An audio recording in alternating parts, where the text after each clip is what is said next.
an Odyssey sports station. Evan Roberts. Tiki Barber. It's Evan and Tiki on WFAN, The Fan, 101.9 FM, and always live on the free Odyssey app. Welcome to a very special Football Friday. It's the first Football Friday where we don't have to dread the Jets or Giants embarrassing themselves over the weekend. Yay, we've made it. Nice. We've got a very busy show today.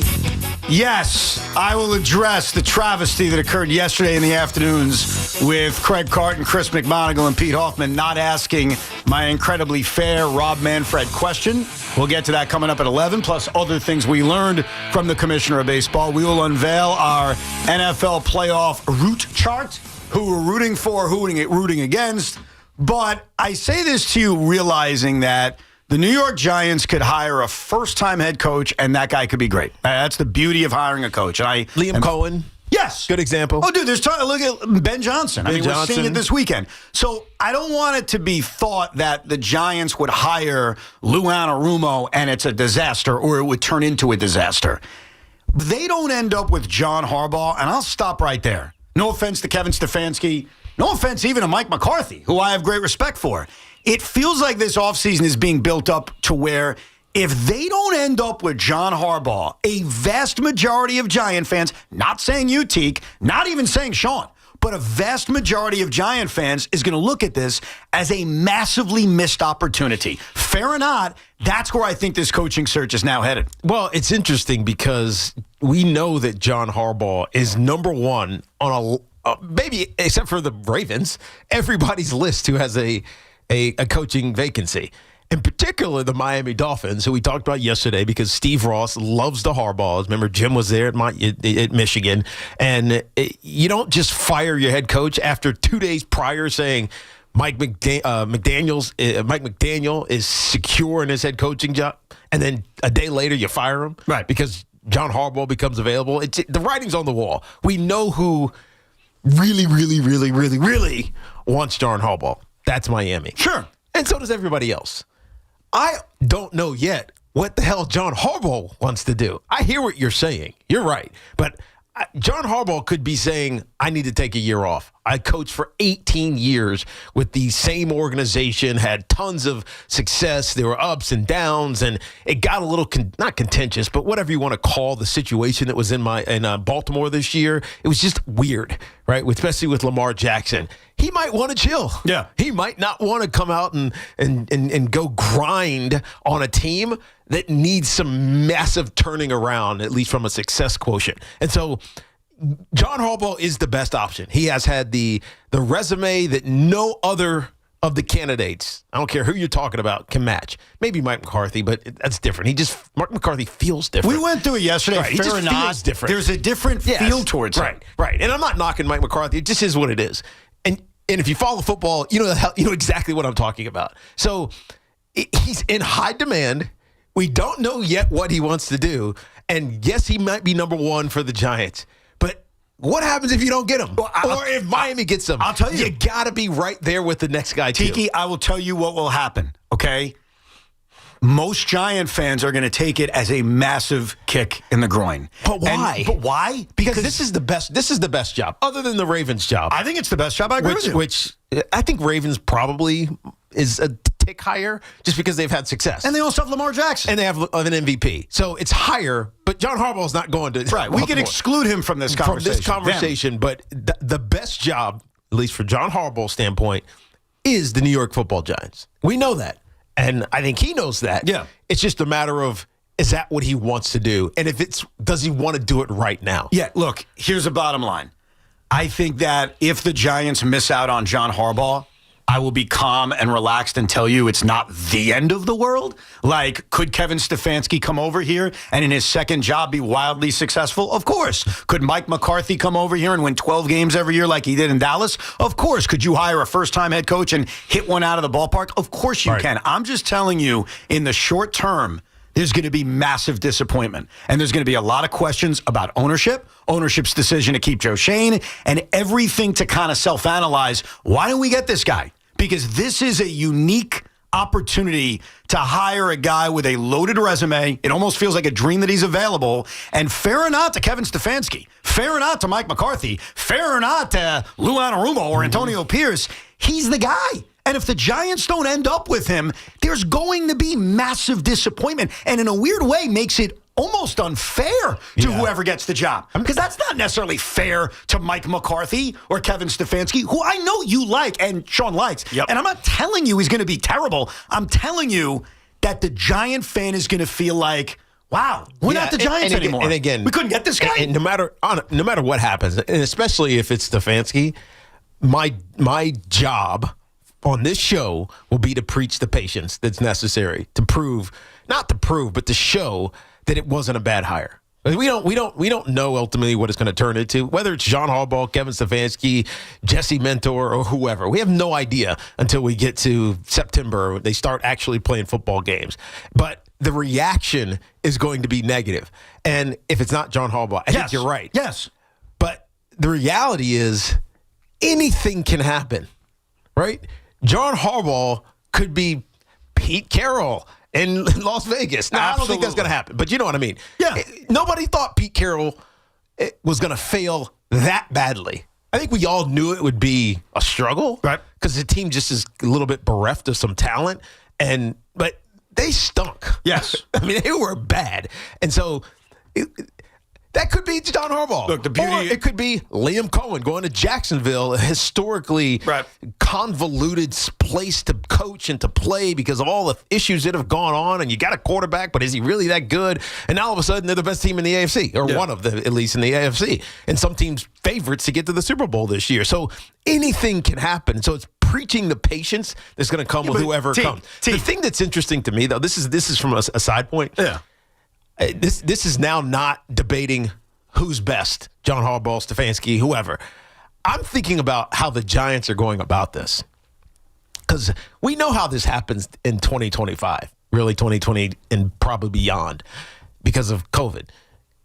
Your first interview, unless you know these people already, and I don't know if they know John Harbaugh. I know they know Antonio Pierce, but any of these other guys that they've interviewed, this first interview is on a Zoom. Well, isn't that only with those that currently have jobs as coordinators? So like Vance Joseph would be a Zoom. Yes. But Mike McCarthy comes over for dinner. Yeah, right. Antonio Pierce was here. The guys who are just free. Right. But half of these guys are Zoom. Yes. And so how do you get to know somebody on Zoom? You don't. It just doesn't. I hear this and I automatically say that guy has no chance.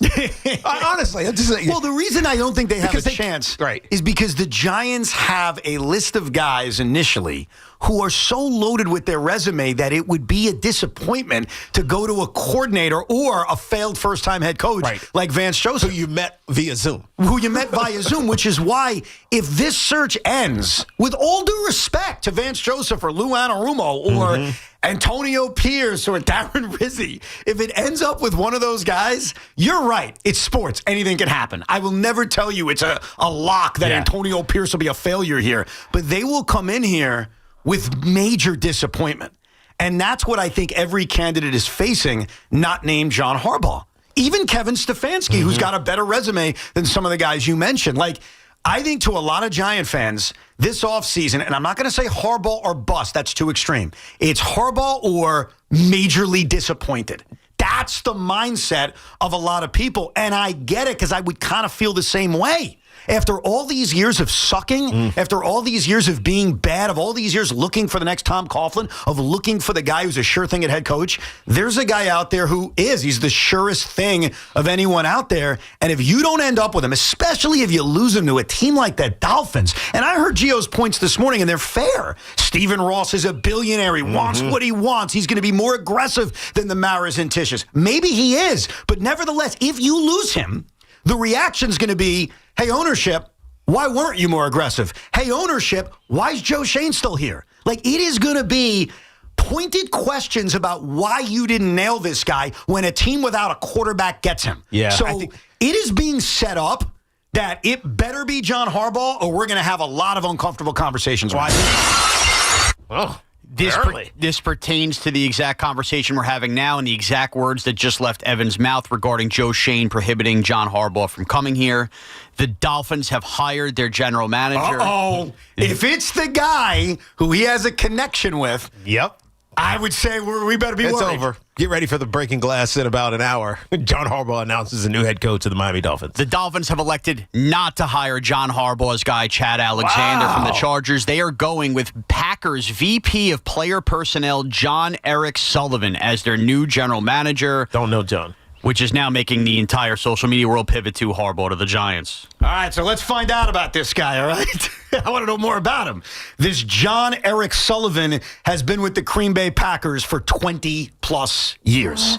So his connection is with the Green Bay Packers since he was a student assistant at Gardner-Webb back in 2000. He was the training camp intern. Interns are very important, Sean, and they don't need to get paid. No, they don't. How long? You said 20? 2003, bro. So we're talking 23 years. He was the football operations department employee for the Packers. He's only 50. I know he was there since he was a kid. Wow. He was the central first job.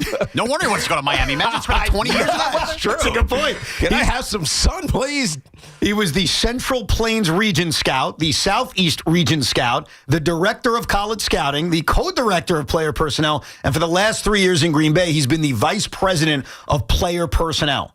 And that's the guy who they hired. So I agree with you. That's another reason why you better end up with John Harbaugh. Right, that's a good situation for the Giants because their defensive coordinator, Jeff Hafley, is supposed to be one of the hot candidates. Oh, so that could lead Jeff Hafley to Miami. Yes. All right. Now, it's so funny Tiki says this because my immediate pinch is to go to negativity here. You know what I'm thinking?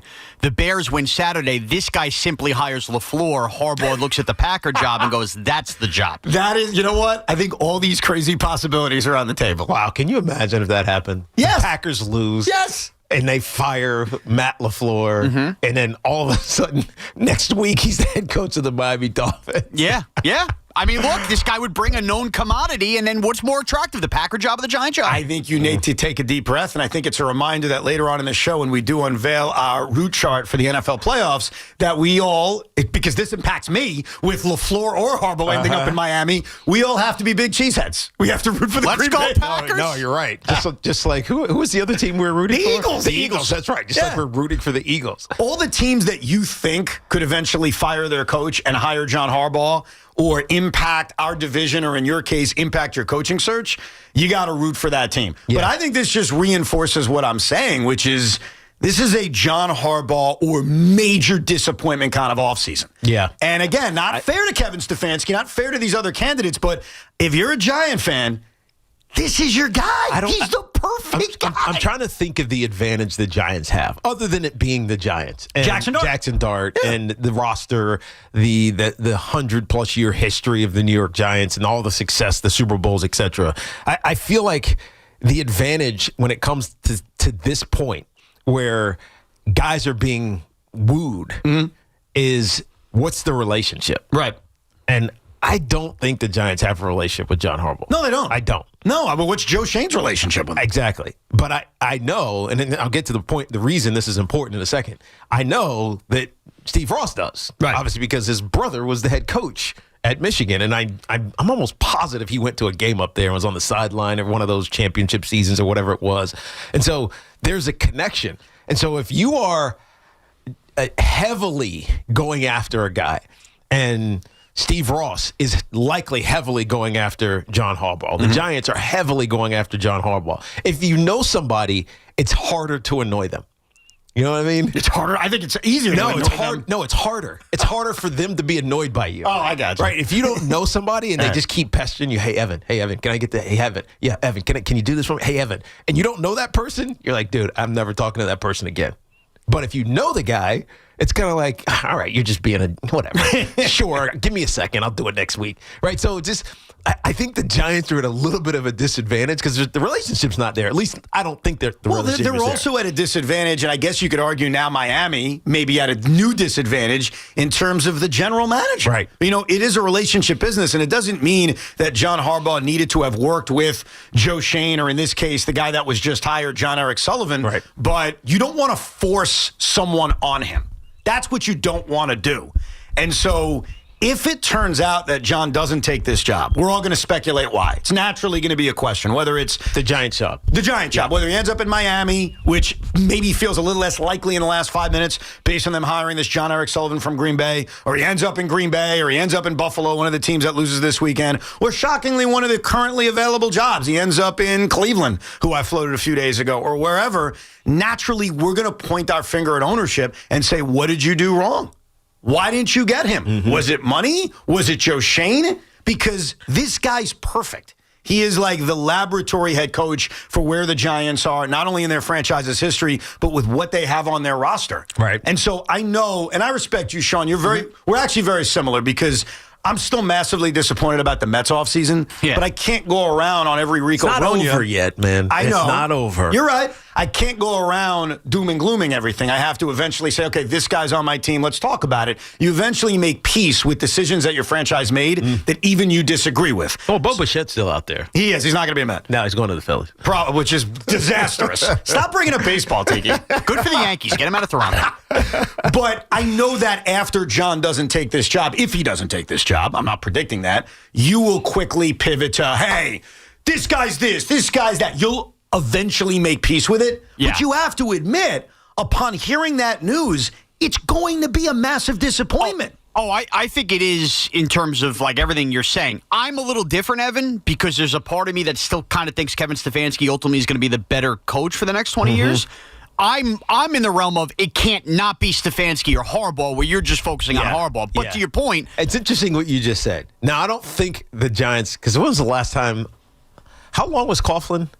04 to 15, I think. 04 to 15. So 11 years? 11. Yeah, I guess it's really 12 years, yeah. whatever it is. When was the last time the Giants had a coach that lasted that long? I mean, Fossil was 7. 7, yeah. Right? And Parcells wasn't that long either. I don't feel like he was. It wasn't right. 2 decades. No, they don't Parcells was between 1983 and 1990, so not nearly as long. Right, and so you'd have to go back to the legendary Steve Owen from many, many years ago. Yeah, but Steve Owen was a player and a coach. 1931 to 1953. Right, but he was kind of, I think he played in some of those early years. He was like playing coaching, but whatever, it's a different world. Yes. But you said, who's going to be the head coach for the Giants for the next 20 years? You just said that.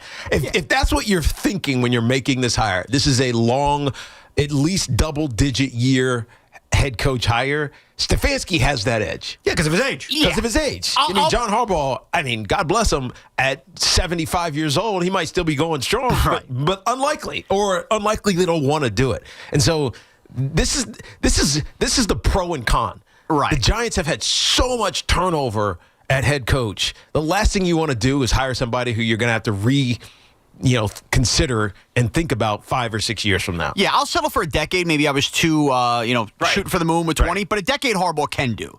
So, again, I think most fans would be incredibly upset. I would be okay with Stefanski. I'm more in the realm of it can't not be either, or it's an insane premise what has happened with the New York Giants. Because what you have right now today is the first time in forever that this fan base feels excited. Yeah. And you can't, it's like taking a bone out of a dog's mouth. He'll bite back. 100%. You can't do that. And to me, it's more just Harbaugh than it is Harbaugh and Stefanski or Harbaugh, Stefanski, and McCarthy. But Giant fans, are you with me on this? Like, not that it's bust, because I don't think that's fair, but it will be a major disappointment if anyone not named John Harbaugh is the head coach of the New York Giants. We'll get to your calls coming up, 888-808-1019. For Jet fans still dreaming about Harbaugh to the Jets, I've got more evidence on why it cannot and will not happen.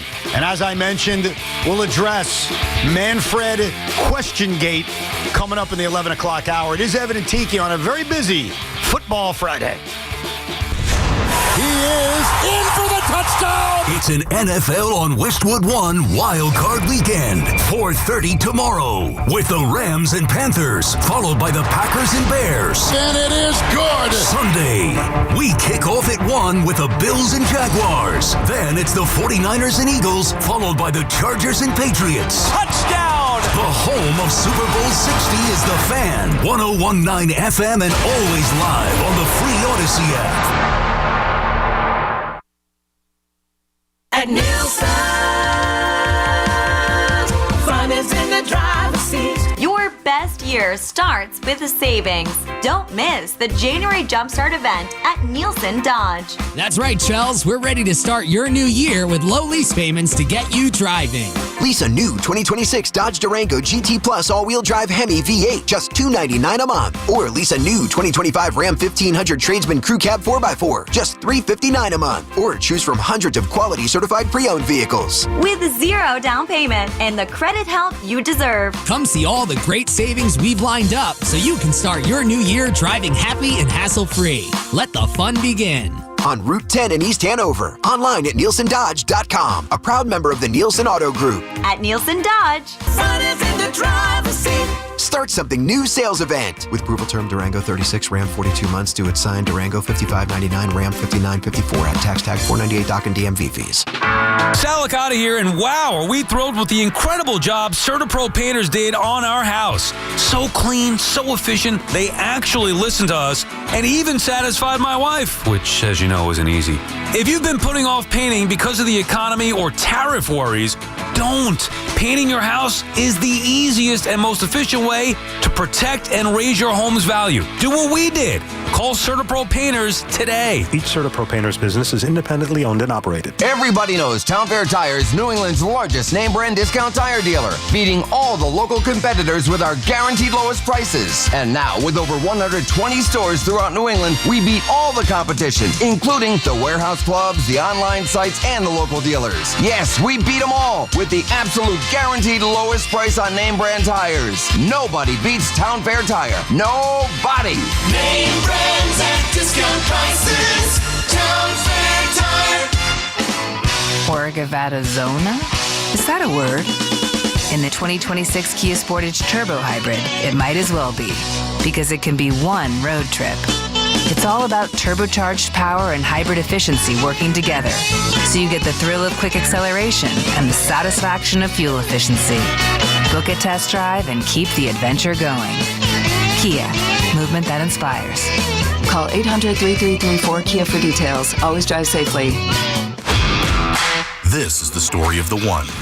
As the purchasing manager at a manufacturing plant, she knows the only thing more important than having the right safety gear is having it there when you need it.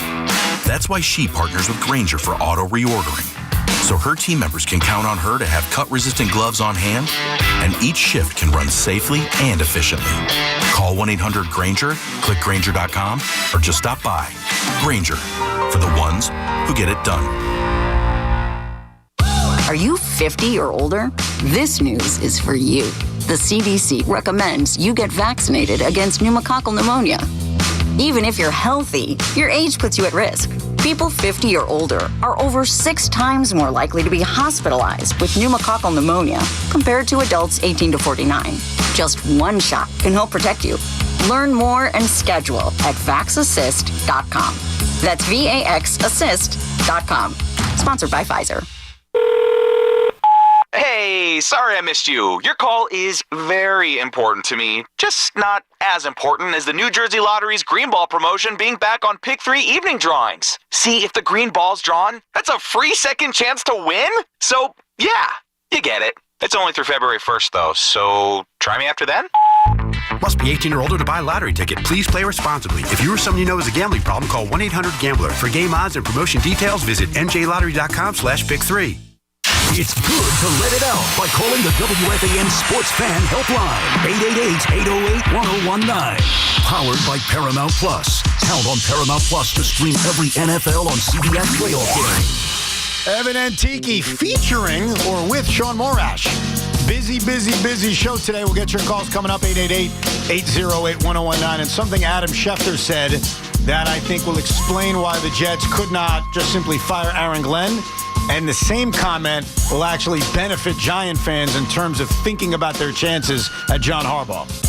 And the Fan Focus is sponsored by Chef IQ, precision cooking, effortless results, chefiq.com. How about this? All three of our hockey locals lost last night. Only the Islanders got a point down in Nashville, losing in a shutout. The ever-slumping Rangers and Devils find themselves now 6 points back of the final playoff spot in the Eastern Conference. The panic button has been pressed for both of these organizations, and the injuries they've had to deal with have absolutely crushed them. And the Islanders remain in second place in the Metro. Shut up. In case you're keeping track at home, they are currently, if the season ended today, a playoff team. This is from Adam Schefter's podcast in relation to a team like the Jets saying, hey, John Harbaugh's available. We got to go get him. We have to go make secret phone calls to ensure that we can get him. Here is him explaining why that is not really something you can do. You can't fire your head coach to go hire John Harbaugh without even talking to him and knowing that you get him. Now, people might say, oh, there's tampering. I'm telling you right now, he's on a fact-finding mission, and he wants to talk to everybody, and he would not commit to any one team. It wouldn't happen. So if you're firing your sitting head coach to go hire him, you may be left holding the bag. So here's the thing. This involves both angles of this town. Yes. Let me start with the Jets. There are a lot of Jet fans out there who would say, who cares? Fire him. I am not one of those. I am not willing to fire Aaron Glenn after 1 year, take my shot at John Harbaugh that I know I'm not going to succeed on, and then, quote, hold the bag. He's right. You're not secretly calling John Harbaugh and getting an answer. So hopefully, to my fellow Jet fans, whether we disagree or agree, you can understand that more. You can call the agent. Right, but look, did you hear what Adam said? Oh, I know. He's not committing. No, you're right. And that's the challenge. Because John Harbaugh might want to take a year off. Or he's going to continue to find out different facts about each franchise before. He's not committing to the Jets. So you have to be willing to fire your head coach. And that's where I know there's a disagreement between me and a lot of Jet fans. I don't want to fire Aaron Glenn after 1 year. So done. It can't happen. Right. Why that comment by Schefter also benefits you guys is that the idea that the Dolphins know they're getting him does not apply. Yeah. What Stephen Ross decided was, hey, I'm willing to take the shot. I was on the fence with Mike McDaniel anyway. I went back and forth for a few days. I'm going to take my shot at John Harbaugh, and if I don't get him, I'm good because I was ready to move on anyway. Well, the difference with the Dolphins' job is unique because they've had some success when they were in the playoffs 2 seasons ago. And so it's almost like you just need some refining. Whereas the Giants haven't been in the playoffs, and well, they were in 2002, but consistently in a long time. And so when you're bringing in a coach, it's partly because of the talent on the team, but it's also we need somebody to get us back to being relevant, consistently relevant. And so if you are, I don't know, the Baltimore Ravens, you can take a shot at Jeff Hafley because you have a ready-made team that already can get to the postseason. You know what I mean? Yeah. And so it's a different job and different criteria. It's why some of these young coaches, I think Jacksonville was the same way because you have all the talent that you need on that team. It was just poorly coached by obviously Doug Peterson and Urban Meyer before that. And so you get a coach who's competent, young, has never done it before. Guess what? They turn it around pretty quickly. I think the Giants can actually be that team. They can turn it around pretty quickly. You just need the right coach. And so, yeah, we want John Harbaugh, but I think you can't be so desirous for one guy that everybody else is not an option. Does that make sense? Yes and no. You're being very reasonable, right. But I think this is a case in which you are not reading the fan base. This is the guy. Look, I love the fan base. It's the most knowledgeable fan base. But they're idiots. But, I mean, we had this conversation. Did we talk about this on air or we just talk about this off air? I don't know. About the Abdul Carter stuff.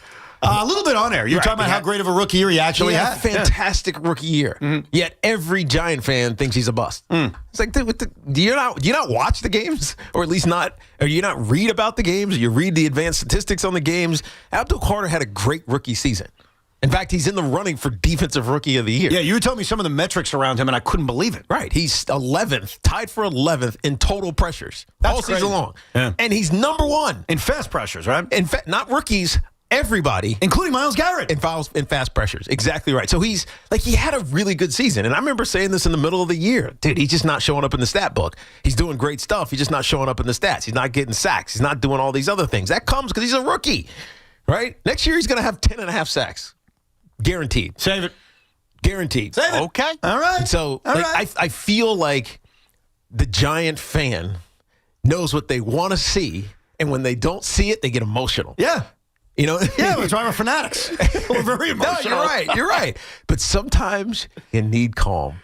Sometimes you need prudence. Tiki is the voice of calmness. In retrospective. No, and by the way, this is why I like Kevin Stefanski. Because you know what he is? He's calm. He doesn't react. What does lip-reading Jackson Dart tell us about the future of the Giants head coach? We'll get to that in 10 minutes. But let's get to your phone calls. Jim is in Connecticut. What's up, Jim? Hey, hi, how are you? Thanks for taking my call. Hey, listen, bear with me. I'm a fan, okay? And I'm a Giants fan. So I'm sitting here in the car saying, okay, so Joe Shane is heading up the search. Yes. But let me ask a question. If Joe Shane believes that John Harbaugh is the guy to get, he goes to Mr. Mayer, and I recognize poor Mr. Mayer is dealing with an illness, a sickness. Right. And he just says to John, look, this is the guy I think we should get. And then does a conference call with Tisch. They agree. Can one of the owners, I'm asking a question, can one of the owners like John Mayer and or Mr. Tisch call John Harbaugh and say, look, we really like you to come here. We have a good nucleus of players. We think you're the guy that can run the show. Yeah. Can you come out and see us or whatever? No, And that's absolutely. it. Absolutely. That's what would happen, I think. I think if he gets recommended by it's Joe Shane leading it, but I'm sure there's others that are heavily involved. And he's also, Joe Shane is not making the decision, is my understanding, based on a lot of the reports from the great Giant beat writers, that it is an ownership decision. 100%. Joe is leading the search. He'll bring them the information, but at the end of the day, he'll make a recommendation. Yes. Like, I think it's this guy over this guy or this guy over this guy. Now it's your decision to make. And that's when I won't say the relationship, because I think they will probably start to get a little bit of familiarity in this process, but it's when you got to sit down and say, do I like this guy enough to be my head coach? From an ownership standpoint, that's John Mara and the Mara family, and obviously Steve Tisch and the Tisch family. Like, does this guy feel like the person I want as the face of our franchise? George is in Red Bank. Good morning, George. Good morning, everybody. What's up? How is everybody? Good. All right. Here's the thing. The Giants need to go for Harbaugh. Not Stefanski, not any other coordinator who's never coached before, because first things first, every last Giants head coach since what? Coughlin? Yeah. They're first-time head coaches. And look how that's worked out, right? Except for Shermer. For Pat Shermer. Pat Shermer had been experienced before. Yeah, but majority of those guys are those first-time. No, you're right. Hey, let's try something new, right? You're right. We need direction and order. That's another reason why I think they brought back Sean. Because for years, this franchise was directionless. They had no idea what was going on. Now the team generally has a direction which is heading. Right. So that's why they keep some sort of order by keeping Sean. As angry as people are because we stink, they have to keep him on for some sort of order. George, you're absolutely right about Joe Shane. Who? Absolutely. Because Sean's got to get something off his chest. George was saying something different. How do you say Sean twice? He's been the GM for 5 years. If you got to dislike it, can you get the guy's name right? He's not new. No, he didn't dislike him. He actually liked him. But Joe Shane. But just not enough to it's know an his name. aside. People say it wrong all the time. I'm sure people still say Giannis's last name incorrectly as well, despite having to say it forever. And so, Joe, he's right. Joe needed to be here for stability, and we think he hasn't done anything, but he has. His last 2 drafts were really good. Right. The innovation that he's brought to the scouting in the war room, so to speak, has been different. I mean, it felt like for a decade and a half past when it should have changed, the Giants were just, let's just fly by the seat of our pants and let's figure this thing out. Let's write this down on paper. Can you send me a memo? How about you fax it to me? Right? That's what it felt like this team was running. We got a big board. Can we do it in erasable marker? right? Like, what is all of those things he's helped change and innovate and bring, and there's a stability. So this is not about Joe Schoen. Everybody wants to keep making about him. It's not. He's helping lead a search because he has the competence to do so. Now it's going to be, who does he put in front of John Mara and Steve Tisch? And then ultimately, what does that decision mean for the organization? It is not about Joe Schoen until it's about Joe Schoen. If John Harbaugh doesn't take this job, there's going to be a lot of questions. Now, if he takes a year off, that's completely different, Teak. And I think that's where we can say, hey. So tell me why John Harbaugh would say, I don't want you, Joe Schoen. I don't know. I'm saying if he doesn't take the job, one of the first questions I'm going to have and a lot of Giant fans are going to have is, did Schoen's presence impact it? If the answer is no, okay, no big deal. Mm-hmm. But you know that's good, and that's a fair question. Yeah, it is, course but it's it not. is. I can't help but look at his last 2 drafts. Right, there are Pro Bowl, almost all pro level players that he's brought to this team I'm not in the arguing last the couple of draft. years. I'm arguing if John Harbaugh doesn't take this job over his presence, that will annoy a lot of people. I'll ask it to you this way, and I respect what you feel Joe Schoen has done here. I'm not even arguing that. If John Harbaugh says to you, in fact, you're in the meetings now, they bring Tiki in, which, by the way, they should anyway, and then he would give us all the information. And John says to you privately, Tiki, and you start talking football career, he's like, hey, look, between us, I totally understand your defense of Joe. He's actually done a decent job. Mm-hmm. I don't want to work with him. So I would advise you to tell ownership. I would have to ask why. Well, he gives you his reasons. Tell me why. Deontay Banks and Evan Neal's enough for him. Yeah, but how about another one? Yeah. John Harbaugh's not coaching this weekend because of a kicker, and he's a GM that hasn't figured out the kicker situation in 3 years. That's a good one. No, we got it now. But yeah, Soul's good. Yeah. Look, you can argue with him and make great Better points. call Soul. If at the end of the day, he says to you, I'll only take this job if Joe's not around, what would you recommend to ownership? I just don't think that's going to happen. But if it does? I don't think that's going to happen. But if it does? You'd kick it down to a year. You'd not renew his contract, and you'd let it expire. So you'd make a deal with him. You'd say, give me a year. Yes. Okay. There's a negotiating. But ultimately, would you keep Schoen at the hindrance of Harbaugh taking the job? And that's going to be the question Giant fans will have if John doesn't take the job. It will be the question. It will not be an issue. Let's go to Michael in Bucks County. Hey, Michael. Hey, guys. How's it going? Before I get to my point or question, guess Sal doesn't work at the radio station anymore. We got to stop with the Certapro painter satisfying his wife at. It's a little wild to me. But anyway, now that Harbaugh seems to be a foregone conclusion with the Dolphins hiring a wrong GM, what do you guys think the Giants' final record is come this time next year? I love the long-term question. By the way, let me just say this about my dear friend Sal. He'll always be a part of the radio station, whether he's here or not. I mean, that's how I feel about him. I think that's how a lot of people feel Sid Rosenberg still has commercials running on this network. Peerless Boilers. And Sal's got to like this. And hell, he's running for mayor in 4 years, or whatever the term is for New York City mayor. That's true. Sal's in very good company. Mike Francesa still has promos running here. Sid Rosenberg still has commercials running here. And Sal Licata does. Right. And all of those guys will always be a part of the FAN family. What will the Giants' record be next year is such an Evan question. It's such a, hey, let's have some fun. Let's look into the future. I'll let you go first, Teak. 10-7. Wow, 10-7, which would be a guaranteed playoff spot. Sean Morash, the Giants' record a year from now will be what? Or with Harbaugh or without? No, it is a blind prediction. So we don't know the coach. You could pick in your mind who you think the coach is going to be. All you know is Jackson Dart, Brian Burns, Tyrone Tracy, Cam Scattaboo, Andrew Thomas, Marcus Bowe, John Michael Schmidt. Okay. 6 wins. Wow. That's crazy from you. It's not crazy for me because it's crazy that I keep going the positive route. I have to see the roster look like a good roster before I call it a good roster. How many wins should they have had this year?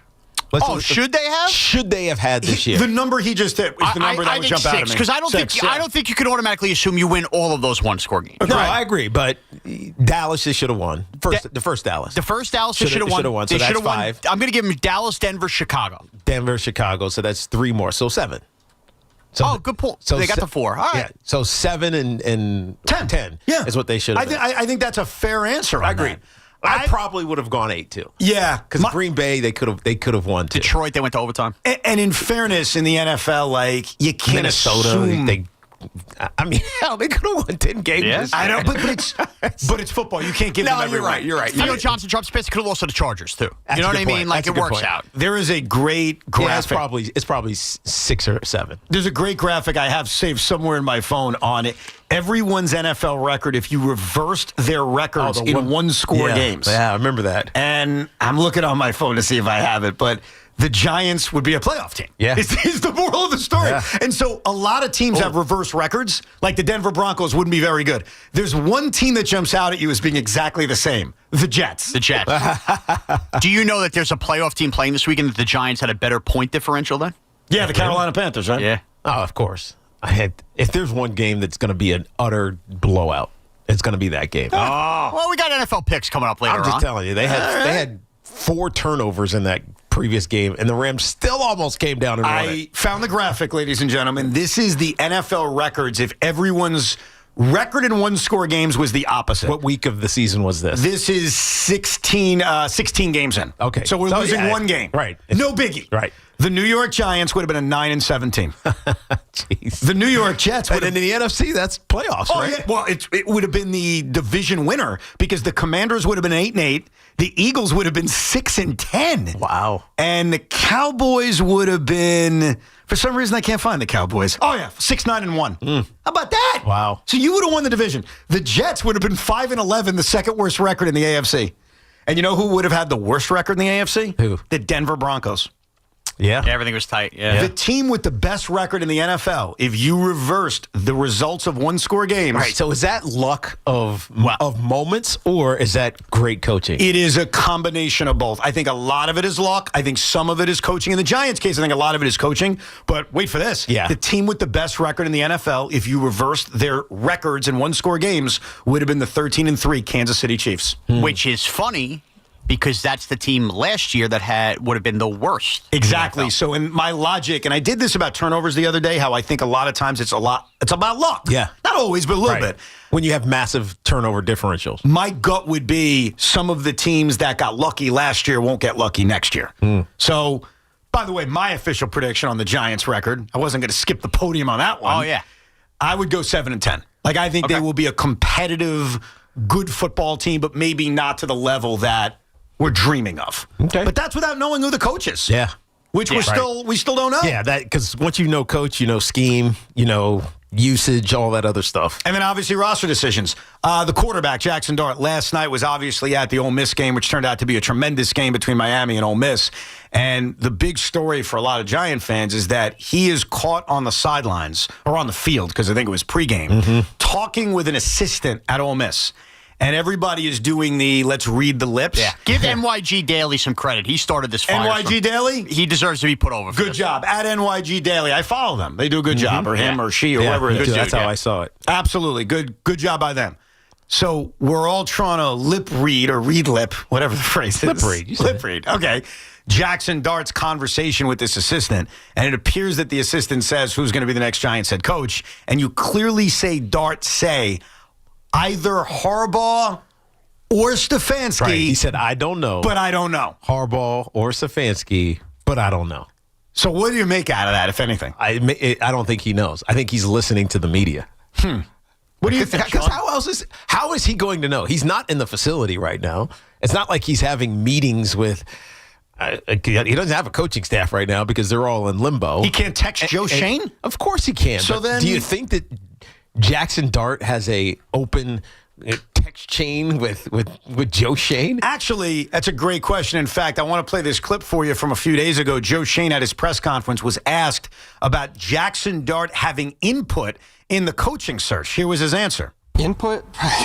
He might meet somebody, but I don't know about input. You know, I love him, but he's 22 years old or 23, whatever he is, and he's got 1 year in the league. So could he potentially meet a candidate? Sure, but we'll make the decision ultimately. What a douchey answer, by the way. No, it's I'm right sorry, answer. Joe. You're going to give a rookie quarterback its say? Look. And who the hell you're hiring as a head coach? This is actually very similar to a conversation we'll have in a few minutes about my question for Rob Manfred. You can say the same thing without sounding douchey, which a lot of people will feel about my question, which is totally fine. I respect it.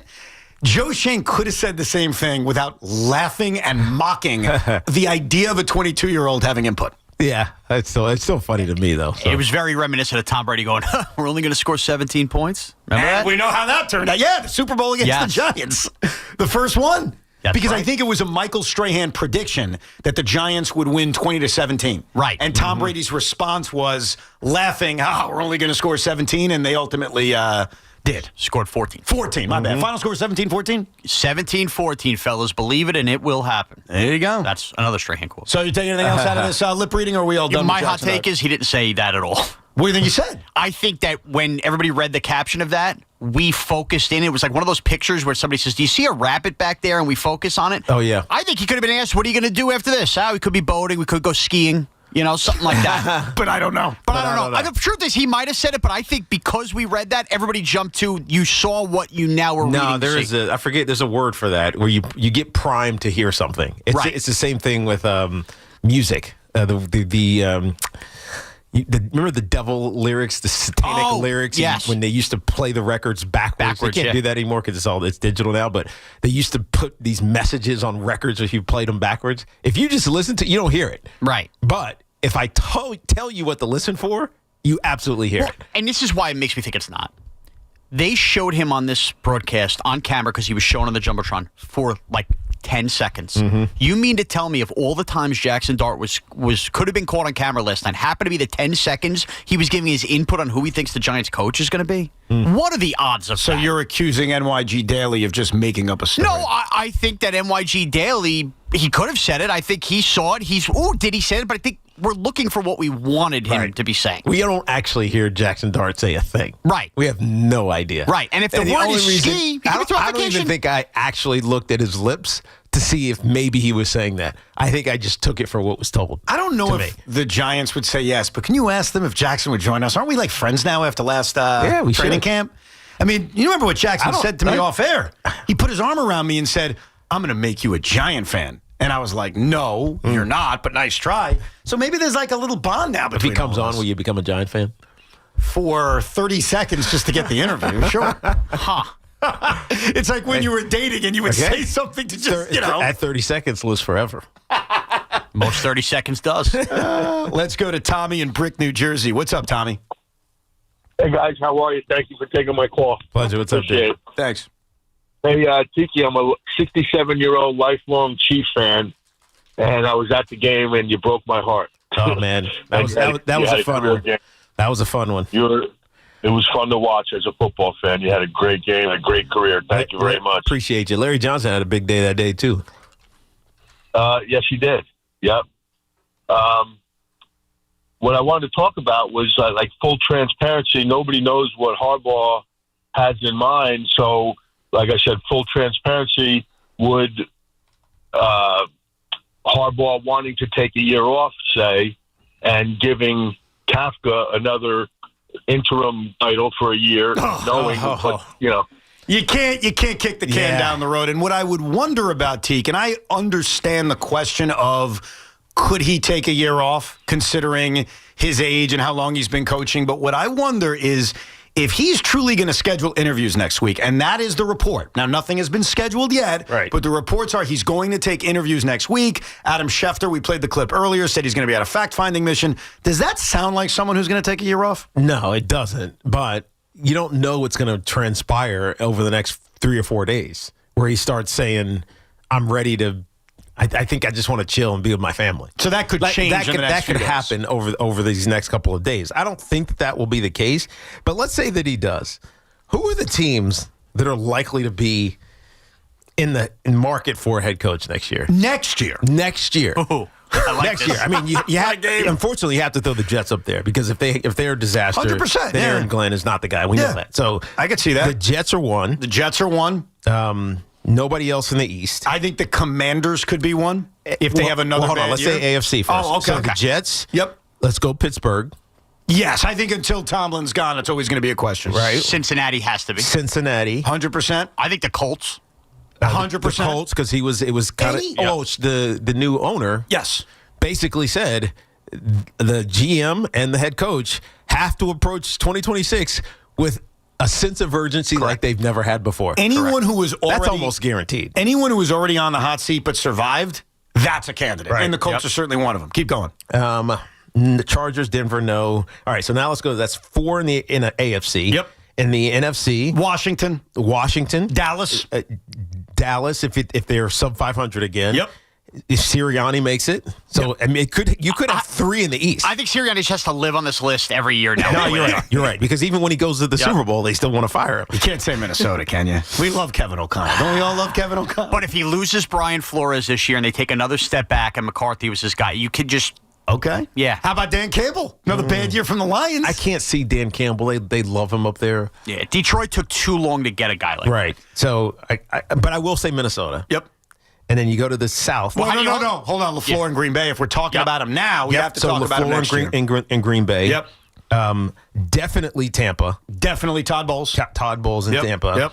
I think New Orleans with Kellen Moore safe, Carolina safe. Yep. And Atlanta's hiring a new head coach, so no. Right. Unless they go one and done. So and then the AFC West, new coach. There's nobody's in the AFC West. They're all going to be there, unless we're talking McVay decides to chill out. Exactly. So that's less hot seat, but so think about this. Next year there could be 11 openings.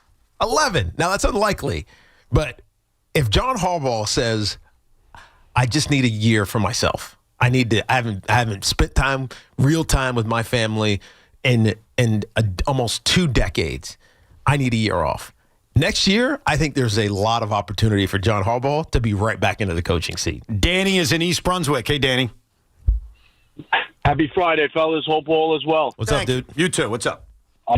Just wanted to touch on 2 things. One, if Harbaugh wants to win now, obviously the Giants is the much better roster over Miami. Miami's probably more than likely going to be in the running for a quarterback. If it ain't this year, it's definitely going to be next year. And I completely agree with Tiki on his take where he said you got to be reasonable when it comes to head coaching because you don't want to wind up in a jackpot like the Knicks did and have no choice but to go with who they went with, which was Mike Brown. You have to look at everybody. If it ain't going to be Harbaugh, then Stefanski is next best. If it ain't going to be LaFleur, if they lose tomorrow night, he's definitely getting canned. Then you go with McCarthy, who's got a proven record as well. So, I just wanted to say that. Right. Have a great weekend, fellas. Love the show. Always listen every day. Appreciate it. They did all right with Mike Brown. Yeah, and I don't think the Nick thing is fair because, first of all, the timing of NBA coaching firings is just so different. The Knicks made a firing in late May, while other teams who didn't make the playoffs are making firings a month and a half early. So the Knicks were always behind the 8 ball just based on the timing of their season. And B, I thought the Knicks, and I defended them at the time, and I think I've turned out to be right, all they were doing was leaving no stone unturned. They asked everybody. Right. And yes, they took a lot of shots in the air that were never going to happen because they were active NBA head coaches, and they ended up with a guy who's coached the team to the NBA Finals. Like, I think they did okay. So I don't think it's fair to look at the Knicks coaching search and say, you don't want to end up like that. Like, I want to be like that. I want to leave no stone unturned. Now, the difference between the Knicks and the Giants is that there is a no-brainer available in John Harbaugh. It was never a no-brainer with the Knicks. No, there wasn't. In fact, we debated that for a while. Yeah. Until they finally made the decision. And then when they made the decision, it kind of was like, all right, I guess that's okay. We didn't know it was as good as it is until we've seen it.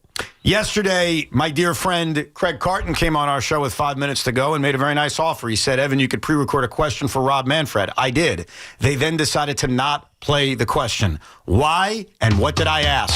We'll find out coming up. Plus more of your calls on the Giants, Jets, and of course Wild Card Weekend at 888-808-1019. Our friends at Town Fair Tire remind you that at Town Fair Tire you always get the guaranteed lowest price on name brand tires. From Connecticut to Maine, nobody beats Town Fair Tire. Nobody. You know, it's a good thing I live close to Newark Airport over in Florham Park, New Jersey, because I travel way too much, whether I'm on the road for football games, college or the NFL, or traveling for cheer competitions.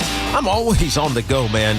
But the one thing that I need and absolutely desire from my home is that me and my family are safe even when I'm not there. That's why I turned to our partners at Sloman's, and they recently installed the Sloman Shield Link system into my house. It is a unbelievable smart home solution that combines safety, convenience, and peace of mind.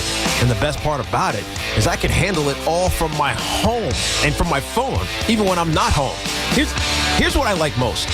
There are cameras all around the outside of my house. So if something's running in my backyard, it'll alert me. So whether that's a coyote, yes, we do have coyotes in our backyard, or it's Amazon leaving a package on my front door that I can now protect, I can see all of that and command it right from my phone. I love the cameras. I love the doorbell issues. I can even open my garage from wherever I am in the world. I think I also love the music. I can turn music on right from my phone in any part of my house. You should learn about this as well. You can experience the future of home security and automation with the Sloman Shield Link system. Call 1-800-ALARM-ME. That's 1-800-ALARM-ME or visit slomans.com. This Odyssey Sports Minute is brought to you by Roto-Rooter. Leave plumbing to the pros at Roto-Rooter. This is an Odyssey Sports Minute. Yesterday, the Miami Dolphins fired head coach Mike McDaniel. And a lot of people think that that's because the Dolphins are going to make a serious run at former Ravens head coach John Harbaugh. My response to that, why would John Harbaugh want to coach the Miami Dolphins? Not going to be able to win in 2026. No quarterback on the roster. He's going to have his pick of whatever job he wants. Maybe he's got his eye on a playoff team this weekend. Why would Harbaugh go to Miami? I'm Nick Costos.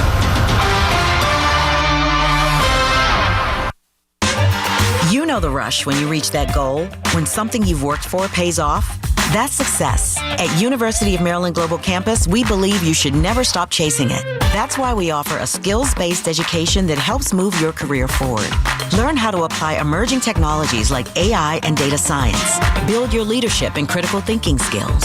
Apply by February 11th and save with no application fee. Learn more at umgc.edu. Certified to operate in Virginia by Chev. This is the story of the one. As the purchasing manager at a manufacturing plant, she knows the only thing more important than having the right safety gear is having it there when you need it. That's why she partners with Grainger for auto reordering, so her team members can count on her to have cut-resistant gloves on hand, and each shift can run safely and efficiently. Call 1-800-GRAINGER, click Grainger.com, or just stop by. Grainger, for the ones who get it done. Nissan trucks and SUVs are built for next-level adventure. Too much gear?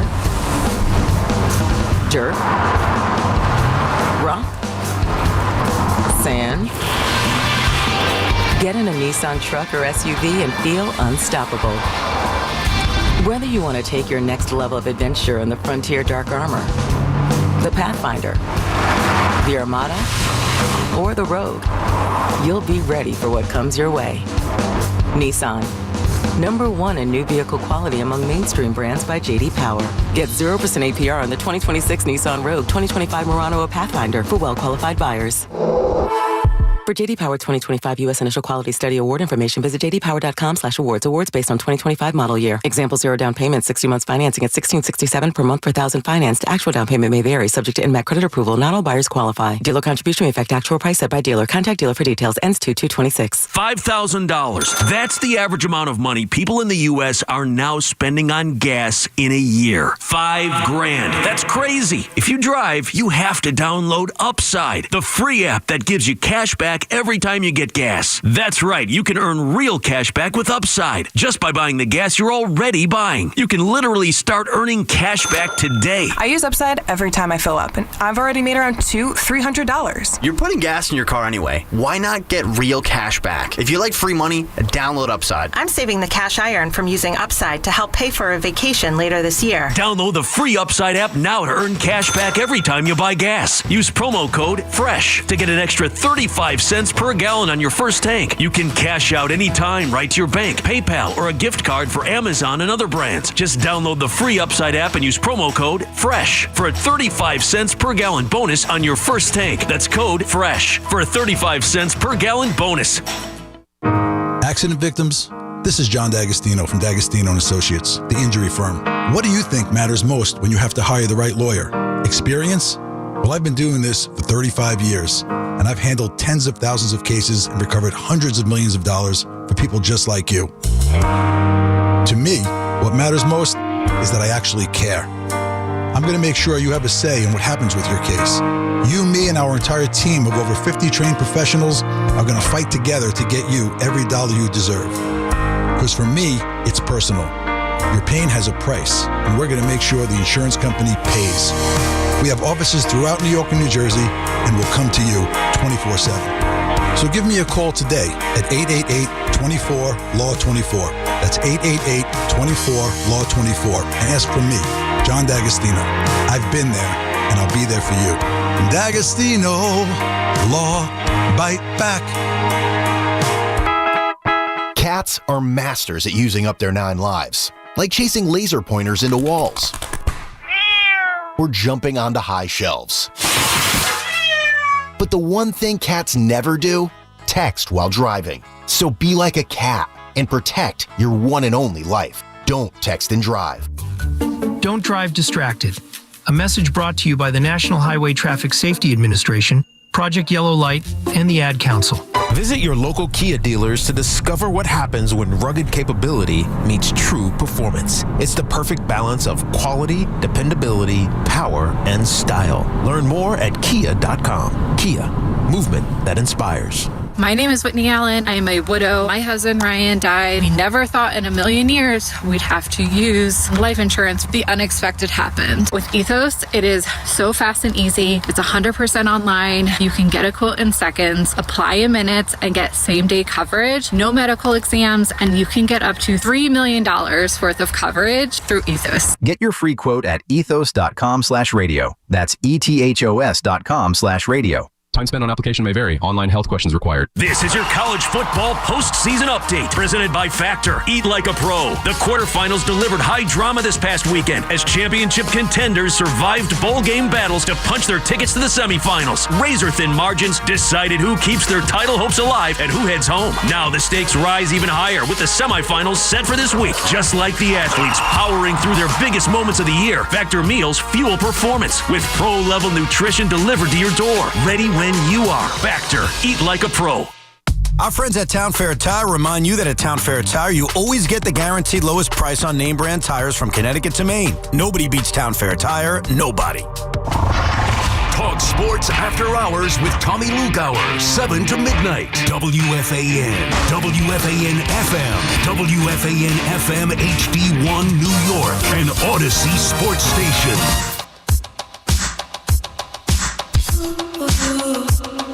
Yesterday, Rob Manfred was on the radio station. Very fun, informative interview. If you missed it, you can download the Carton Show podcast. But before our show ended, I was explaining to Tiki that Craig, while he was a wonderful partner, never allowed Rob Manfred to come on while we worked together. And the only time he had him on during the Carton and Roberts era was when I was on vacation. And so I explained that. And I even asked you, is there someone you would be ashamed of with me? And you did answer eventually, Woody Johnson. Not ashamed. They're just nervous about how you would interact. I understand. I respect that. So Craig came into our show at the very end and said, hey, I'll offer you something, Evan. Pre-record a question for Rob Manfred and we'll play it on the air. And I said, that's a great gesture. And Craig said, you can ask anything you want except, why do you hate baseball? Which, of course, I would never ask. It's more of a joke. So when the show ended, I went back into a back studio and I did record a question. I listened to Rob Manfred's interview with Craig and Big Mac, and I never heard my question. Oh. Never heard it. So I was curious, are they ever going to bring negged. this? Yeah. He promised. He made a promise. He didn't do it. I was incredibly frustrating as somebody else who was waiting for the question. I think a lot of people were. So Craig did address it after the interview was over. Here is his explanation for those that missed it on why he wouldn't play his favorite partner he's ever had in radio's question for Rob Manfred. I was told by our producer, you cannot air the question. He said it was too disrespectful, that Evan broke the rules kind of being respectful. In the question. So again, I have still not heard the question. All right? I'm not going to listen to the question now either because I don't care. Right. But I want Evan to know, and Tiki and Evan, who'll be on tomorrow morning at 10 o'clock after Boomer and Gio, that the only reason I did not allow his question to be played is that I was told, as Rob Manfred was walking in, do not play that question. So I can only imagine what type of, you know what, douche treachery Evan came up with on his question. I was told beyond that, because I've not heard it, it was much more of a statement than a question. Right. All right. So it's on Evan. It's not on me. Would you like a hint? Would you like to hear? You have not heard the question, I have right? not heard the question. Now, I don't think anyone's heard the question. I think they did eventually replay it yesterday, and they did replay it this morning. But for those that have not heard my pre-recorded question, one question for Rob Manfred. You tell me, and you're going to be very honest. I think you might have to fire Hoff as the producer of the Rico at this point. I already did that. But I want you to be honest, and you, Sean, to be honest, because you guys pull no punches with me. Yes. Your thoughts on this question that I pre-recorded for the Commissioner of Baseball, Rob Manfred. Mr. Commissioner, you know as well as I do that the players will never, ever, ever, ever, ever accept a salary cap. Can you promise us loyal fans that you're not going to waste time pushing something on players they will never accept? Thank you. Wait, that's not aggressive. It is. How? That is beyond because you know he really wants to have a salary cap. And by the way, he knows he's not getting it. But it's why he has the Players Alliance. He has all these former players trying to help with the cause. It's not going to happen, though. Well, but that's the thing. We're saying that until maybe it happens. If this is a big sticking point, he's got owners like Hal Steinbreck. By the way, we're not even going to argue this right now. But let's not argue the salary cap. Argue if that's an acceptable and fair question. I think it's an acceptable question if you don't phrase it with "they're never, ever, ever, ever, ever." They're not. And sometimes, just like Mikal Bridges wasn't going to the Knicks, Evan. They're not until that's the point. Yeah, but Mikal Bridges did not want to go to the Knicks. I understand that, but he thought the Nets. I'm just bringing that up as an example of Evan. I believe it's different with owners because with owners, it's going to ultimately come about money. So Mikal Bridges, money or draft picks. It was about something other than desire. While you were on the current right side of history, in terms of you believe that this is going to be a big and a sticking point, saying never, ever, ever 14 times when you've had examples in the past already as somebody that said this will never, ever happen. It's irrelevant to if the question can be asked. But you can't say it 15 times like that and not think it's douche. Did Craig come on and say you can't say never, ever, ever 15 times? He never said that as a rule. He said there's one rule. Don't ask him why he hates baseball. I didn't do it. But that's the equivalent. You're basically saying if you have this problem, you'd be hitting Evan. All you had to say was, I believe and everybody believes they're never ever accepting a salary cap. Are you going to allow this to be a sticking point in costless games? No, because that's not the question. Is can you? Then it's not douchey and you play it. It should be played. They messed up. I'm Team Hoffman here, man. I'm Team Hoffman here. I was listening to the morning show because everyone was giving their opinions. Let's see because the guy I respect the most is Gio. What did Gio say? Was my question acceptable? I would have loved for that to be played for Manfred. Yeah, that's got to be Craig 100% saying, this is my show. He would have loved for it to have been played for Manfred. And he's right. And you know why? What was he going to say? What was Rob Manfred going to say? Good thing you never brought me in with that schmuck. No. What would he? About me, by the way. I'm talking about let's talk about the question. Yeah. What would he have said? And that's the mistake that Hoff made. It would have made news. Because either he was going to deny a pledge or he was going to make one and say, you know what, I won't do it. That's the mistake. They messed up. That's their fault. That's the mistake you made. I didn't make any mistake. Because it actually is a worthy question. If you just toned it down a little bit, it still makes news and gets played. I didn't make any mistake. You cost us knowing the answer by being a douche. I asked the question and they got soft. That's their decision. That's their decision. But I stand by it because everything I said in the question is true. And don't tell me I was disrespectful. I called him Mr. Commissioner, and I ended it with a thank you. So how douchey can I really be when I call? Did either of them call him Mr. Commissioner? Yeah. Can you go brush your teeth? Your breath stinks. Thank you. Is that nice? Just because you say thank you? Wow. So, Tiki, you thought it was acceptable? I thought it was more than acceptable. Thank you. Thank you. All right. So, and Sean says it wasn't, and I break the tie. So 2-1. All right, great. How did that dinner for you go, by the way? I'm glad you asked. So, did he say anything? Yesterday, towards the end of the show, before Craig made the offer that he reneged on, we went around the room and said, what would you ask Rob Manfred? And so Tiki Barber had a specific question he wanted Rob asked. Yes. And to the credit of Craig, he asked Tiki's question. Oh, nice. That's what you should have done. You should have just given it to Craig to ask, and then Craig would have put it in his own, tamed down words. Before you make that comment, I want to play how you wanted the question asked versus the way Craig asked it to see if you find it acceptable. And then, of course, we'll hear the commissioner's answer. All right. Here's what Tiki wanted Craig or Big Mac to ask. What would your one question be for the commissioner of Major League Baseball? My question is, how are you going to, and again, this is boring to most fans, but it's interesting to me, how are you going to handle the financial discrepancies? And I know that's why you're pushing for it. Managers are exploiting the system. All right, so that's what Tiki wanted. Here is how Craig asked the question to Mr. Commissioner. What keeps you asleep more at night? The prospect of the Dodgers being a super team, or the reality that there's still some franchises that are unwilling to get into the game and spend the type of money that it seems like you have to spend to be just competitive? Are you okay with the way he asked it? It's just, no, because it's, it's taking the, he doesn't have to answer about the Dodgers. It's honestly, because you don't have to answer the Dodger question when you give him two options of what to answer. By the way, you're burying the lead on the correct question. He made an idiom mistake. What keeps you asleep at night?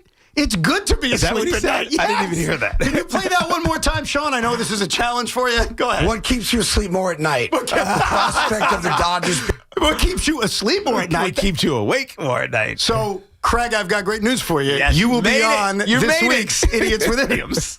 Only because we played the clip. And in fairness to the commissioner, here is his answer to obviously the Craig version of the question. I want to quibble with one word, unwilling. Okay. I think unable is really Stop it right there. Stop it right there. Stop it right there. This is where I want to give Big Mac a lot of credit. Big Mac would eventually push back on that. I wouldn't have waited. And I would have been disrespectful because that answer pisses me off so much. Just because they're saying unable. Yeah. Oh, I would quibble with unwilling. It's unable. That would have been the part of the interview where Craig would have escorted me out because that is so freaking offensive for him to give this garbage. I'm sorry. I'm going to quibble. Shut up, bro. A quibble. You got billionaire owners that don't spend. Now, again, this is why Big Mac's awesome, and he is the future of the radio station. Big Mac waited for him to respond, and he did say, hey, I would take issue, very respectfully, with unwilling and unable, and brought up the Pirates as an example. So, Big Mac, if you're listening, I got great respect for you. I would have jumped off the table because that so effing pisses me off that this commissioner continues to say it. But I apologize. Let's let him actually, answer the question. Great. I want to quibble with one word, unwilling. Okay. I think unable is really a better word. But having said that, I worry more about the latter. And I worry more about the latter because I think when you have a 162-game season, you have to think all the time and listen to your fans when they're saying, we don't feel like we have a chance to compete. Right. Because when people feel like they don't have a chance to compete, they check out on you. Yeah. Well, that's true. Yeah. And especially for baseball, where the butts in the seats matter. I think it's absolutely true. It's about what you're going to do about it. Yeah. The last thing I do want to play from Rob, and by the way, if you want to hear the entire interview, it was very entertaining. I think it's on YouTube. It's on the podcast. You can check it out. But do it after our show. Listen to our show and then listen later. He was asked about realignment and about the Mets and the Yankees being in the same division, which is what Sean requested. That's that was right. what you wanted to hear.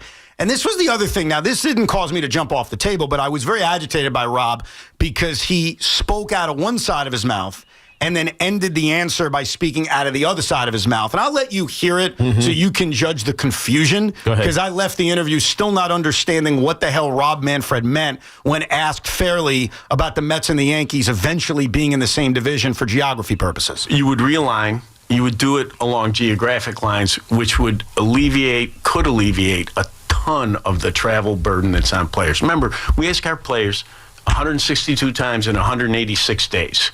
So most of the play between 162 and 186 travel, right? I mean, so you can eliminate a lot of that travel and make it less burdensome, which would be a great thing in terms of player health and safety.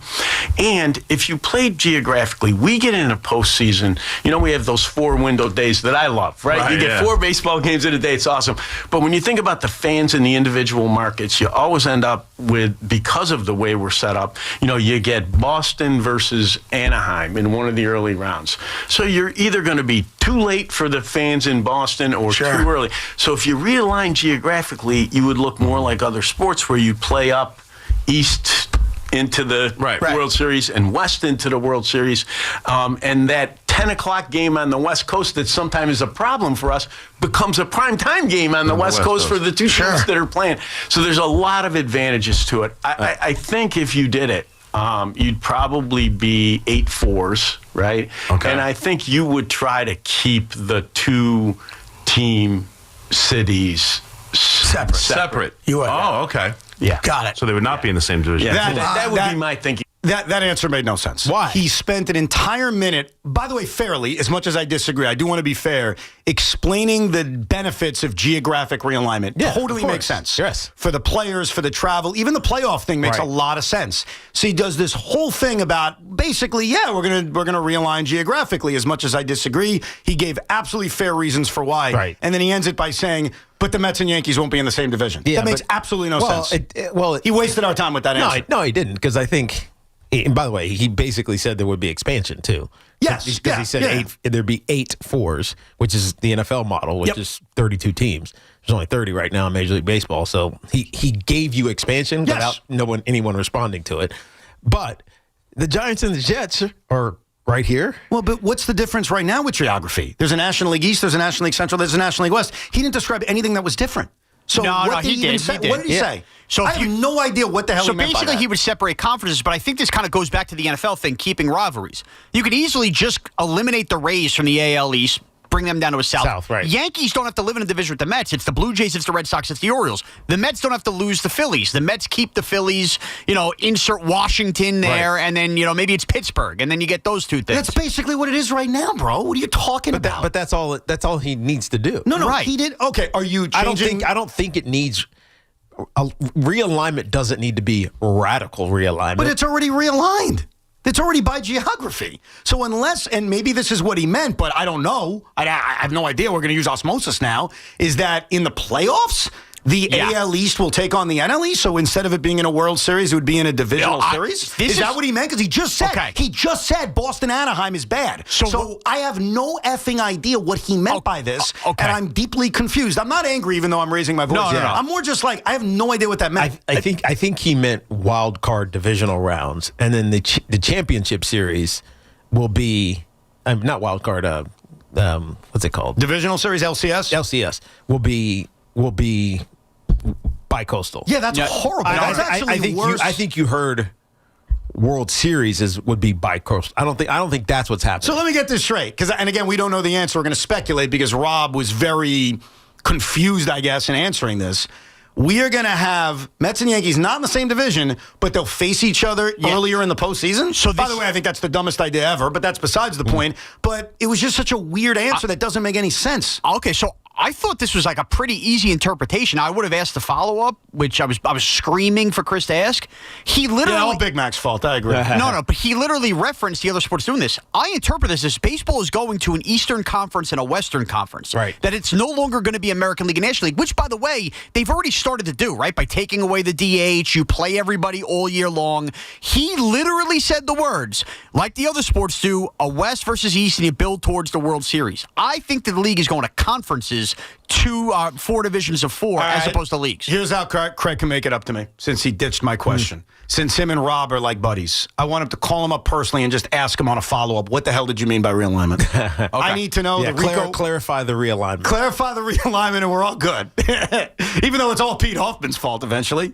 Let's go to Larry down in Florida. What's up, Larry?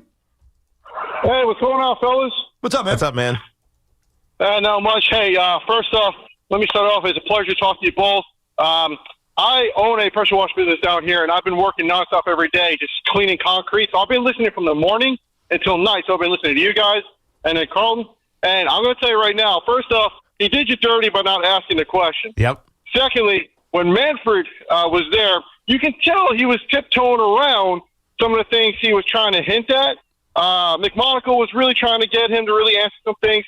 He didn't want to do it. He's doing a political game. I get it. But it's just a little frustrating. I did like they brought up the WBC. Yeah. And they were talking about the timing when these guys come in, because I have a little conundrum. I love the WBC, but I love the Yankees. And, obviously you got the fear of like the Edwin Diaz thing. Right. But I don't know how you can get around that, because the All-Star game is a huge marketing sell for the MLB. and so is the WBC. So there's really got to be something where they kind of come together and kind of agree upon. I guess that'll go with some of the when they do the lockout meetings and all that kind of stuff. But anyway, quick note on the Giants before I go. I am so sick and tired of hearing about Harbaugh. At this point, hire Rick Moranis and Little Giants. I don't care. Get it done. Get it done. You know what's funny, Larry? It's only been 3 days. I know. That's so true. But it's gonna keep being a talking point until they hire somebody. Yeah, and we don't know how long it's going to be. We made our predictions yesterday. I think it's going to be more late mid late January 19th. I think I said, but it could be quicker. I just don't think you're going to get clarity on enough of the guys who you want to interview, like actually interview, not the Zoom interview. Yeah. Actually interview until you have some time here. He hit on the WBC, which is an event I enjoy as well. And I've thought about this a lot. I don't think there's ever a good time for it. Like right now we complain about March because it's spring training and guys are building up, especially pitchers, so it doesn't feel real. It doesn't feel fair. There could be injuries and all that. If you do it during the All-Star break, it's the same thing. It's the middle of a season. That feels even more dangerous. Mm-hmm. The problem with doing it after the season, which I've always thought about, is no one will care. Yeah, it's a Pro Bowl. It's the Pro Bowl in the NFL. Yeah, no player wants to do that. No player wants to do it, and I don't think any fan would want to do it. Like, I love baseball, right? It's my first love. When it's November, I'm good. I'm done. I just watched 9 months of it. No, you're right. I think the only thing that made the Pro Bowl compelling was that it was in Hawaii. And so you just felt like you were touching this place of on this planet that you just don't normally go to.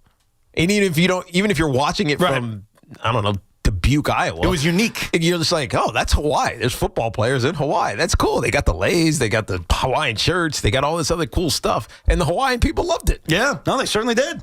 Will in Union Square will try to clear up Rob Manfred's mess of a point on realignment. Go ahead, Will. What's up? Simply said, listen, Evan, I think you're a really smart guy, but sometimes you get so into your point that you don't see the other side. That's very well said, Will. Very well said. So what he's talking about is making it like the NBA and the NHL, where he's doing an Eastern Conference and a Western Conference. So you have the Eastern teams that are going to play in the playoffs, and then on the other side, you're going to have the Western teams that are going to play in the playoffs, and then they'll meet in the World Series. So here's the thing, Will. I don't know if you're right. You may be right, and I guess this is my frustration. I don't know. We are assuming... You don't want that? Well, I'll get to that in a second. Okay. We are assuming, based on that answer, it was not clear. So that's the problem. And I understand I get stuck in my ways. I won't even deny that accusation of me.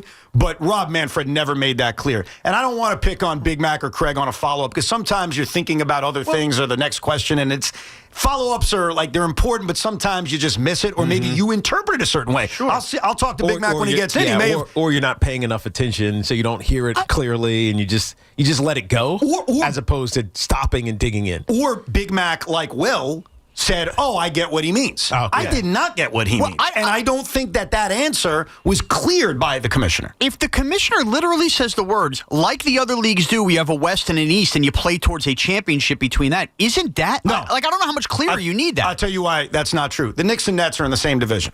The Rangers, Islanders, and Devils are in the same division. It is odd to say we're going to realign geographically, but keep teams out of divisions. It doesn't make sense. And to your point, Tiki, you asked, do I like it? No. How does that not make sense?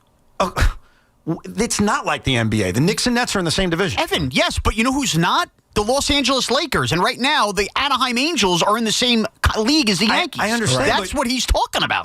I don't know that's what he's talking about. He said it. Yeah. And do you even... No, he didn't. And you even like that, by the way? The Mets are in... Forget whether I like it. The East and the Yankees are in the East. But, by the way, they play in the first round? Don't think football.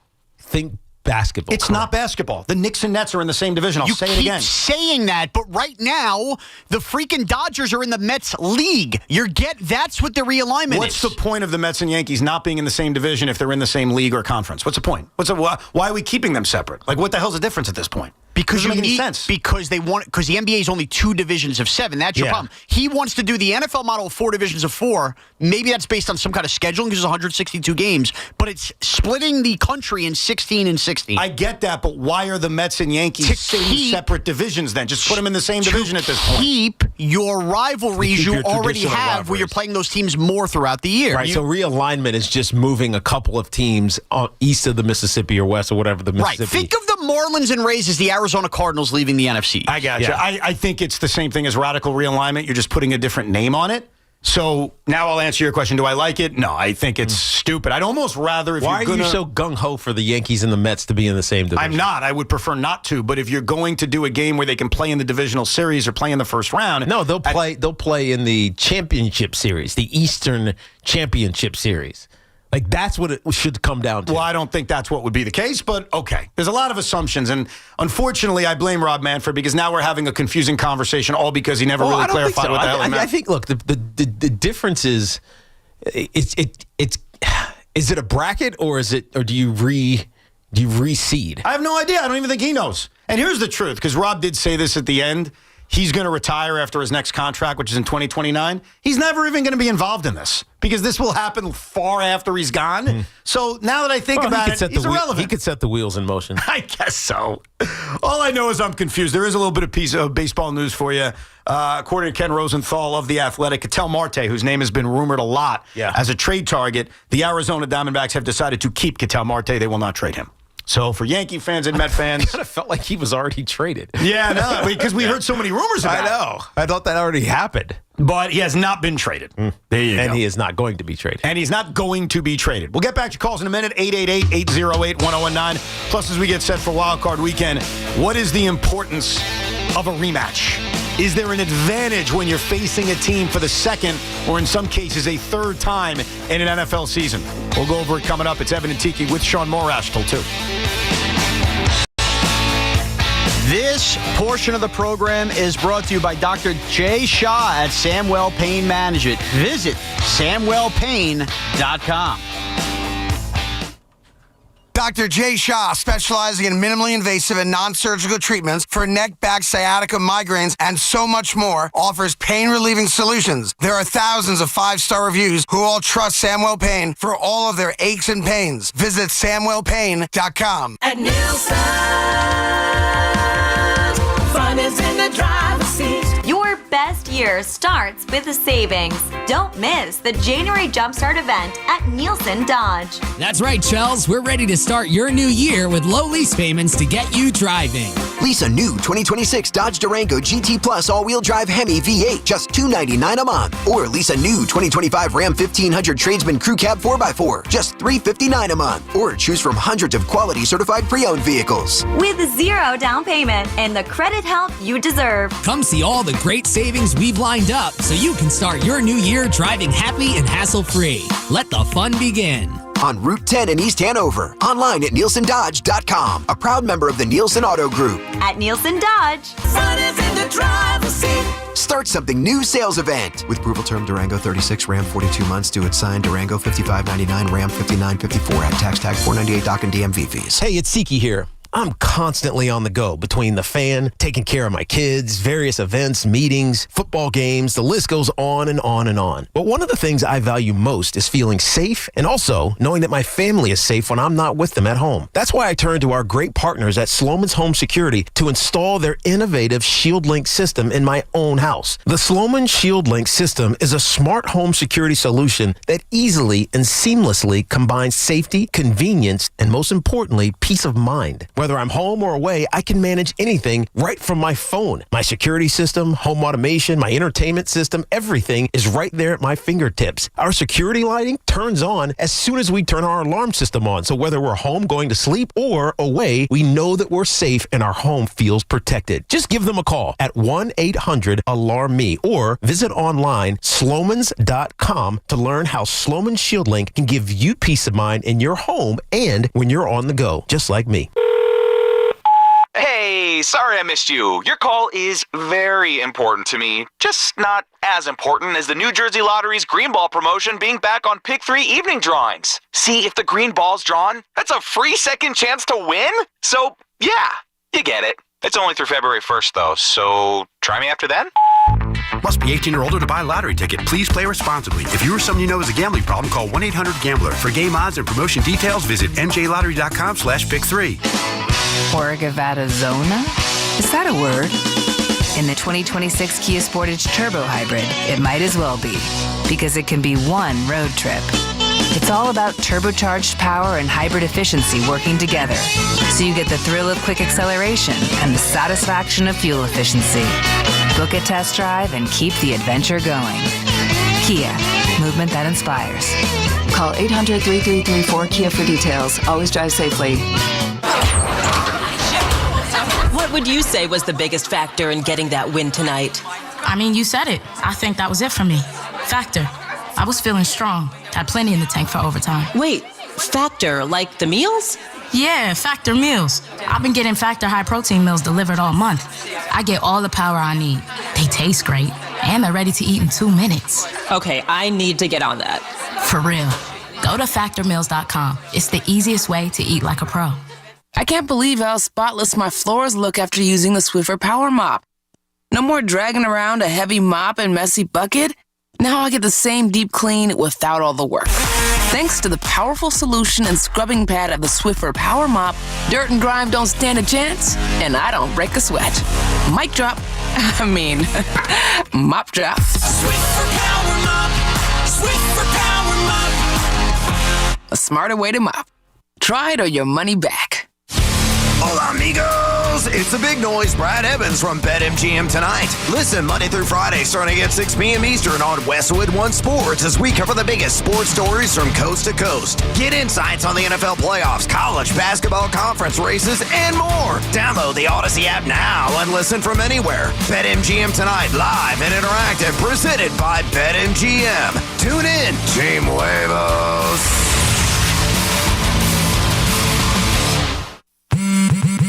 Straight Talk presents The Math of More. Here's how it works.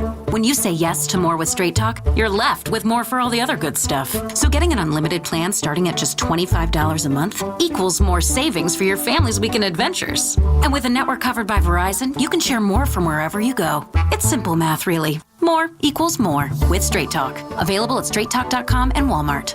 Taxes and fees apply. The $25 plan requires a compatible unlocked device and a new line of service. Additional terms apply. Listen to You Better You Bet with Nick Costa Sunday morning at 8 right here on The Fan. Nick will preview all the football action and get you ready for kickoff, presented by BetMGM. Make it legendary. Please gamble responsibly. Gambling problem? Call 1-800-GAMBLER. Town Fair Tire sells Continental winter tires for the guaranteed lowest price because we stock more Continental tires than any other tire dealer. So we buy for less and we sell Continental winter tires for less. Plus, you always get more from Town Fair. Yes, more free services than any other tire dealer. Now with over 120 locations and still growing. Nobody beats a Town Fair tire deal. I mean, nobody. Name brands at discount prices. Town Fair Tire. If you're sitting in traffic, you need to do something. Might as well call the Fan. Let's chat about it now. Call the WFAN Sports Fan Helpline at 888-808-1019. Powered by Paramount Plus. Count on Paramount Plus to stream every NFL on CBS playoff game. Evan and Tiki on a football Friday. I mentioned this at the top of the show. It's an exciting football Friday because we don't have to worry about watching the Jets or Giants get embarrassed over the weekend.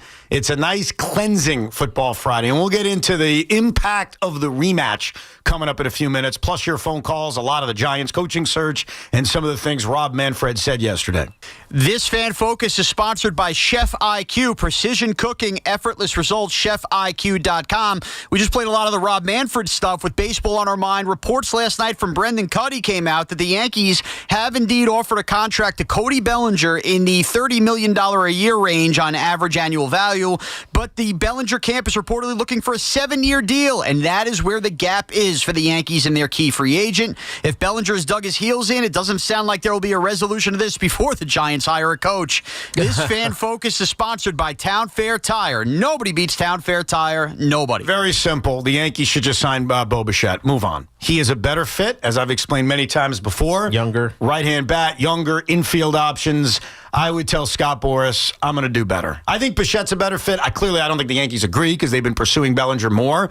But this really feels like a Scott Boras Pete Alonso, I am staying firm on what I want. Yeah. And the Yankees are saying, dude, we made you a good offer. I don't see you getting a better offer anywhere else. And this could be a standstill for a while. But my advice to Brian Cashman, just go sign Bo Bichette and tell Cody Bellinger and Scott Boras thanks. Yeah, he might be overplaying his hand a little bit because we know not the inconsistencies, but some of the down seasons that he's had. You don't know if that's going to happen. You're willing to reward him because he was a great Yankee a year ago, but you can't be unreasonable and push him out until his year, 38? What is he, 30 right now? Going to be 31 during next year's season, year 38 season? That doesn't make any sense. So we have 6 football games this weekend. 2 of them are rematches. One, obviously, is a divisional game between Chicago and Green Bay, so they obviously play twice during the regular season. They split them. In fact, when they play on Saturday night, it's going to be their 3rd meeting in 6 weeks. That's crazy. Which is absurd. That is. And the weather for this game, there is snow in the forecast. Now, that's the good news. I have some bad news. The snow is supposed to stop by about 3-4 o'clock. Damn it. So it'll be cleared out. Yeah, it's not an issue. It's not going to be an issue. Why are you saying, damn it? I thought you hate weather games. So I hate weather games when they determine outcomes. On a Saturday night with like 15 drinks in me, I'd love nothing more than staring at that snow on a nice screen. No, me too. I mean, it just feels old school football, especially between 2 iconic franchises in terms of their history of being around a long time in Chicago and Green Bay. But they have played twice this season, which is common. Obviously, you face a divisional rival, right. You will have faced them twice. When you face a team once, and by the way, the other game, which is a rematch, is the Ram-Panther game, in which, remember, they played Week 13 and Carolina won. The history of the rematch, who do you think it points more towards, the team that won the previous game or the team that lost? The cliche is it's hard, especially when it's a division game. It's hard to play a team 3 times, especially if it goes one way both times, because how do you beat a team 3 times in a season? But to me, I don't think it matters. It matters who's healthiest and, who is ultimately the better team when it comes to just a flat rematch. That's why when you look at the Rams and the Panthers, for instance, the Rams are the much better team. Despite losing to them. I mean, they had probably their worst game of the season in that Rams game. Matt Stafford threw maybe 3 interceptions, whatever. They had a bunch of turnovers, and they still had a chance to win that game. So I have no doubt that a highly focused Ram team is gonna destroy them. I think the Green Bay game is more equally matched than any game this weekend, and they're familiar with each other.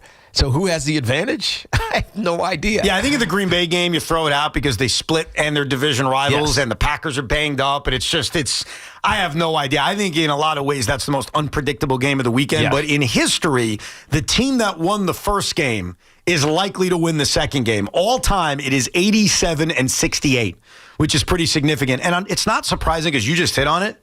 The better team usually wins. Yeah. Not always, but the better team usually wins. Right. So if you beat a team once before, the reason you probably beat them is that you are better. Right. But this is why it comes down to the division stuff. When you play twice, they always would say, well, it's hard to beat them a third time. Well, why? You beat them twice already.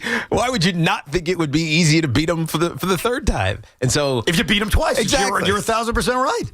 Like you would think if you've beaten them twice, why wouldn't you do it again? It does lead me to an interesting thought. Mm-hmm. Very interesting thought that just popped into my head in the last 35 seconds. Which is? How many times has Tiki Barber faced a team for a third time or a second time in a playoff game? Now, I may have done the research, which I guess defies the fact that I just thought about that in the last 30 seconds.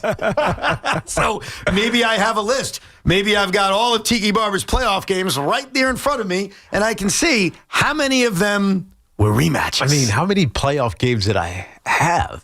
One. You don't know that off the top of your head? I don't, man. I want to say it's like 6.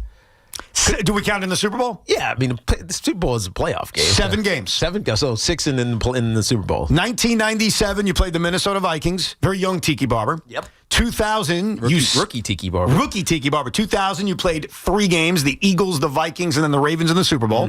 2002, you played the infamous game against the Niners. 2006, you played the game against Carolina.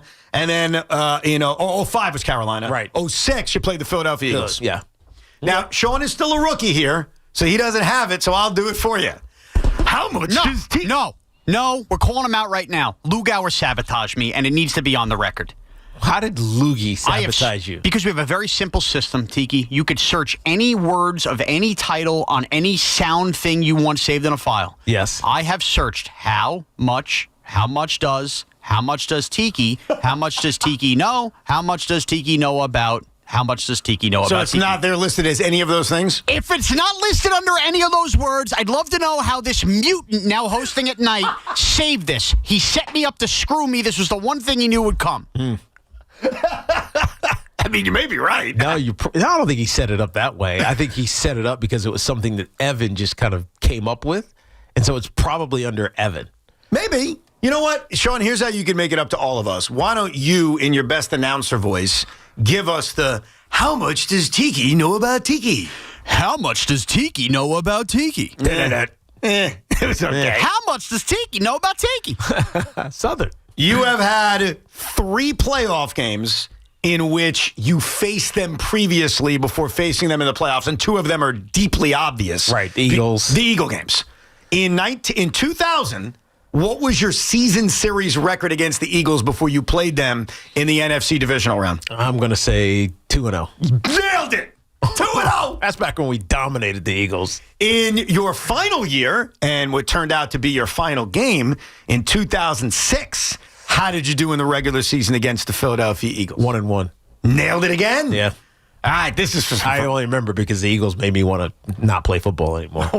Jeremiah Trotter used to beat my ass.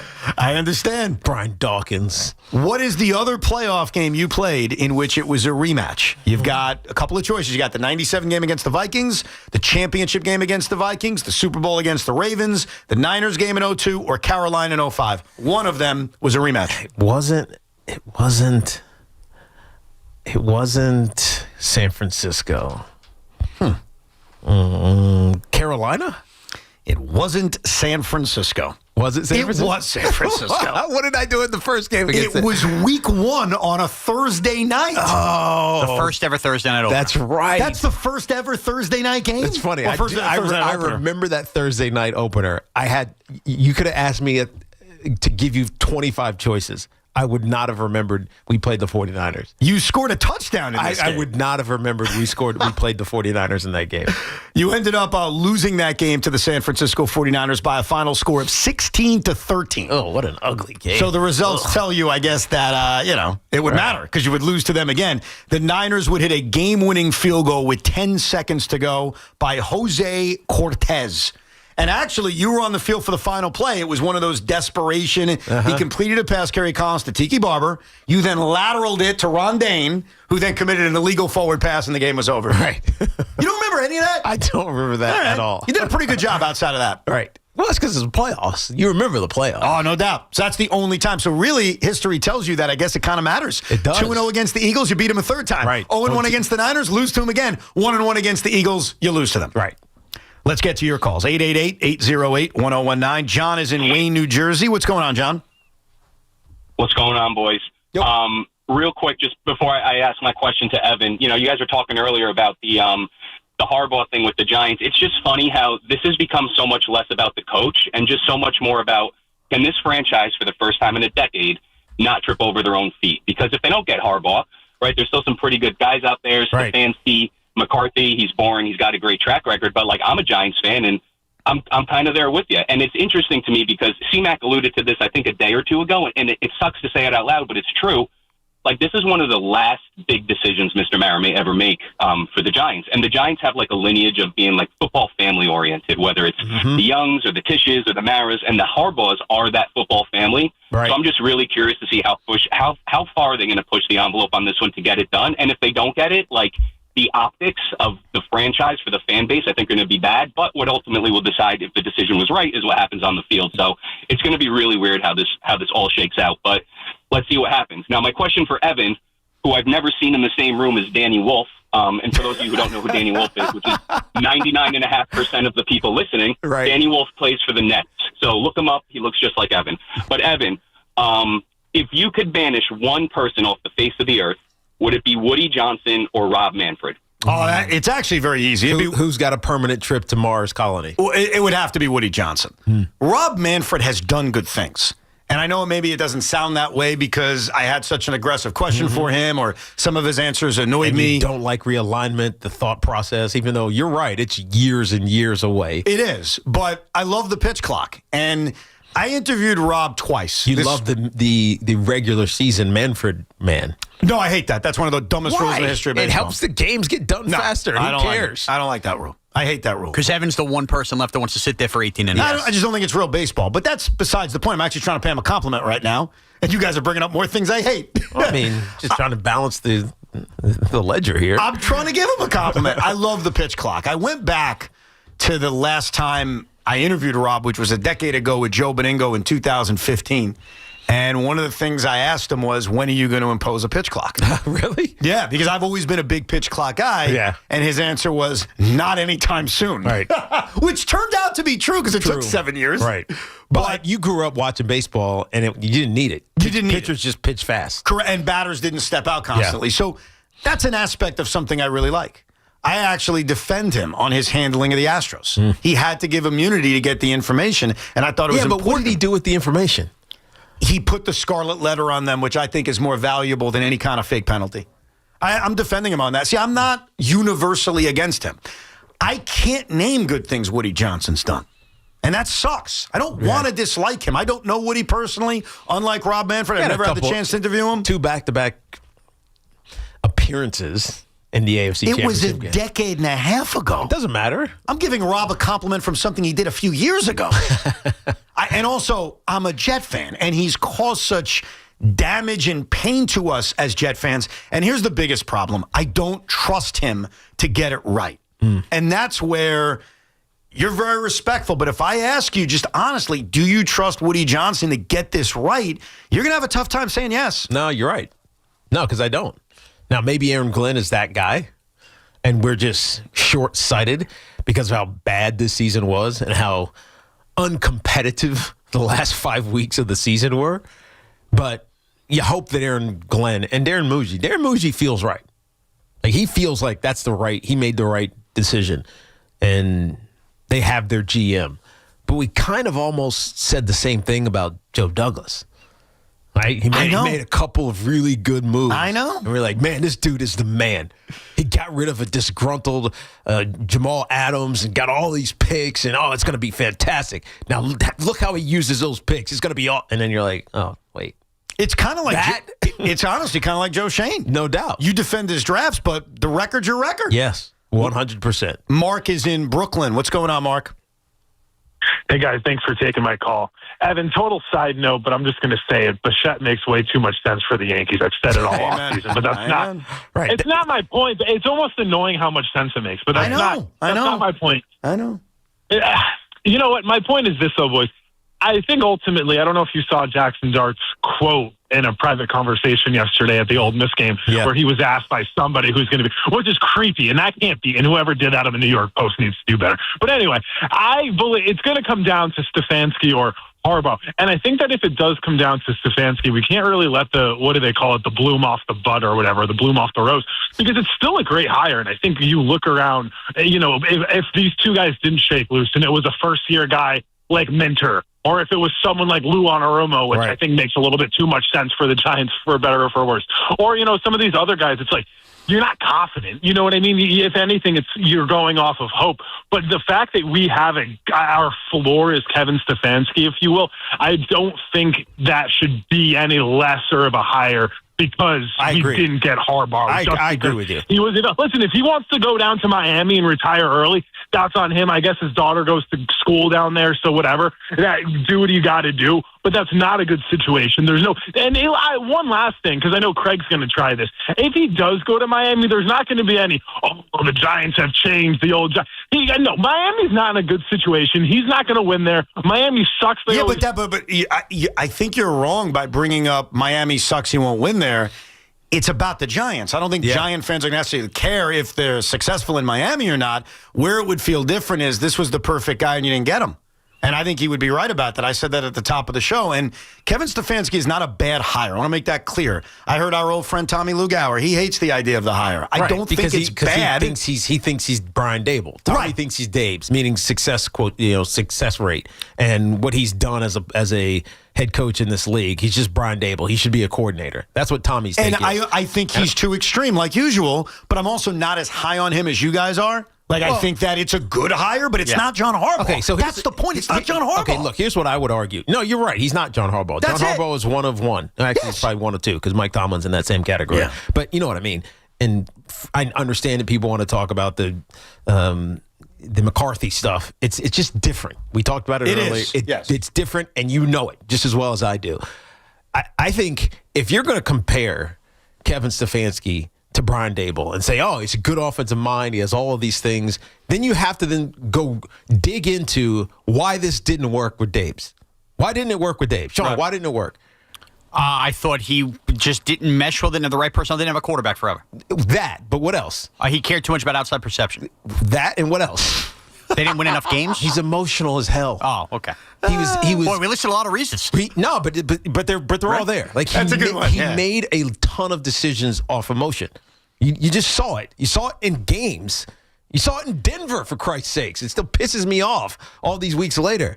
And so the thing that makes Kevin Stefanski different, who did it with a significantly inferior offensive roster, with a team that has a quarterback who they have to pay $80 million this year. Not like cap hit. He's making $80 million. How the hell do you build a team when you got a guy making $80 million? You just can't. And so, but what Kevin Stefanski never showed was unnecessary emotion. He was always calm in those moments. And I think that's what this team needs because they have the talent. Like, you got to get loud and mad and scream and yell when Daniel Jones is throwing stupid passes and you got to force him to say, make better effing decisions. Like, right? Yeah. This team is more talented than any of those that they've had. And so I need someone who's going to approach it with a calm demeanor. John is in Maspeth. What's going on, John? What up, John? You know what?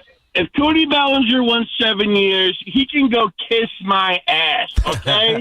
He is not worth 7 years. And he's not getting it. He can go find a team that will pay him 7 years and go be miserable and, go be miserable on the Mets, who will give him 7 years. No, they won't, and watch though. the Yankees in the playoffs. Mets aren't signing anybody. Like Juan Soto did last year. But John, Go be miserable. John. Go get your money. Go ahead. I know you want to rip the Mets, and I understand, but I'm going to rip the Mets from the other angle. Because they're not signing anybody. They're not signing Cody Bellinger to a 7-year deal. They're not signing Cody Bellinger to a 6-year deal. Keep going with me. 5. They're not signing him to a 5-year deal, maybe 4. And here's the problem. The Yankees have probably already beaten that. Mm-hmm. So the Mets aren't signing Cody Bellinger unless the Yankees move on from Cody Bellinger. And then Scott and Cody are going to be in a rude awakening. Because if the Yankees Didn't this happen before with him? With Cody Bellinger in negotiations? Didn't he have one of those where he had to take a 1-1? He did with Chicago, but I think it was more because he had a disappointing season. So he ended up signing like that 3-year opt-out laden deal. But he doesn't appear to have a market, a strong market, I should say, outside of the Yankees. So if he wants a 7-year deal and the Yankees aren't going to budge, and they shouldn't budge, he's not getting it anywhere else. Right. So if the Yankees are smart, they pivot immediately to Paul Bichette, who is reportedly meeting with the Phillies, which, yes, scares me as a Met fan, but I've always thought he's a better fit, as a previous caller said. And if you can bring him in, bye-bye, Cody. I got Jason Dominguez. I got Spencer Jones. As much as you may not like it, Sean, I got Trent Grisham on a 1-year deal. Well, they're just crapshoots. That's the problem. That's the issue. I get you. You want to position your team to win now, be in that win but now. But I'm replacing the certainty of Bellinger, or what you think is certainty of Bellinger, with the certainty of Bo Bichette. Not defensively, though. No, but he's also very different. He's an infielder, and he's not great at shortstop. I know. But I can see him playing some shortstop, some third, some second, depending on what happens with Jazz. It gives you great versatility. He's another right-hand hitter. He's younger. Like, Evan, he hits for a high average. Like, come on. I would be very thrilled with Bichette, but have you ever heard the words run prevention? I mean, the Yankees need to focus on that a little bit. So you'd prefer Bellinger over Bichette? I think I'd prefer Bichette because I actually believe he could hit leadoff for this team. So why are you arguing with me? That's kind of weird to me. Because I don't think it's like... We're allowed to agree, No. But you could agree, but also, I don't think it's a celebratory, yeah, we got Bichette, but how about this? How about both? Well, yes. And I think if the Yankees, and this is an easy rant for the Yankee fan, if you want to be the Yankees, you sign both. It has nothing to do with George being alive either, but it's just the truth. They're both needs. I am not disagreeing with you, and I think Met fans could do the same thing about 5 free agents. But if we're being realistic, which I'm trying to do, it's probably one or the other. But the negative on Bellinger from Cody and Scott's side of things is I don't think there's a robust market for him outside of the Yankees. Right. And so Yankee fans, the Yankees are doing the right thing. You guys want them to just... I argued with Met fans about this with Pete last year. You want them to just give Pete what he wants when there's no market for him? No, but there's a difference here with Bellinger. If there was a team that popped up, I don't know who the hell it would be that the White Sox are spending out. You know what? We are going to go 7 years. Where are the Yankees at, though? Like, are they at 5? Because at that point, go the 7 years. You know what I mean? No. Why? Because it's stupid. Because you're going to be paying a guy who's not your star for years that don't matter. You can do that with Aaron Judge. You can do it even with Giancarlo Stanton. But you can't do it with Cody. You can't do it with multiple players on your team. And not only that, T, because you're right, don't do it until you have to do it. That's all I'm saying. So like Pete Alonso, I'll give you a great example. The Mets played it right last year. They waited. They said, dude, you have no market. Yep. You have no market. They got him back on a great deal. This year was different. He had a market. Would I have given Pete Alonso 5 years last year? Probably not. I didn't need to. Once I got notice that he was going to get one this year. And there was no QO with it. And I'm going to do it. I don't have to do it till I have to do it. Right now, you don't have to do it because no one else is offering it. Right. I agree. What's the market for Cody? I don't know. Exactly. It's the Yankees and maybe the Mets if the Yankees move on. They should not bid against themselves, no doubt about it. And that's what the Mets were smart to not do last year with Pete Alonso. The Yankees bidding against in terms of Bellinger, and I'll give you a few teams who I think are involved, are the Dodgers and the Mets. You know what the Mets and the Dodgers have in common? They're not giving him 7 years. Right. Or 6 years. Right. Or probably 5 years. The Mets and the Dodgers are probably thinking big money, shortish-term contract. Right. You're either being prudent business-wise or you're not desperate. You know who was desperate last year? The Blue Jays. They bid against themselves for Vlad Jr. Now, did it work? Sure. But you did it. He's 27 years old, 28 years old, whatever he is. It was worth it for Vlad.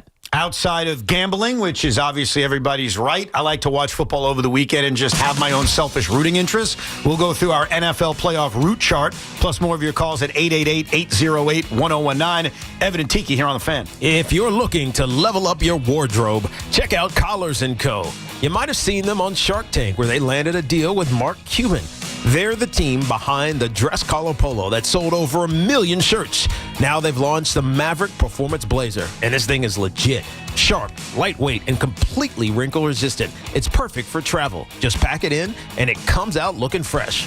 Plus, you get smart features like security zip pockets, a sunglasses loop, and an optional pocket square. So hit up collarsandco.com. Use code Tiki and get 20% off. That's at collarsandco.com. This is an Odyssey Sports Minute. In Miami's 31-27 Fiesta Bowl win, overall miss to advance to the national championship game, Hurricanes quarterback Carson Beck completed the biggest babyface turn since Stone Cold Steve Austin at WrestleMania 13. Beck had been labeled by many an Instagram quarterback in his time at Georgia, scored the game-winning touchdown, overwhelmed by emotion, played a good game. I love that story of Carson Beck. I'm Nick Cousins. Presented by Robinhood. He crosses, spins, pulls up. With Robinhood prediction markets, buy or sell your predictions all game long. No house odds, just you versus the market. Put your sports IQ to work. Trade every shot, block, steal, run, and moment that shifts the game. With Robinhood prediction markets, trade every play. Visit Robinhood.com/predict to start trading. Futures and cleared swaps trading involves significant risk and is not appropriate for everyone. Event contracts are offered by Robinhood Derivatives LLC, a registered futures commission merchant and swap firm. This is the story of the one. As an HVAC technician, he and his digital multimeter are in high demand. So when a noisy office HVAC turns out to be a failing blower motor, he doesn't break a sweat. With Grainger's easy-to-use website and product information, he selects the product he needs to keep everything humming right along. Call 1-800-GRAINGER, click Grainger.com, or just stop by. Grainger, for the ones who get it done. Nissan trucks and SUVs are built for next-level adventure. Too much gear? Dirt? Rock? Sand? Get in a Nissan truck or SUV and feel unstoppable. Whether you want to take your next level of adventure in the Frontier Dark Armor, the Pathfinder, the Armada, or the Rogue, you'll be ready for what comes your way. Nissan, #1 in new vehicle quality among mainstream brands by J.D. Power. Get 0% APR on the 2026 Nissan Rogue, 2025 Murano, or Pathfinder for well-qualified buyers. For J.D. Power 2025 U.S. Initial Quality Study Award information, visit jdpower.com/awards. Awards based on 2025 model year. Example, 0 down payment, 60 months financing at $1,667 per month per thousand financed. Actual down payment may vary, subject to INMAC credit approval. Not all buyers qualify. Dealer contribution may affect actual price set by dealer. Contact dealer for details. Ends 2/2/26. Having insurance isn't the same as having State Farm. It's like needing a best man speech, but getting one from some random +1. I am honored to be standing here today, also confused and a little hungry. Does anyone want to switch entrees? Pretty sure I checked beef. You wouldn't settle for just any speech, so don't settle for just any insurance. Get the real deal with State Farm. Like a good neighbor, State Farm is there. Cloudy and breezy, maybe some rain, high 52. Weather brought to you by Staples. 2026 is here, and at Staples, deals mean business. Like up to $100 off custom print orders. Head into the new year looking good for less. Staples. That was easy. Ends 1/31. FanDuel's giving all customers a profit boost every college playoff game day. That means more chances to level up your picks and turn big moments into bigger wins. Ride with the favorite. Take a shot on the underdog.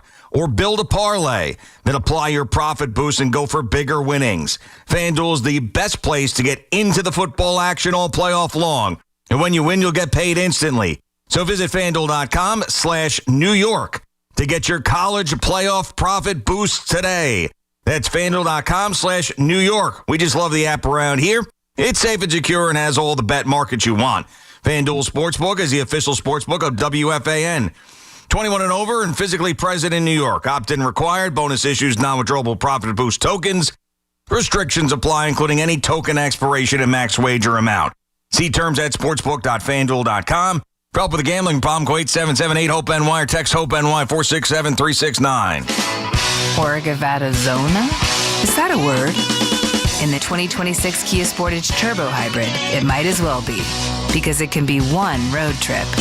It's all about turbocharged power and hybrid efficiency working together, so you get the thrill of quick acceleration and the satisfaction of fuel efficiency. Book a test drive and keep the adventure going. Kia, movement that inspires. Call 800-3334-KIA for details. Always drive safely. RU fans, it's basketball season. Make sure you catch all of the Scarlet Knights hardwood action this season on WFAN. Scarlet Knights basketball is presented by RWJ Barnabas Health, the official healthcare provider of Rutgers Athletics. Let's be healthy together. I know that hiring can be challenging. You need someone to match your role perfectly. Well, now you can meet them fast on ZipRecruiter. Build your team, build it sooner. Meet your match on ZipRecruiter. Just head to ZipRecruiter.com/free right now to try it for free. That's ZipRecruiter.com/free. Meet your match on ZipRecruiter. Try it free. That's the sound of James adding long-lasting Gain scent boosters to his laundry this morning. Several hours later, James sniffs the irresistible scent of Gain on his shirt. Gain. Several hours later, James has even caught the attention of his mother-in-law, and she never gives him attention. Ooh, you smell amazing, James. Oh, thanks, Mom. I love you too. I never said that. Add Gain scent boosters to your laundry. Add joy to your day. Our friends at Town Fair Tire remind you that at Town Fair Tire, you always get the guaranteed lowest price on name brand tires from Connecticut to Maine. Nobody beats Town Fair Tire. Nobody. Get breaking sports news here. WFAN, WFAN FM, WFAN FM HD1 New York, and Odyssey Sports Station. It is Wild Card Weekend, which I love. And for now, with the Jets never being a part of Wild Card Weekend, I'm able to relax. There was a time in my life when I was a lot younger where the Jets would be there a lot. Like, very often they would be there. I mean, they had a run, Teak. It's almost crazy to think about where they were there frequently. When you think back to like 01, 02, 04, 06, 9, and 10. That is like that entire decade. I was still playing. I know. And I've been retired for 20 years now. Crazy. So I've gotten used to it over the last 15 years doing what we're about to do, which is when the playoffs start, who am I rooting for? Like my own selfish interest. Some of it has to do with my Jet fandom. Some of it has to do with bitterness towards players or teams. And so I compiled a list, and we'll start with this weekend's games and go in that order in terms of who my and your guys' selfish interests are rooting for. And I think what's very important for a lot of Giant fans to pay attention to, especially in the case of Sean, because I think Utique is more of a relationship guy. Yep. I like this player. I like this coach. Sean is all about the Giant fandom right now in terms of how it impacts this coaching search. I've got some of that as a Jet fan in terms of who we should root for and why. So let's start off. I guess I'll go in order of the games. The first one is the Ram-Panther game. I have nothing other than Panthers aren't that good. Like, to watch them go on a run doesn't do it for me. And if they lose early and Bryce Young doesn't play well, does it put the Panthers in a spot where they're like, we're not sure Bryce Young's the guy? Maybe we'll move him. They still have to make a big contract decision on him. And I kind of like the Panthers maybe having to make that decision because it gives the Jets a few more options. Yeah. And I don't dislike Matthew Stafford or Sean McVay. They haven't done anything to me. I don't have any negative feelings towards them. So from a rooting interest standpoint, when I sit down, I will probably find myself rooting for the Rams over the Panthers. This is easy for me because I want the better team to advance. Like, I don't want to watch a Super Bowl that becomes a blowout. So I like, or a playoff game, or the division round of the playoffs. So this is easily Rams for me. They have one of the best quarterbacks. I don't know if he's going to win MVP. I think it actually might be Drake May winning the MVP. But you got one of the best quarterbacks. You have the best wide receiver. You have a well-coached defense. They're just a better team. That's who I want to see going forward. I just want to prepare you, Evan. I'm going to play this game. You're going to play this game, get in my brain, and it's a dangerous place. I think we all would love to go into your brain for a few minutes. All right. I'm rooting for the Carolina Panthers for two reasons. Go. I want the Carolina Panthers to start to get a little Daniel Jones love for Bryce Young, or maybe they start to buy in and they don't turn it over quicker because I don't want them being a threat to the Giants anytime soon. What do you mean? Just as a competitor? Bryce Young wins a playoff game? You know what? Maybe we start to believe. I think Carolina is really building something here. I don't believe in Bryce Young. So I want them to not be answering the quarterback position the next couple of years if the Giants are a playoff team because they lean on, he won a playoff game. Again, I'm not telling you it's going to make sense. I see. The other reason I want the Panthers to win when looking at the Rams is I want them to have doubts about the future of Matt Stafford. And I don't care that right now there's only two quarterbacks that could change. He's retiring either this year or next year. Exactly. And the Rams got 2 first-round picks. What's to say Chambliss doesn't come out? Teams punted at 5. They want to trade up and trade those 2 firsts to the Giants. That's still my way of getting there. I like that. Very good. Interesting. I'm telling you, his brain is actually fascinating in a discussion like this. It is. I see Dabes wanting to coach Chambliss. Okay. I could see that. The Saturday night game is the Green Bay-Chicago game. So I was checking out the forecast before. There is snow in Chicago, but I mentioned the snow's going to end by 3, 4 o'clock. So we're not really going to get too much of a weather game. I'm very mixed because this is easy.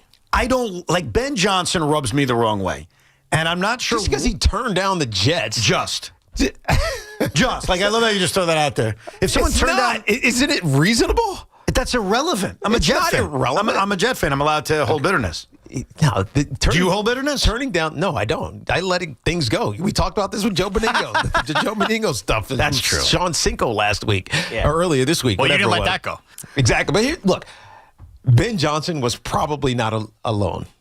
It was just the one that was most popular. Okay, I can still dislike him. Even though he's a great coach. I'm not saying he hasn't done a great job. He's done a fantastic job. I think the Bears have been very lucky this year. But here's the reason why ultimately I'm going to put my emotions aside and I'm going to root for the Chicago Bears. Okay. Because I want there to be craziness. And if the Packers lose, even in a year in which Micah Parsons got hurt and they're the 7 seed, I don't know, LaFleur being fired opens up a lot of craziness and opportunities. Now, I also have to look ahead and hope it doesn't burn me. because LaFleur could end up as the coach of the Dolphins, and that would be an unmitigated disaster. Right. But I kind of like the idea of this coaching search becoming a full-fledged circus. There's a reason why Tiki, I, and Sean have not done head coach bingo yet, where we make the predictions on who's going to end up where, because we believe there's going to be more openings. Yeah, correct. And the Green Bay Packers may be one of them. So I'm going to put my dislike for Ben Johnson aside and root for what I think is chaos by the Bears beating the Packers. I want the complete opposite. I want the Packers to beat the Bears so that Matt LaFleur does not get fired. That's one of two reasons I'm rooting for the Packers. The other reason... Even though if he did get fired, he might go to the top of my list. I think he should, but I mean, he'd be right up there with John Harbaugh. You know what? I don't care about this game then. See, honestly, I don't care. I think he goes right to the top of the Ravens list, so that's also part of why I would look at that. Get the Coach Lamar. The other big reason we should all be rooting for is the Bears are such a ripe candidate to be playing a big-time playoff game versus the Giants either next year or the year after. They're on the come. I want them getting the least amount of playoff experience as well as possible. All right. Boy, your brain is something, man. I'm impressed. The Bill-Jaguar game is going to surprise you. Now, if you listen the other day, you see that I have picked the Bills to go to the Super Bowl on every occasion prior to the season, even after last year's Super Bowl. It is not about my selfish interests. It's about I want the Bill fan to feel maximum pain. Losing in the first round is not. Because you know what losing in the first round is? Well, let's fire McDermott. We're going to make these kinds of changes, and maybe it benefits them. Yeah, it feels like a step back, and so they know they got to do something different. Right, which could end up helping them. I want the Bill fan to feel max pain, and I think going on a run and losing at a later date, whether it's a championship game or even the Super Bowl, like that would be max pain. Most of these people remember the 4 straight. I grew up with that. I guess if you're in your 30s and 20s, you don't. So it'd be special to get there. But there's still a franchise that hasn't won a Super Bowl. So I'm rooting for Buffalo for now. That's how the Bills are. I put them as this division rival that for now I hope has success. I'm going to go Jacksonville for this one. Just because I want to see Trevor Lawrence fulfill his destiny from his freshman year at Clemson when everybody thought he was going to be the next greatest quarterback in NFL history. Yeah, I don't want that. That's another reason. It's just a fun story, and I like the Liam Cohen thing. Yeah, and Anthony Campanile. So he's been awesome. Yeah, I think you brought up a great point. Another reason why I'm rooting for Buffalo. I don't need Trevor Lawrence going on and having the great career. That's right. You could have had him. By the way, one thing very interesting about this game is the Jaguars are number 1 in the league in run defense. Mm-hmm. This is like immovable force versus the. Hold on, I'll get it right. The irresistible force versus the immovable object. Look at you getting the wrestling term right. That's from WrestleMania 3, Gorilla Monsoon talking about Hulk Hogan versus Andre the Giant. Okay, this one's easy. I'm rooting for the Jaguars because the off chance we wake up Monday and Tuesday and find out that Harbaugh doesn't work with Joe Shane, a Jaguars successful run is proof you can fire your general manager late if that's what a head coach wants with the Trent Baalke situation this year. Now, the Eagle-Niner game, I know that. I'll let you guys start with this. You are all rooting for the Eagles. Yes. Because the Eagles are a major threat with John Harbaugh, considering John's history in Philadelphia it's not even and that. the fact the Eagles are the Eagles. No, it's not. They might fire Nick Sirianni at any time. To hire John Harbaugh. I completely agree. That's it. Easy. Fly, Eagles, fly. Yeah, this one, I apologize, fellas. I want that to happen.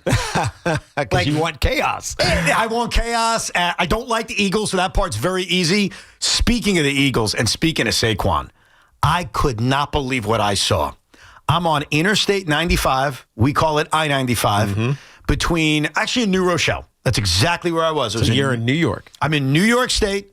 I'm driving home. I'm on I-95 in New Rochelle going north. And there's a billboard. And I look up at the billboard, and I see a picture of Saquon Barkley. Saquon Barkley. Okay. And he's not in uniform. He's just kind of standing there, and he's smiling. And there's a phrase underneath Saquon Barkley. Doesn't take a giant to be a champion. What? Bro. What's it advertising? You know what? I'm not even going to mention. I think it was a law firm, to be honest. Right, that's what I'm asking. Just the industry. Yeah, I think what does that even mean? That you don't have to be a giant to win a championship. You can go to the Eagles and win one. But that's just a complete knock on the Giants. No kidding. It has nothing to do with the law firm. I think the law firm is you'll be the champion of winning lawsuits, even if you're not a giant. But what? I don't know. You gotta have an issue with Saquon doing that. Oh, so it's probably a small law firm getting attention. That's trying to get attention. Well, small law firm, didn't they have to pay Saquon Barkley for it? I mean, you would think so. That is, I got to tell you. But guess what? We might be small, but you're paying Saquon's bill. That's true. Like, that would bother me if Pete Alonso did some kind of ad. And the bitterness of Alonso is far different than Saquon. I'm not mad at Pete. I'm mad at the Mets. But that would piss me off. I couldn't believe when I saw that. Saquon smiling with the graphic, you don't need to be a Giant to be a champion? Not going to let it bother me. I'm over it. It's a low blow. Like, why he won a championship, so why are you taking low blows? I blame the law firm, as a matter of fact. And if they're a sponsor here, I honestly believe that it's going to hurt the law firm. Yeah, because if you're if you're a Giant fan, you using that law firm? Do you want me to find no. Do you want me to name the law firm? No, you don't have to. No, don't, because there's a lot of law firms that advertise here. Yeah, we don't want to get sued. Yeah. All right. I don't even know if it's a law firm. I completely forgot. That's the funny thing about advertising. Sometimes you put out an advertisement that gets so much attention. Well, it's also ambiguous. Yeah.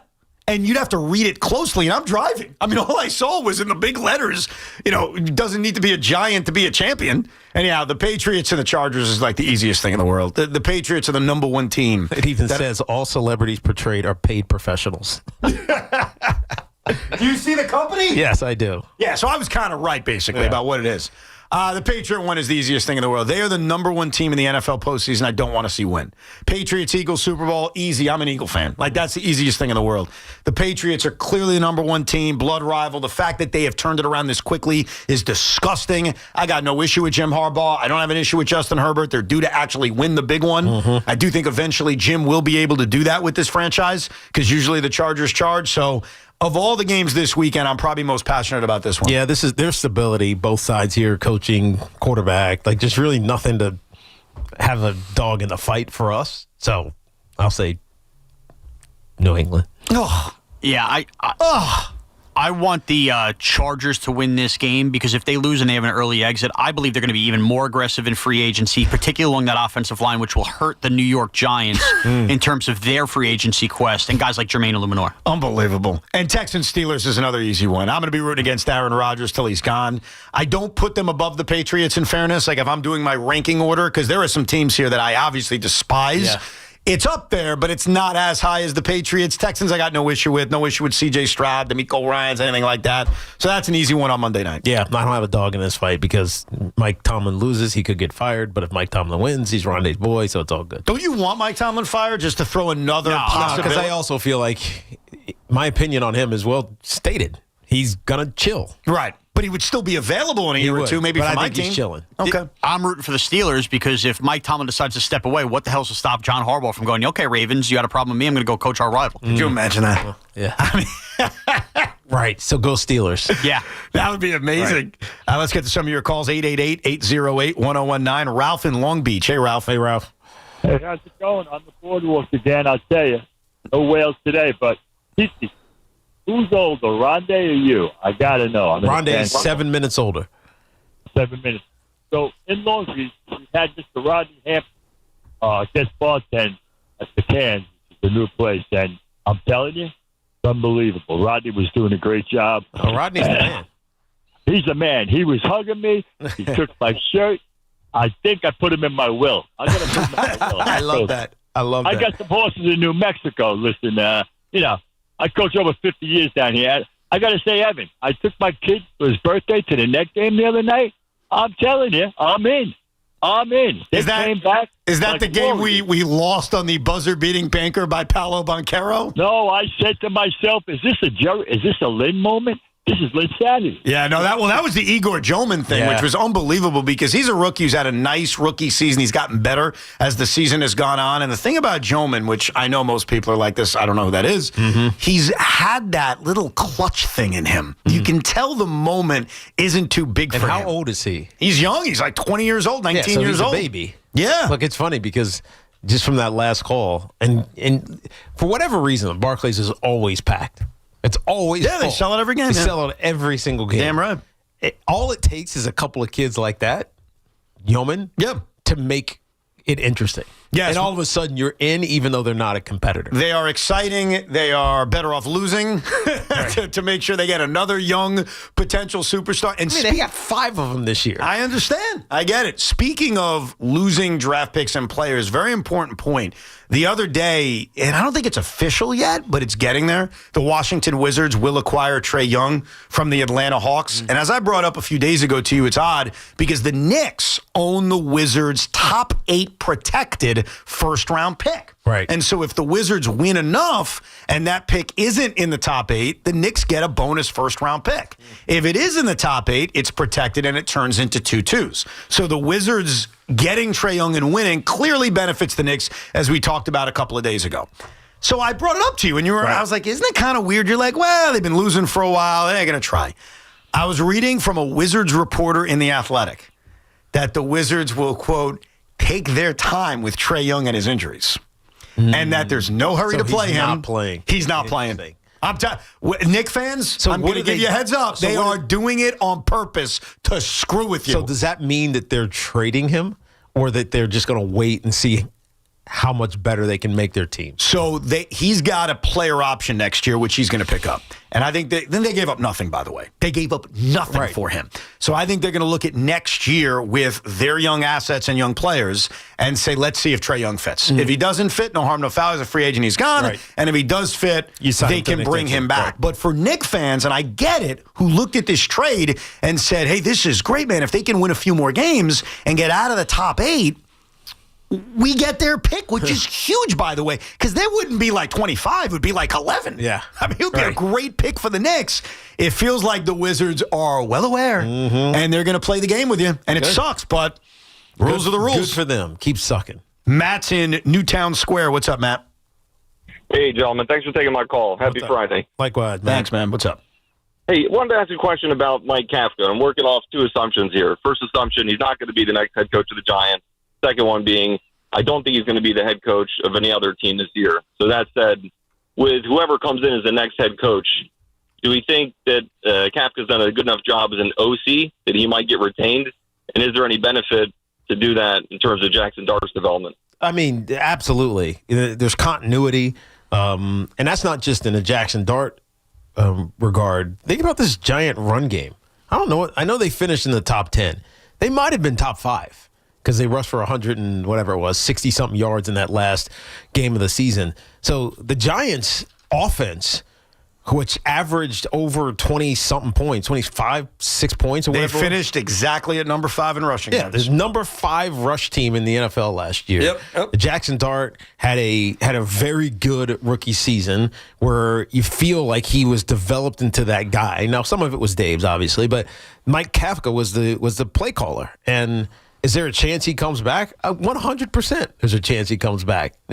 All of that, however, is going to depend on who they hire as a head coach.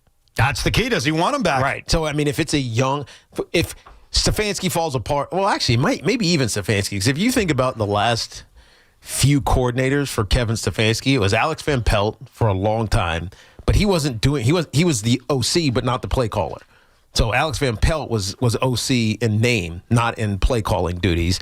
Then he hired Ken Dorsey from after he left Buffalo, and Ken's just a different cat, and so it just probably didn't vibe. And then Tommy Rees. And then he hired Tommy Rees, who was a college coordinator. He was at Notre Dame for a lot of years.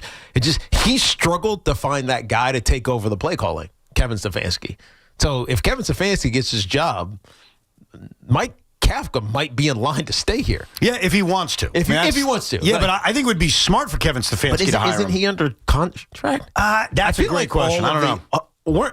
Is Mike Kafka still under contract? I don't remember now. Sean, you have to know this. There's 2 Giant podcasts. I know that most of the assistants are. Bobby Skinner would know this. Yes, but I can't remember. Either way, my point is, if Kevin Stefanski is the head coach, Mike Kafka is not a bad option to hire as his offensive coordinator. It's a really smart option because you keep the continuity like you talked about. It would be very smart. Come on, Sean, you got to know this. It's 2 Giant podcasts. The problem is, dude, they don't list, unless these assistants tell you, they don't list this online, what their contract status is for the assistants. All right, I'm asking ChatGPT. And if it knows... I mean, it'll tell you. It'll tell you what contract he signed. All right, here we go. Mike Kafka's contract status as of early 2026 is as the New York Giants assistant. Oh, that doesn't say anything. Hey, thank you. Yeah, good job. You know what? Yeah. You deserve that. I do deserve that. You guys don't know how to query.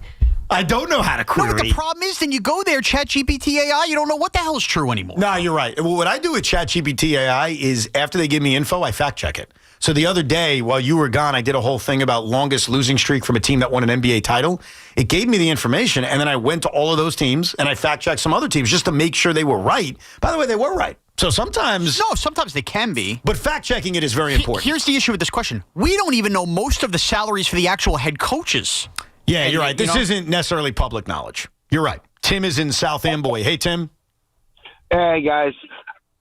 Happy Friday. I would just like to say thank you to Tiki. It was a couple years ago, one of my old coworkers used to, I guess, live by you, and he actually got a hat signed from you for me. Oh, cool. So I would like to just say thank you for that. Oh, you're very welcome.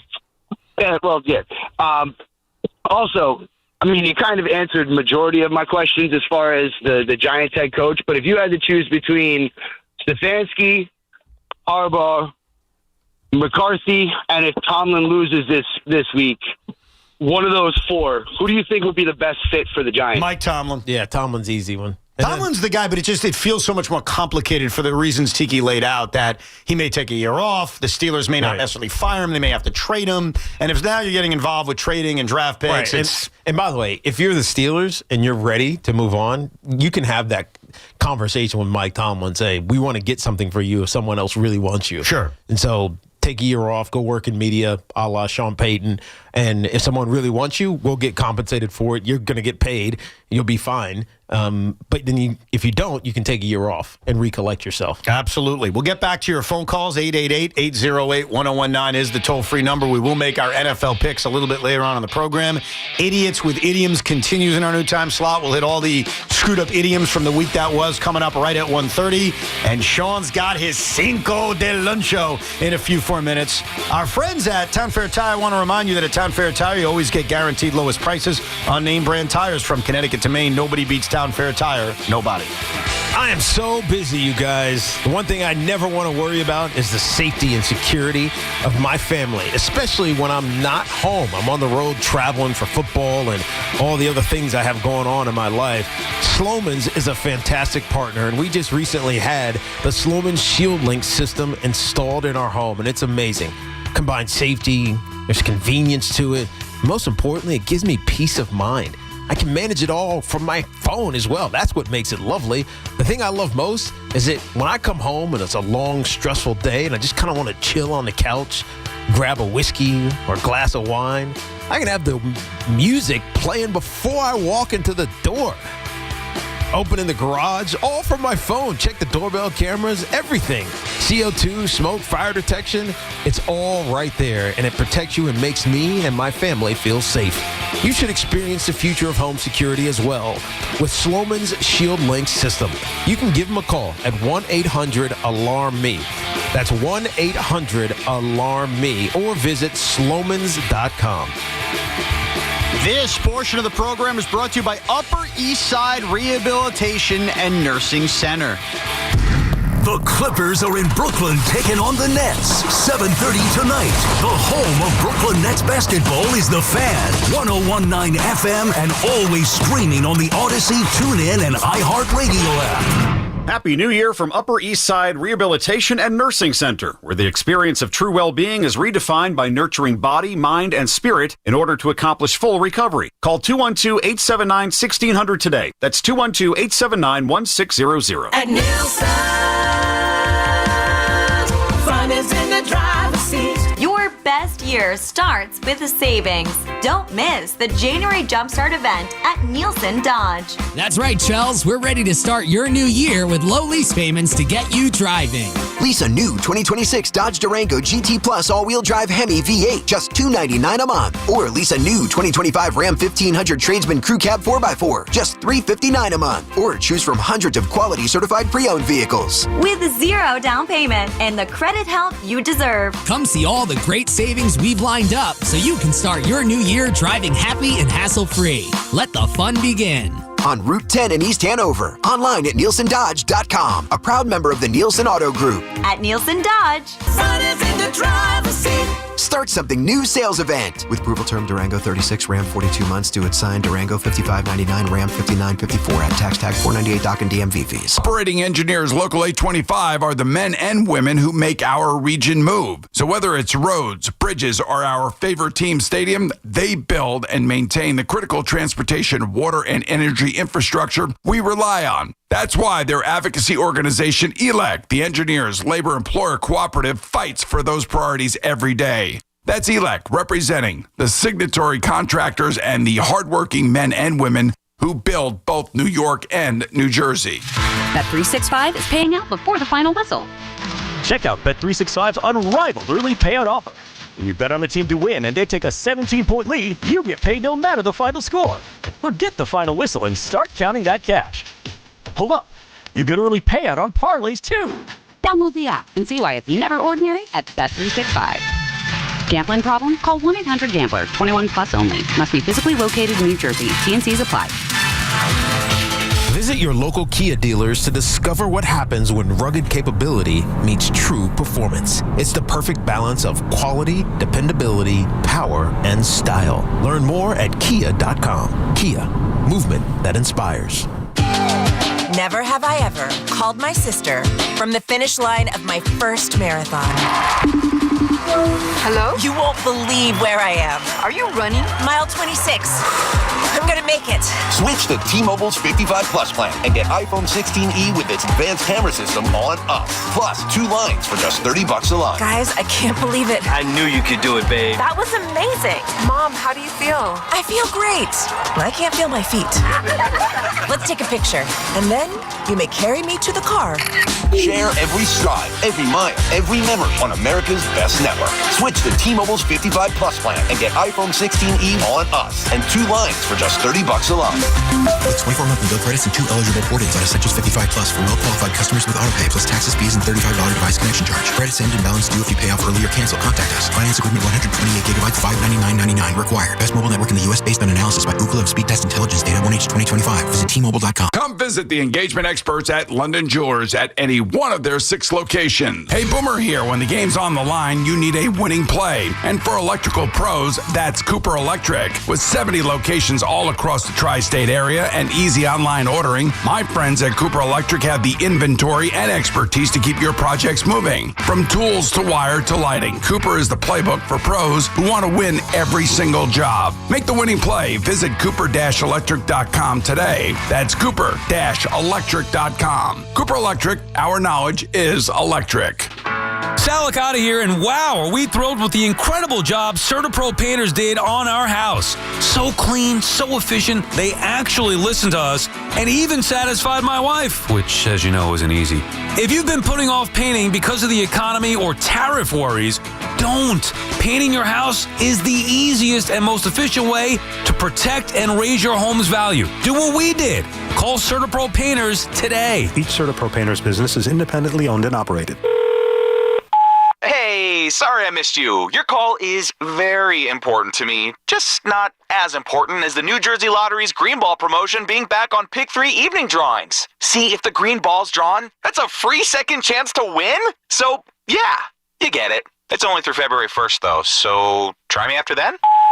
Must be 18 or older to buy a lottery ticket. Please play responsibly. If you or someone you know has a gambling problem, call 1-800-GAMBLER. For game odds and promotion details, visit njlottery.com/pick3. Looking for Continental winter tires? Then head to Town Fair Tire, New England's largest volume discount tire dealer. We've got Continental tires in every size for every vehicle, in stock with more arriving daily, all at the guaranteed lowest price. And when you add the most free services for life, it's easy to see how nobody beats Town Fair Tire for your new Continental winter tires.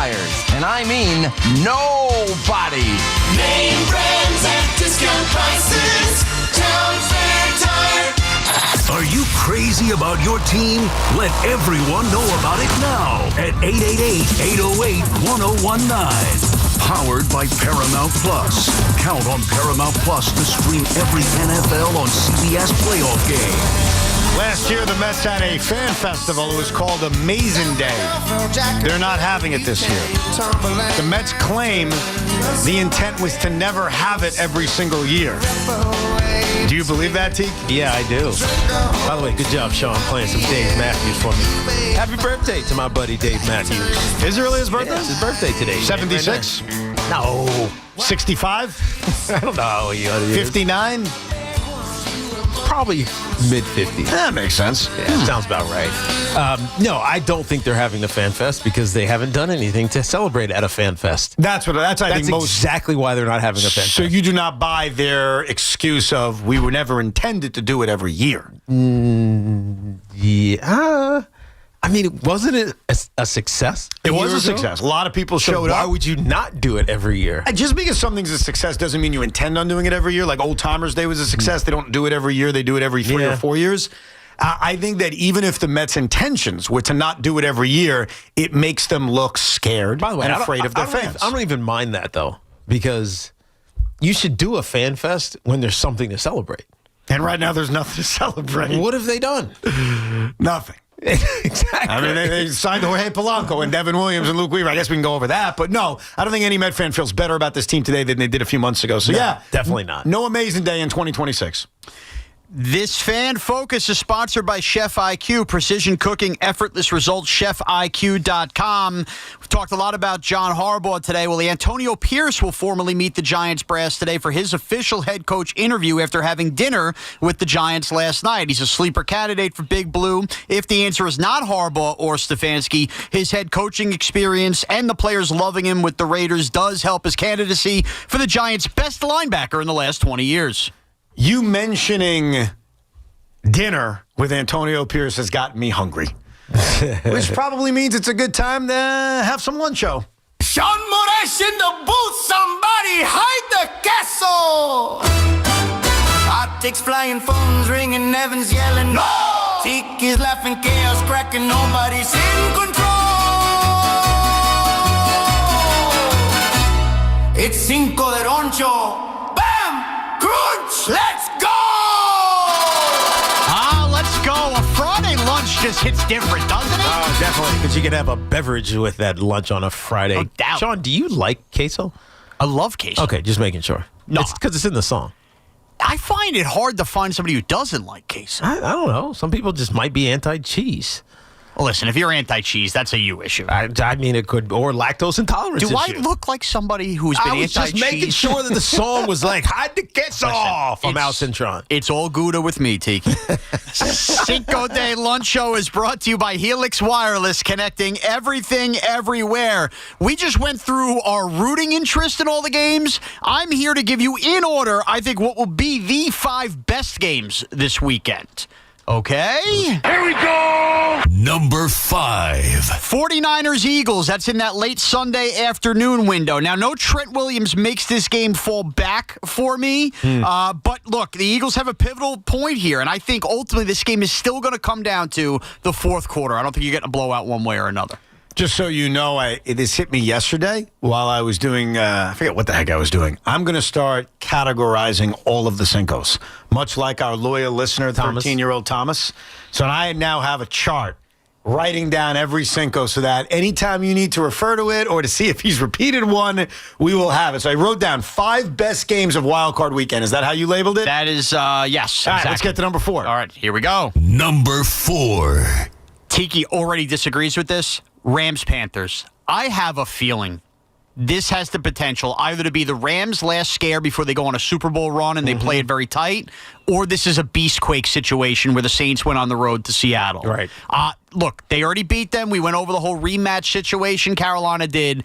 10.5 points is the point spread. We're going to pick this game later on. Just so everybody knows, on Wild Card Weekend, there's never been a team to cover a spread of 10 or more points in a Wild Card playoff game. Something tells me we get the day started with a bang tomorrow. So never covered a spread. That means that the team in the Rams position with a big spread like this has never covered it. Now, Tiki, much like my Bears-Packers stat, it's actually only happened twice. Because you think in the postseason you don't have these massive Right. Spreads. One happens to be the Beastquake game where they won outright. The other one is the Bucks were favored by 10.5 over Washington in Brady's first year. Yeah, these are all examples of sub-500 teams winning their division. Yep. Yeah. Which has happened on a relatively frequent basis, and it usually leads to the, think about it, it's the best wildcard team versus a historically bad divisional winner. Correct. So you do the math, it's natural to happen. Exactly. And in that game, they won by 8 and covered the spread. All right, here we go. Number 3. Game we've talked about a lot. Packers-Bears. How could this not be special? Yeah, Prime time, cold weather rivalry game. And the two teams, like Evan said, have played in the last 6 weeks, and both games were wacky and fun. I think it's going to be a lot of fun on Saturday night. That's easy. Yeah, Saturday night. Easy, no-brainer. Yeah, now will Al Michaels be excited for it? We'll see.